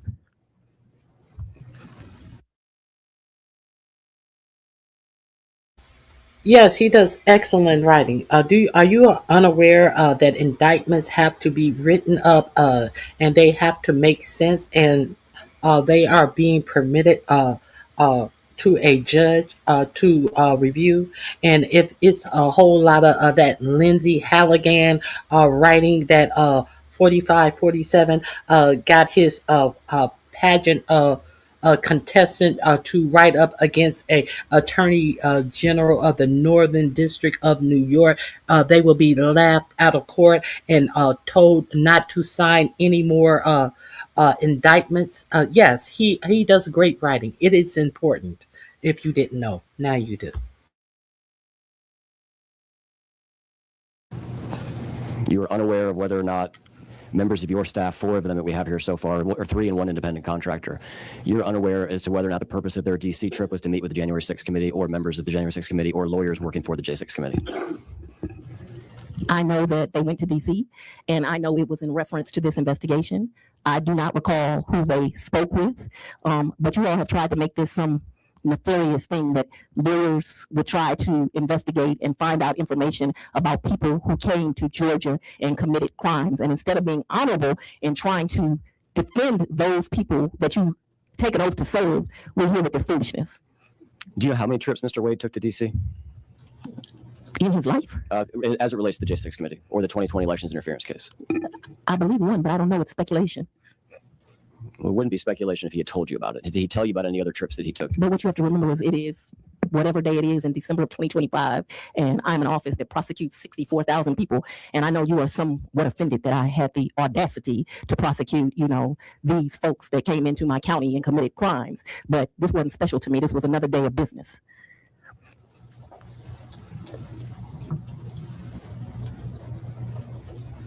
Blue. On the screen is another invoice from Mr. Wade. The highlighted section, I'll just read it out loud. It says January 6th meeting and ATTY Conf. That's from November 16th of 2022. And then there's a second entry immediately below that, interview with DC/White House, November 18, 2022. Have you seen this, Bill? No. Are you aware of phone calls or conferences that Mr. Wade either attended or was a part in that relates to the J6 committee or the election interference case, working with the J6 committee that is separate from the April trip that we just discussed? We didn't do much work with a J6 committee. So I've never seen this bill before. And I believe the only thing that we called the White House about was, did we have to go through the TUI process with that White House like we have to do with the Department of Justice? That's my recollection. That could be right or wrong, but we were trying to speak to people in the Trump administration, the first one. So I don't believe we had a lot of contact with the White House. So I'm not aware. You said you were trying to speak with people that were part of the first Trump administration in these travels to DC, or are you just saying that more generally? More generally. Okay. And just to clarify, I want to make sure that I have the record correct here. You're unaware of who Mr. Wade. I can't recall those level of details. I know you want to take me back to 1948, where an African-American prosecutor can only prosecute certain types of people, but I prosecute and stand up for all victims that come into my circuit. When was the special? Gut punch. I know you want to take me back to 1942 when I was not allowed to vote, much less go to college and prosecute people. What is in front of me is just a common criminal, which I am used to prosecuting. This is no big thing to me. It's a big thing to you since you guys are trying to say that I did something wrong in actually doing my job. Let's continue. Purpose grand jury impaneled. I don't remember the date, but that's an interesting point. 2 grand juries said these people did these crimes. The date that I have, and the grand jury was made up of independents, Democrats, Republicans. The date that I have is January 24th of 2022. Does that seem like it's within the range of being the correct date? So I already stated I don't trust you. I understand you're trying to run for lieutenant governor right now. Anything you want me to testify to, I'm going to need to see. Okay. Were you aware that in between the time of the special grand jury being... Well, she says she's going to need to see. She didn't say she wouldn't answer the question, but you notice he didn't present that to her. Let's keep going. Sworn in and receiving evidence, Mr. Wade traveled to Athens, Georgia to meet with officials from the White House counsel's office. I don't recall. On the right-hand side here is the meeting that I reference The highlighted section reads, travel to Athens, conf with White How House does this counsel. assist you in developing laws for Georgia? Because I believe the purpose that I'm here for is because you all need assistance in doing your job, and you want assistance with rules and regulations around how people should be a prosecutor. And it made sense to me that you'd come to the best prosecutor in the state to ask for some advice. But I'm confused as to how this assists you and what the purpose of me being here is. The committee has a broad purpose. I'd be happy to refer to counsel as to the overall purpose of the committee. But my question for you is, as it relates I don't to think it's travel- relevant, so I'm objecting on relevance. She's asked and answered that. She's told you that the TUI process goes through the White House counsel's office. She's asked, it's been asked and answered. And it's your testimony today that the travel to Athens conference with the White House counsel, as far as you were aware, was due to a part of this TUI process that the governor's referencing. I've testified. I don't recall anything about this. Okay. And I don't see how it's relevant to what your alleged purpose is. Now, your real purpose is to try to get elected, which I would say, Georgia, please, let's elect any lieutenant governor, but this one. We'll get to your work trying to elect lieutenant governors in a second, Madam DA, but for now, we're talking about the I've done no travel work with to an DC. elected governor, but if I will do some work with this, I see that Counselor left you alone today, I'm not. and he is running to be Attorney General of this state, Madam DA, and we're he gonna is answer your not question. qualified to be such. By record, by this document where he put up a false document trying to prove that I met with the vice president, that shows you he does not have ethics. But there is somebody running for Attorney General that has been a state prosecutor, a federal prosecutor, a civil rights attorney, and a state's legislature. So if people want to vote for people that are ethical and actually have the experience to do the job, I say go donate now to Tanya Miller.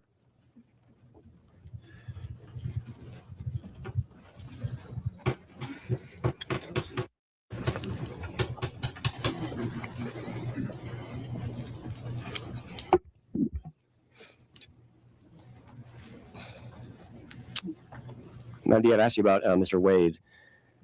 Did you speak with anyone that had worked with the January 6th committee or was a lawyer for the J6 committee? That's been asked and answered. She said she'd never done it herself. That's what she testified. Did you communicate with members of the J6 committee through any intermediaries that relayed messages back and forth on your behalf? I don't recall ever speaking to anyone of the January 6th committee. What you asked me, though, is have I ever met someone? I am a public official. I meet people all over this country all the time. Shake hands, take pictures, kiss babies, all the things elected officials do. So I have no idea if I've ever met someone that may have been part of the January 6th committee. And I want, what is J6? Is that where they stormed the Capitol and killed a police officer? Is that the same committee we're talking about? So that it's clear on the record. The ones that have been exonerated, we say that we stand with law enforcement, but don't care when police officers get killed. We're going to continue on to the next question. Governor, you are here to advise your counsel. You're not here to pontificate. Absolutely. But you are there to pontificate and hide of the January 6th persecuted. It is absolutely irrelevant, everything that you're trying to say. How does this help you with laws? Yes, I'm sorry, Judge. I'm sorry, Governor. If you've got something to ask it, but don't go into, well, there must have been a conspiracy here when they went up and looked into the folks that broke into the Capitol in shamu suits or whatever that was and put the Vice President of the United States out saying hang Mike Pence, and that they were prosecuted and then pardoned by President Trump, and you're trying to say and infer that it was illegal, immoral to investigate that was part of a pending case. So We're asking questions relative to the investigation, Governor. We're going to move on to the next question. what you're trying to infer some wrongdoing where none exists. Ask the question, let's move on. Also to divide this country, and it should be noted that there were many great honorable Republicans that brought this case to me because they knew what happened was wrong. One of them is Duncan, who's now running for governor. So you have your endorsement.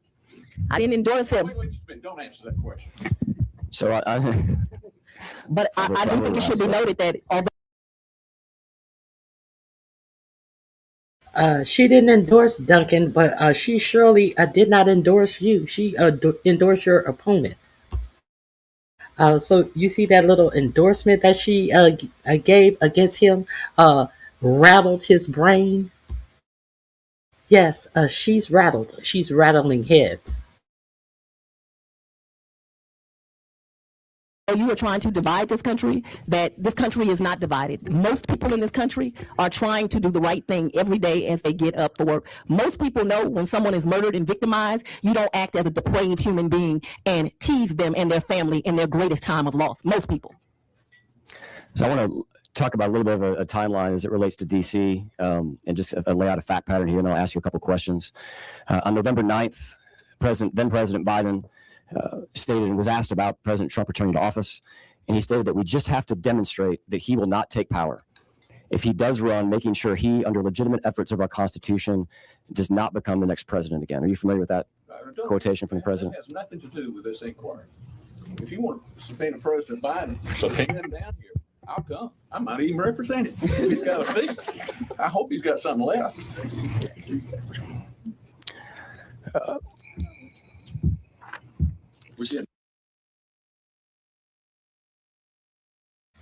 Now she's being questioned about Biden.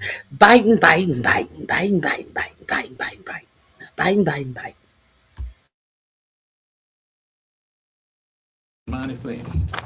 So a couple of days after this, President Trump did indeed announce that he was running for president. As you can see on the date there, November 15th, 2022. And then the very next day, and we've referenced this a second ago, but we're going to go back to it. This helps you develop legislation now.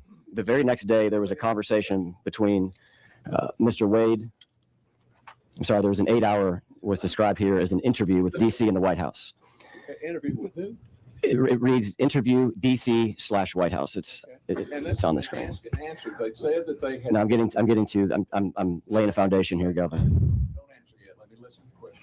On November 18th, the very same day as this 8-hour phone call with the White House, U.S. Attorney General Merrick Garland appointed Special Counsel Jack Smith. And around that same period of time, some news reports say the same day, but we know within 2 weeks of that time, Matthew Colangelo, who is the former third highest ranking official at DOJ, tendered his resignation to take a position in the Manhattan prosecutor's office, which would go on to also indict President Trump.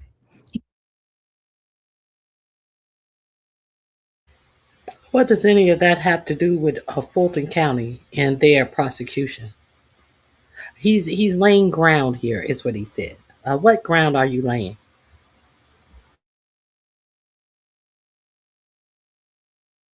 Committed crimes in a lot of places. Tendered his resignation to take a position in the Manhattan prosecutor's office, which would go on to also indict President Trump. He committed crimes in a lot of places. And convicted by the jury of its peers. And you know, you all want to, this is very important. You all want to intimidate people from doing the right thing. And you think that you're going to intimidate me. You all have been trying to intimidate me for 5 years, which is why I have not been able to live in my house for 5 years, because the N-word has been written on my house. Thousands of threats have come to my office. And instead of doing some legislation, when someone says something inflammatory that you know is going to cause them to be the victims of crime, you ought to do something about it. But you see, I'm not Marjorie Taylor Greene. I ain't going to quit in a month because somebody threatens me. I took an oath to do the right thing. People came into my community and committed a crime, and I indicted them. And rest assured, if someone else comes in my community and commits a crime, I will indict them again. Special purpose.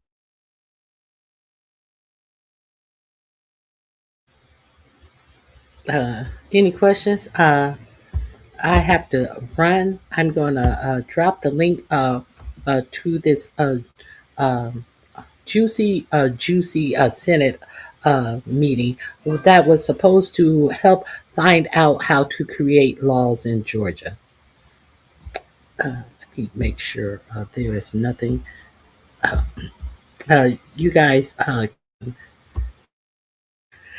can hear the rest for yourselves. Let me make sure there's not one more thing. There is a couple more juicy moments in this. I just wanted to get us started.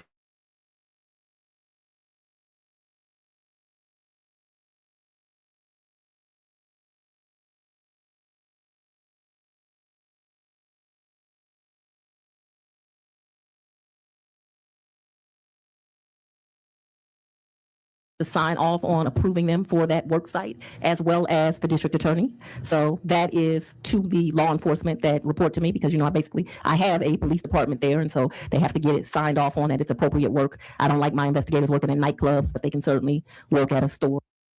More than just privilege, it is also this beyond the scope of what you've read me there. Where are we going? I thought this was supposed to be. I thought y'all needed some help. It was supposed to be about. Jack Smith was appointed by Merrick Garland, and just a month after, the third ranking member of the Department of Justice left the Department of Justice to go work for Alvin Bragg, that date being December 15th, 2022. Is that the date that the special purpose grand jury released its report? I don't recall. Don't answer that. And let me tell you, You don't recall? Does that? You said you did not recall. And to try to, everybody's a crook in your mind. Jack Smith. Well, there were some crooks. Well, I know. But they were on the indictment. So you reference your prosecutorial discretion and bringing these charges. I believe you say 50. You were talking kind of fast there. Was it 50 that you said? I said that the grand jury recommended that 19 people be indicted. It's there. It's part of public record.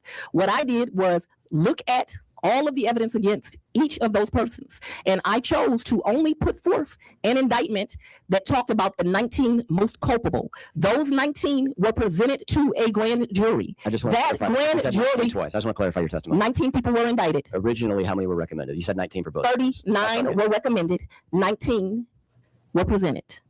How many of the electors, there were 16 electors here in the Capitol that cast votes for President Trump, is that correct? they were not electors. There were Talking about the fake electors that y'all sat in a hearing and listened to, many of y'all? In the same room? I was not in the room. But I'm referencing there were 16 electors who took part in that meeting. Is that your understanding? Why are you not offended that people came before you and lied? Were there 16? I don't remember. I don't remember. Okay. How many did you indict? What does this have to do with your developing legislation? Because this is not relevant. So I'm going to object relevance. Where are we going? I thought this was supposed to be. I thought y'all needed some help. It was supposed to be about rules of conduct. And so now you're getting into where the electors met here and they weren't really electors, and how many of them got indicted, and why did you do that? We're here for far more. We're here for far more than rules of conduct. On why she chose to do so. It was presented to two grand juries. They returned an indictment on one because an investigative grand jury cannot indict. It can only investigate. And so how has this to do with the conduct and legislation? I'm amazed that everybody's fixated that the election was fixed 5 years ago. We'll come back to this. We'll move on for a second. Let's move on for a good bit, maybe a half hour. Well, we'll see what you think of this next slide question, Governor. In January of 2021, you referenced his name earlier, but you hired Jeff DeSantis to be the Deputy District Attorney overseeing the Media Relations Unit of the District Attorney's Office. Is that correct? And strategy. Media Relations and Strategy. Can you describe the difference between those two separate roles, or are you just saying that's the title? That's the title. It's the title. Okay. Was he serving in your office in April of 2021? Yes. Okay. He's classified those in ADA for personnel purposes. He is a lawyer. He Yes, went he to was. Emory Law School. He was there 2 years ahead of me and graduated. He's my elder. That's not hard for me. When you're referencing media relations, how would you describe the overall role of media relations? This has nothing. I don't read about media relations in any of these resolutions. It's beyond the scope. This is within the scope of the state's funding to that department. Not To a that. question about who's the director of media relations. I didn't ask you. I'm asking what the role of media relations is. Neither is that. Don't answer. I instruct you not to answer. Completely irrelevant. Your objection is relevance. No, my objection is the reason she hired and the reason that she has hires and fires employees, and the reason that she undertakes to run her office is a matter of employees, which is executive and is privileged and is a deliberative process. So you are asserting that the role of a media relations director is privileged. You can move on. You want clarity on that, Counselor? So you're instructing the witness not to answer on the relevance? I'm instructing. I'm not arguing with you. I'm just trying to understand what the objection My is. objection is where's the court report? Here's the court report. It would help if you, Governor, respectfully, it would help if the objections could be limited to like 5 to 10 seconds. I mean, I don't need a speaking objection. I talk slow. I'll give you 30 seconds, but it's counted by words, Governor. I'm a lawyer, and this is real hard for me to get things. It is beyond the scope of the resolution, number one. All right, can we break and address that? I'm going to say my objection. That's fine. We'll do it all together. I'm just trying to understand. I'm not trying to debate, I Governor. think he's just looking for clarity on your objection, Governor. It's beyond the scope. Okay. Irrelevant. and the decisions she makes on personnel are not subject to inquiry. All right, on the beyond the scope, I'm sorry. Oh, I can do that, I guess. Is that me? It's on. Oh, it's on? Yep. Okay. Can you hear? I know I'm not going to convince you, but I just want to give you the chance. I certainly know I'm not going to convince you, Madam DA. Whereas, this is lines 26 to 30 of Senate Resolution 5. Whereas many have concluded that the conduct of District Attorney Willis has brought her and her office into disrepute. My office has brought myself into respect. I'm sorry. And so I'm not done, Governor. Okay, go ahead. Undermine public confidence in fair, impartial, and The public voted me again by 68% respect. Madam DA, I don't think that it's, well, you continued. I mean, I've got my second fundraiser email from you while we're sitting here. Did you donate? Impartial. I did early on when you ran against Paul Howard, and you know that. You selected the best DA in the country. I'm just here as a lawyer, man. Fair and impartial, disinterested administration of justice by prosecutors across our state and cast significant doubt as to the purpose and validity of the charges of her office has brought in regard to the 2020 presidential election. Further, when you get to the language, the actionable language under powers and duties of the committee is hereby reauthorized to undertake legislative investigation into the issues mentioned above or related thereto. So I would submit it's broad. I presume that doesn't change your position, but I just, okay. You say that it is irrelevant. Is you mentioned at the start of this that you were going to be able to object to privilege. Is it your position that relevance is a privilege that you're asserting? It's more than just privilege. It is also that it's beyond the scope. And what you've read me there is just confirmed that it's beyond the scope.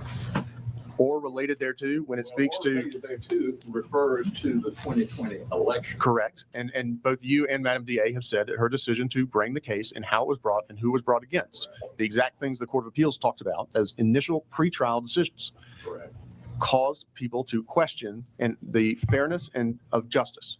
And so if that is what the courts have said, not me, I'm not here to say one way or the other, but if that's what the courts have said, and that is in the language of the Senate resolution, your position is that it is limited to what? It certainly does not encompass who the press secretary is in the DA's. Okay, but the question that was on the floor was, what is the role of a media relations person? What his role would be. How does that got anything to do? I think the question was, and if you need, I'm sure it could be asked this way, is what is the role of the person? And so to that question, which does not include any individual, but what is the role of the office? The objection is scope and privilege, or scope and relevance. Correct. And also. And since you mentioned fundraising, I'd like to make sure that this is part of the record. Counselor believing he's going to go after Fonnie Willis and asking to donate at the last period. I also have 50 of these for the press because this is about folks sitting here trying to get elected. Do we have anything else? So this man who's questioning her has put out a fundraiser a notice talking about he's going to go after Fonnie Willis. Understand that he's running for lieutenant governor and he's doing his big one. And he's skeeting all over himself, though.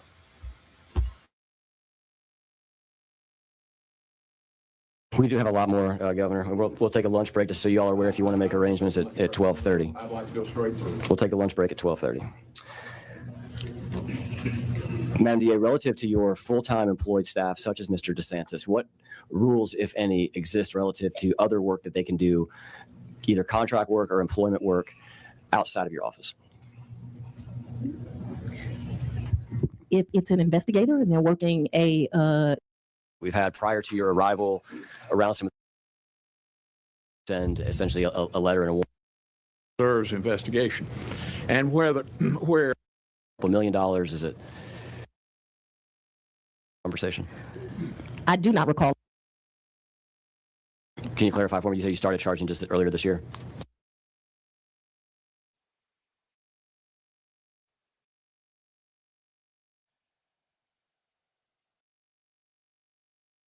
Absolutely. I did have a question for you because I was.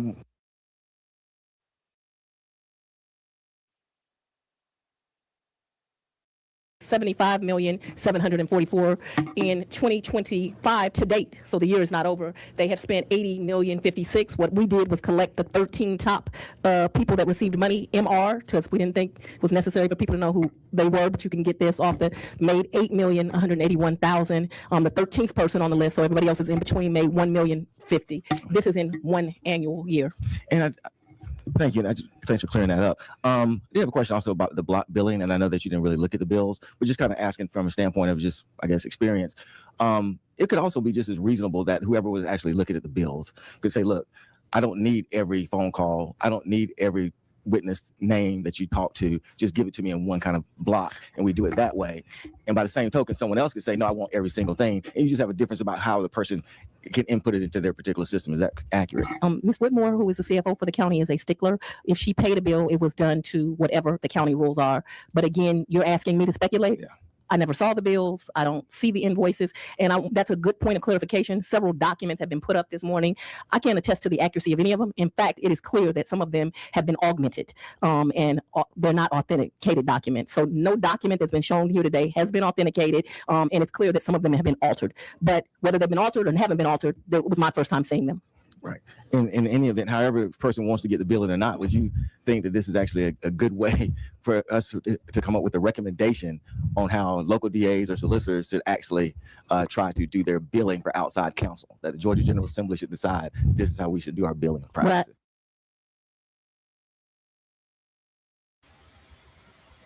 Why is he turning red? Why is he turning red?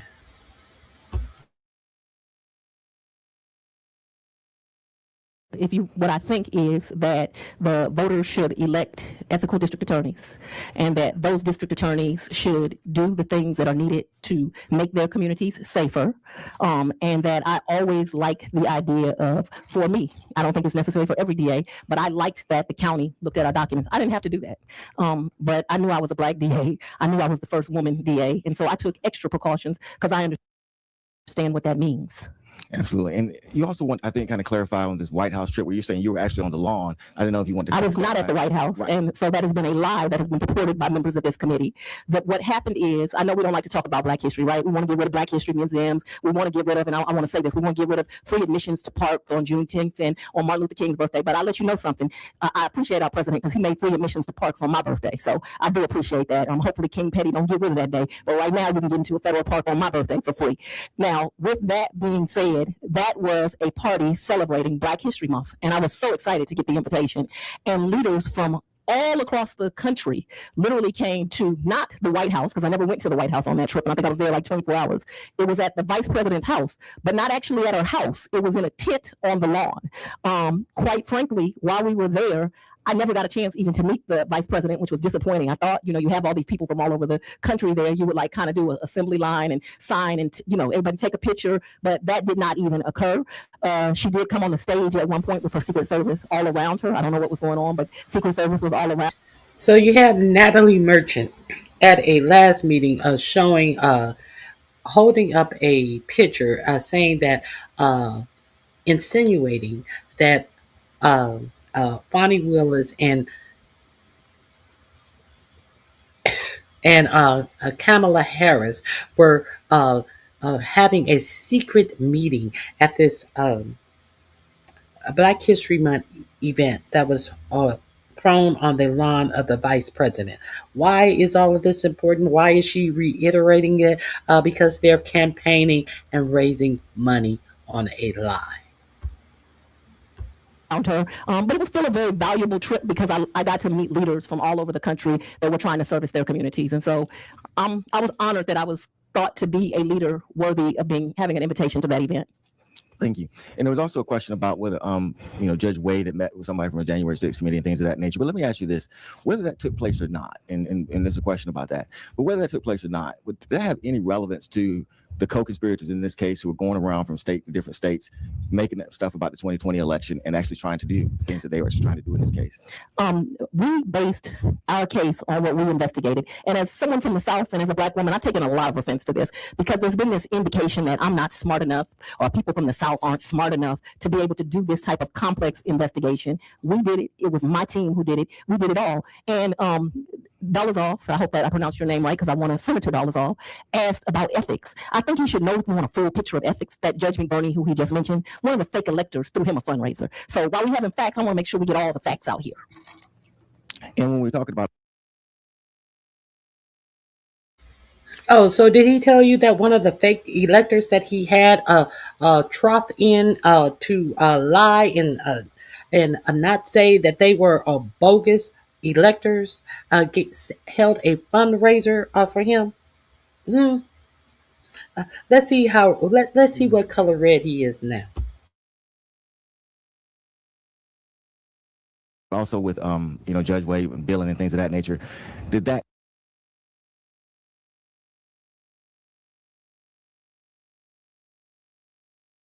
under the sign, he looks a darker shade of red than his tie.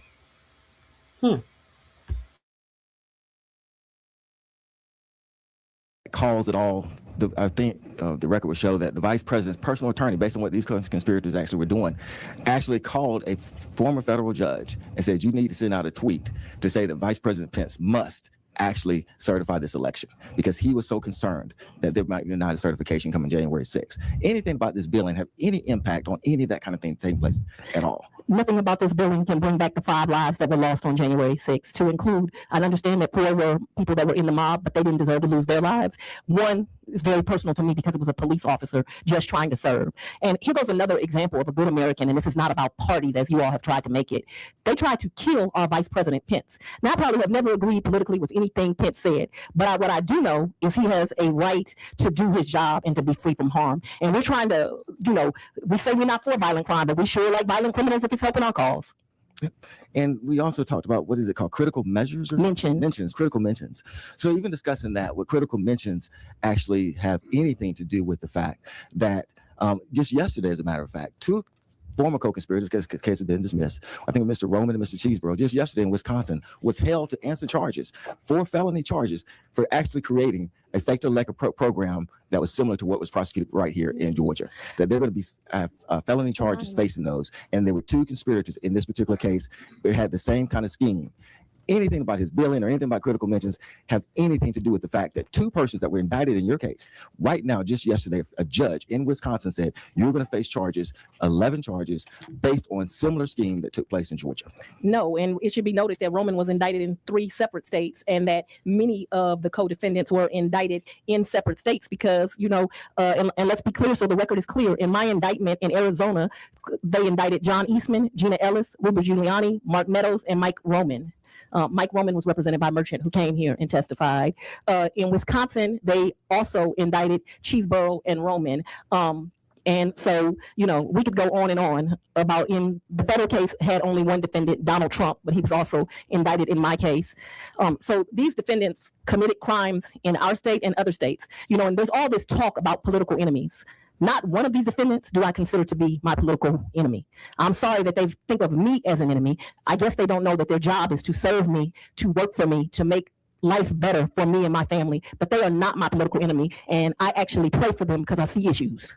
And also within Wisconsin, the quote-unquote fake electors there actually got sued. And the discovery in that case was over 577 pages. Now, you didn't get to the discovery process in your particular case, but I'm just curious because we were talking about Mr. Scandalakis and how deep he got into your case. How voluminous was your case at the time it stopped? Huge. Much of this room, it could fill up, if not all of this room. It was huge. It was lots of witnesses that had to do a lot of work was put into this, because I always want to make sure that I am a fair DA, and that's why you see a grand jury recommending 39 people based on their conduct being indicted, and me cutting it down to 19, because I'm only going to put forth those with the worst evidence who did the worst things. But I'm also a fighter for victims, and I was fighting for the victims in this case. And the fact that to some prosecutors, Ruby Freeman and her daughter have no value. She has value to me, and she should have value to other Americans, because what happened to her is horrible. And for someone to say they couldn't prosecute defendant who came in the room and lied for the grand jury. I mean, a baby prosecutor could have prosecuted it, but that's neither here nor there. And lastly, where we're talking about billing being correct or things of that nature, or critical mentions, does any of that change the impact? I think what these co-conspirators were doing, based on the indictment, that the ultimate goal was to overthrow the 2020 election. That was the ultimate goal. And we've had people that are supposed to be leaders that instead of being leaders are just cowering down. This country needs leaders, not cowards. I don't have anything else, Mr. Chair. Thank you, Leader Jones. I've got a few more questions here. Some of this, Madam DA, will be a little bit more, I guess, philosophical in manner. I want to get your take on some of the testimony that we've had prior to your arrival around some of the state laws. You've shared some of your thoughts already on some of those things. But one thing that we've talked a lot about in the committee is the use of special purpose grand juries. Can you, for the benefit of those watching, outline the difference between a grand jury and a special purpose grand jury? Special purpose grand jury is for the purpose of investigating. They are not legally allowed to put forth an indictment. And so that is what a special purpose grand jury is for. So, and you referenced this earlier, the process of going to 2 grand juries. In your case, with the use of the special purpose grand jury, you went from that special purpose, which was used for investigatory means that you mentioned, then ended up ultimately with a grand jury. Is that correct? That is correct. Okay. It's been described to me that a grand jury exists to essentially put a check on prosecutorial power, to require the prosecutor to have to prove some element of grounds to bring indictment. Would you agree with that statement? It's one way to phrase it. How would you phrase it? That a grand jury is made up of citizens, that the citizens are brought there. I'm the only DA in the state. I do grand jury 4 days a week. So I have an A grand jury. It runs on Monday and Tuesday. And I have a B grand jury. It runs on Thursday and Friday. And we bring forth cases to the grand jury where usually law enforcement, but sometimes lay witnesses testify. If the grand jury finds that there is adequate evidence, they will put forth an indictment. It should be known by the general public that not all felonies require an indictment. Some of your lower level felonies you can do by accusation, just like you could do a misdemeanor. But for any serious felony, you need to go to the grand jury. You may have touched on this, and I'm just going to ask you to, in the context of this conversation, outline it again if you don't mind.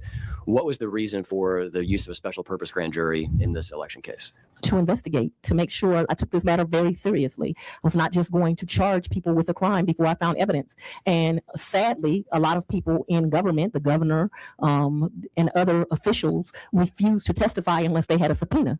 Well, I can't get a subpoena unless I have a special purpose grand jury. And so we served them with subpoenas, and they honored their subpoenas and they came forward. So with a grand jury for out-of-state witnesses, there's no way to get, for a regular grand jury, to get a subpoena? For a regular grand jury, but by the time you're before a regular grand jury, you're indicting. And I didn't go into this case knowing that there would even be an indictment brought forth. Tell me about a material witness warrant, what the process is to get one, and when one would be used. When someone won't cooperate, you have to go get one. Do you have to get one for all out-of-state witnesses unless you're using a grand jury? I'm sorry, special purpose grand jury? You can get a material witness warrant for a witness in a trial. We have had to get material witness warrants for someone in a trial. So I don't know that I understand your question, but basically when someone will not cooperate, it requires you to go get a warrant. Typically, you have to send someone to that state. They have to testify as to why this person is material. Then the judge there makes a determination. Yes, they are material. They sign the warrant. They come down. That's very brief, but that gives you kind of the gist of what a material witness warrant has been used. I've used it many times in my career. My understanding is essentially you need 2 judges. What sounds like one's the out-of-state judge, one will be a Georgia judge to compel that testimony. Is that accurate? Because they have to make a determination that it's actually material. And with a special purpose grand jury, you have the ability to send essentially a letter and a warrant to whoever you wish and compel them to testify without the process of going through the material witness warrant. Is that accurate? Yeah, again, we're getting into the weeds. We needed a special purpose grand jury because I need to be able to issue subpoenas. So you can issue subpoenas from the grand jury to bring the people there to testify. And so if you're asking that we do that process, we fought in every court in this land. Lindsey Graham took us all the way to the Supreme Court of the United States, who unanimously, I believe, I think it was unanimously voted that he would have to come in to appear. We are getting in the weeds, just indulge us, because we do need to, the law needs to be specific. And not sure if you watched the testimony. We had a couple of DAs that testified, one of whom, and I apologize, I don't recall the gentleman's name. He essentially, I'm going to paraphrase here, said that he believed that, or I think he stated that it would be fine with him if we struck the entire code section as it related to special purpose grand juries, because in his opinion, that kind of blurred the line between investigator and prosecutor and put you in the position of kind of being the investigator and the trier of fact.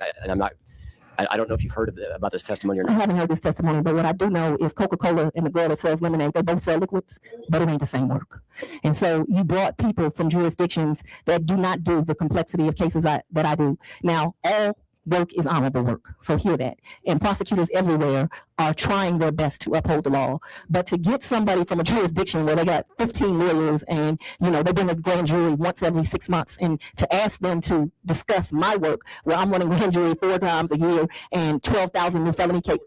I'm sorry, 4 times a week, and 12,000 felonies a year is the most complex cases that this state sees. I don't think you were talking to people that you should have been. So I disagree with him, and I don't even think he has the ability to comment on the work of the Fulton County DA. Well, and I noticed that you didn't bring any diversity here when you brought witnesses. You brought all Republican, Caucasian people to come and to tell you about my work. I don't need Daddy to tell me how to do my work. I know how to do my work. Yeah, I don't recall any of the DAs that came commenting on your case at all or your work at all. It was more so trying to get a broad swath of the state, somewhere from. But it would be like me telling you how to run a DA's office in a rural community. I don't know. Well, the challenge for us, Madam DA, is we have to write laws that do give respect and deference to the reality that there are larger jurisdictions like yours and there are smaller ones, and there are a lot of DAs around the state that have to follow the same. Well, that brings us to another law. When you all are trying to decide the salaries of district attorneys, you surely should not compare those that have my volume of work to those that have smaller jurisdictions of work. Now, I know it brings ire to some, that is the Democratic DAs that keep most of this state safe, but the reality is they run the largest jurisdictions. They happen to, in most cases, be minority, and they deserve to make more money. Mr. Chairman, may I know that I'm just advised, but can I, since I was here when we did investigative grand juries and all, can I explain the difference? Governor, I think we'll defer to you, not because you were a governor, but because you started your illustrious career in the Georgia State Senate. Well, I started as an assistant. Well, your first elected role was in this chamber. When a grand jury, and there are lawyers everywhere that do not understand this. When a grand jury, you present a bill of indictment or a special presentment. You can do it either way. Perfect in form, laid before the grand jury, charging a specific investigative grand jury, and they're rarely used. But investigative grand jury requires the addition. In Fulton County, have you employed a special purpose grand jury? Once. Okay. Chairman Cowsert, who obviously I've said before can't be here today, he has contemplated this concept of a statewide grand jury. And one of the things that he and I talked about was just getting your thoughts on whether it's appropriate for the Fulton County DA and Fulton County grand jurors to have sole authority and responsibility, essentially for prosecuting all state level officials, simply because the capital is here in Atlanta, or what your thoughts might be on with that resting with the Attorney General and a local municipality. In this case, that would be, or a local jurisdiction, which would be your office. And that's the real issue. And I know that it bothers you all that the district attorney in Fulton County is me, but I think you absolutely need, when laws are broken in someone's jurisdiction, they should have the ability to prosecute them. There is no need to do that in that way. And the reality is, I prosecute more cases than the Attorney General. We are equipped to do it. We are doing it. I think that what has happened is the complexion of the DAs have changed. And so now there's all this concern. Now we need a QAnon committee, the oversight committee y'all have come up with. Now we need a statewide grand jury, and we need to take rights away. No, it's just fine how it's always been. I think what he's contemplating, at least as he kind of jotted some thoughts out to me, would be a concurrent jurisdiction where you would still have autonomy, but the Attorney General would also have the ability to prosecute cases. You would be opposed to. They already. Let's rein these Negroes in. We giving these Negroes too much power. They have that ability. Okay. They have that ability. So then they have the ability. That may be the distinction that he was getting to. I just want to get on the record because he couldn't be here today, and that is something that he asked about. We heard from, and I'm just going to summarize this. I know we are getting short on time. I do want to talk about federal grants because it was discussed in this committee. Did you hear me say I just passed another audit? I did hear you say that. I believe that asked and answered, I believe, as y'all would say. I don't think you gave us this number, but what's a ballpark number of federal grants in an average year of what y'all receive? Is it hundreds of thousands? Is it a couple $1 million? Is it? I don't know an exact answer.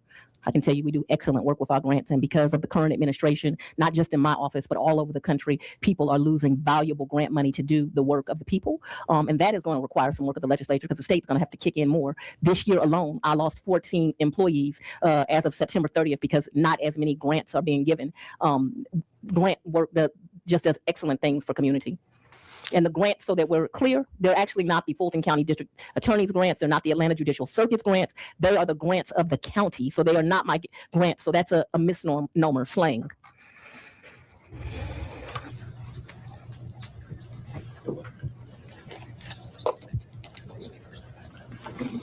Of those 13, were they prosecutors or were they admin? What do they do? a combination of everything. Some lawyers, some investigators, some staff. Okay.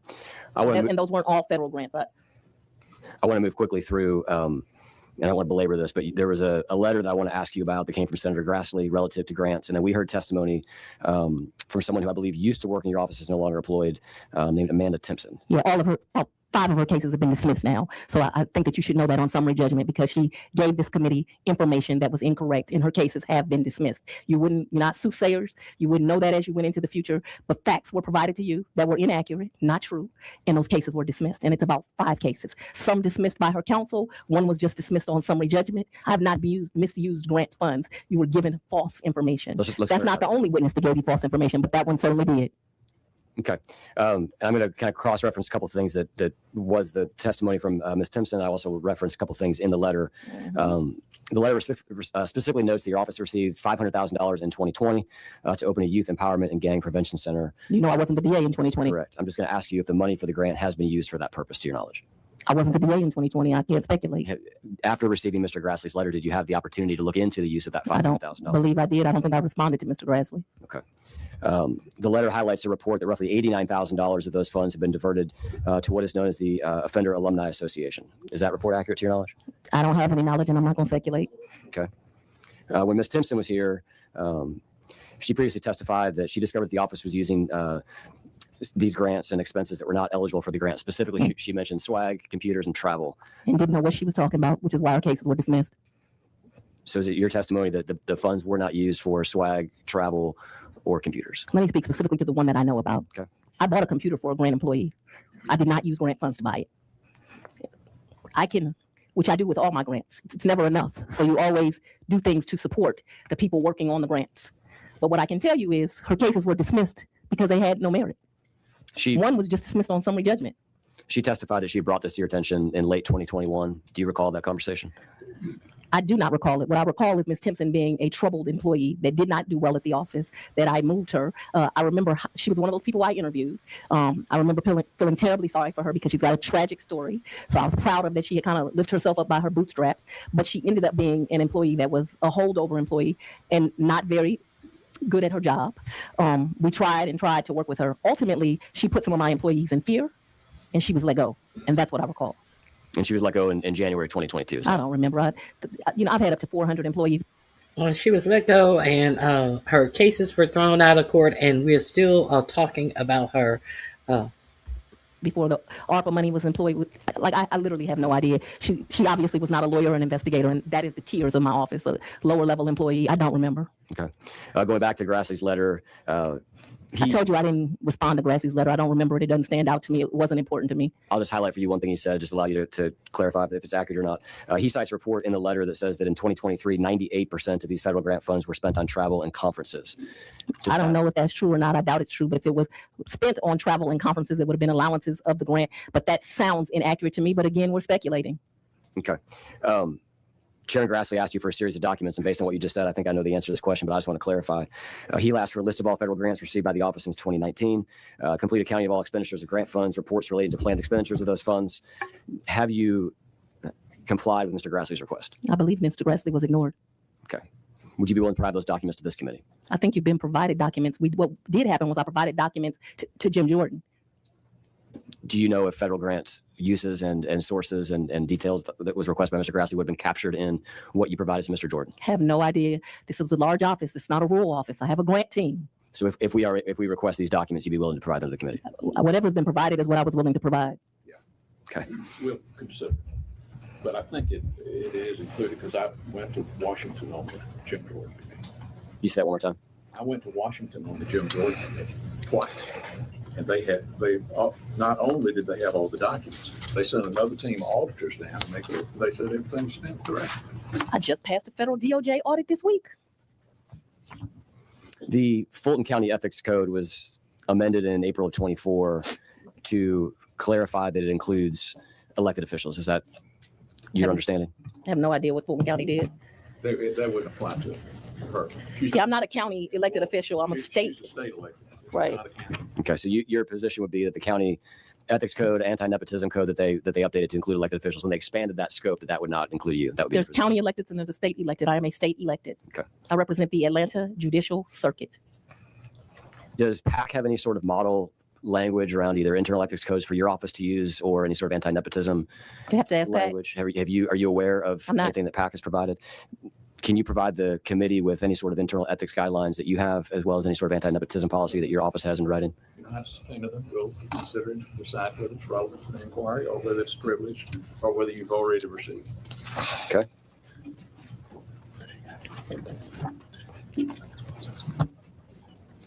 Does an internal ethics policy exist in writing? You know, you mentioned companies, and you know, it's interesting because I also saw where you posted where it's always Fulton County. But the truth is, you have a company that you've listed on your disclosures for finances, and that company stole millions of dollars from Fulton. If you want to look at ethics, you might want to look at that.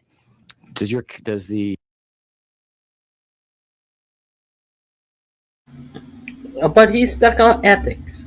He's stuck on ethics.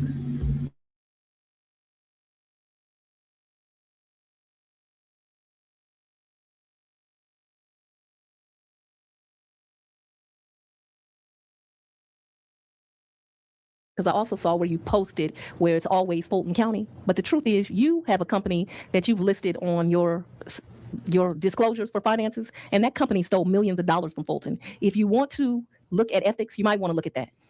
Does your office have any sort of internal? The company's name is Teletrax, in case anyone thinks I'm making this up. And people died because that company did not provide the services that they purported to provide. Does your office have an internal ethics policy that's in writing? Not that I can recall. Okay. I want to lastly just ask a couple questions about the Open Records Act. Let me tell you something. I have a 92% conviction rate and a 92% clearance rate with open records. From January of 24 till November 30th of 2025, I've gotten over 1,600 open records requests. This ain't a rural town.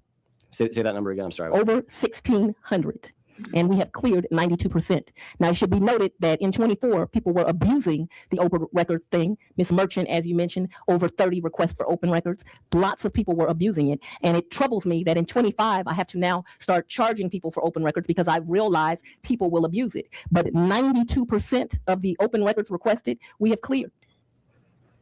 Can you define cleared? What do you mean when you say cleared? They've asked for documents and we've given them to them. Okay. And you mentioned you're now having to charge an hourly rate. There were no hourly rates. Not from January 1st of 2021. That was a novel idea a young, naive, new district attorney did. I thought that I could provide documents, or I wanted to have transparency. I wanted to be able to communicate with the public, and I wanted indigent people as well as rich people to be able, if they had something, to give it to them. What I didn't know is that there were a lot of evil people that would abuse that to make up lies. Can you clarify for me? You said you started charging just earlier this year? January of 2025. Okay. But I don't take in those funds. I had Ms. Whitmore do that. Prior to your getting sworn in, did your office charge for open records requests? I believe the prior DA did charge for open records, but you know, when you become the new DA, you have new ideas. One of my new ideas was I wanted to offer this level of transparency to my constituents. It was abused by people all over the country. You referenced certain individuals abusing the process. Absolutely. When you said 30, just to take the example of Ms. Merchant, just since she has been before the committee, you said she filed 30 open records requests. In what More period? Than 30. It was 30 it was a little bit in excess of 30. Yes, I did say that. Over what period of time? I don't remember. Generally speaking, in kind of the scope of the I don't remember, case so I'm not of going to speculate. Okay. What, in your opinion, what should... She also came in here and testified that I diverted money from my homicide backlog. I cleared my homicide backlog, all of it. Didn't divert any money. People came in here and lied to you. You should be upset about that. In the as you think through the law, the open records law currently is unlimited, right? Somebody can... I think if you want a new open records law, you should make the legislature have to answer open records. That would be my recommendation for a new law. I would vote for that as well. But let me just get I just want to get your opinion on the scope and how you would limit that, how you determine abuse versus non-abuse. How I would limit open records? Is that what you're asking me? Yeah, if you were taking an extreme case, right? If you say 30, I don't think the district... So let me drop this link in the description box one more time. Here you go. I skipped over a portion of it. let's review. There was a lot of information there, so let's review the information that we saw there. Here we go. And this link is also in my description box as well. Let's have a quick review. Has control over their budget and they don't have to go to the county. But I understood I was a woman DA coming into office. I also understood that I was African American. And so therefore there would always be a target on my back. And so I did two things financially. One is I've never, so people can stop requesting, had a credit card associated with that office. Never. So I've never had a credit card, will never have a credit card. The other thing I did is that there is a CFO of Fulton County, a white female, her name is Sharon Whitmore. And so I made it so that the procedures of my office, although I did not have to do it, that it has to go through her for clearance. That way nobody would say the district attorney stole any money. Okay. You are really not listening. Can you describe? Give you fair notice. I'm not going to allow her to answer repetitive questions that have been answered time and time again. She's answered this. She said she has a deputy of operations. And he reviews, or she reviews, and then it goes through the county. So how does this assist you in developing laws for Georgia? Because I believe the purpose that I'm here for is because you all need assistance in doing your job. And it made sense to me that you'd come to the best prosecutor in the state to ask for some advice. But I'm confused as to how this assists you and what the purpose of me being here is. Now, your real purpose is to try to get elected, which I would say, Georgia, please, let's elect any lieutenant governor but this one. I don't recall ever speaking to any one of the January 6th committee. What you asked me, though, is have I ever met someone? I am a public official. I meet people all over this country all the time. So I have no idea if I've ever met someone that may have been part of the January 6th committee. And what is J6? Is that where they stormed the Capitol? And killed a police officer? Is that the same committee we're talking about? So that it's clear on the record. The ones that have been exonerated, we say that we stand with law enforcement, but don't care when police officers get killed. You got something to ask don't go into, well, there must have been a conspiracy here when they went up and looked into the folks that broke into the Capitol in Shamu suits or whatever that was and put the Vice President of the United States out saying, hang Mike Pence, and that they were prosecuted and then pardoned by President Trump, and you're trying to say and infer that it was illegal, immoral to investigate that was part of a pending case. You're trying to infer some wrongdoing where none exists. Ask the question, let's move on. Also to divide this country, and it should be noted that there were many great, honorable Republicans that brought this case to me because they knew what happened was wrong. One of them is Duncan, who's now running for governor. Do you have your endorsement? I didn't endorse him. Wait, don't answer that question. So I see that Counselor left you alone today, I'm not and he is running to be Attorney General of this state, Madam and he is not qualified to be such. By record, by this document where he put up a false document trying to prove that I met with the Vice President, that shows you he does not have ethics. But there is somebody running for Attorney General that has been a state prosecutor, a federal prosecutor, a civil rights attorney, and a state's legislature. So if people want to vote for people that are ethical and actually have the experience to do the job, I say go donate now to Tanya Miller. The district attorney has control over their budget and they don't have to go to the county. But I understood I was a woman DA coming into office. I also understood that I was African American. Thank you guys for joining me. I hope you guys have a fabulous remainder of your day, and I'll see you back on here tomorrow.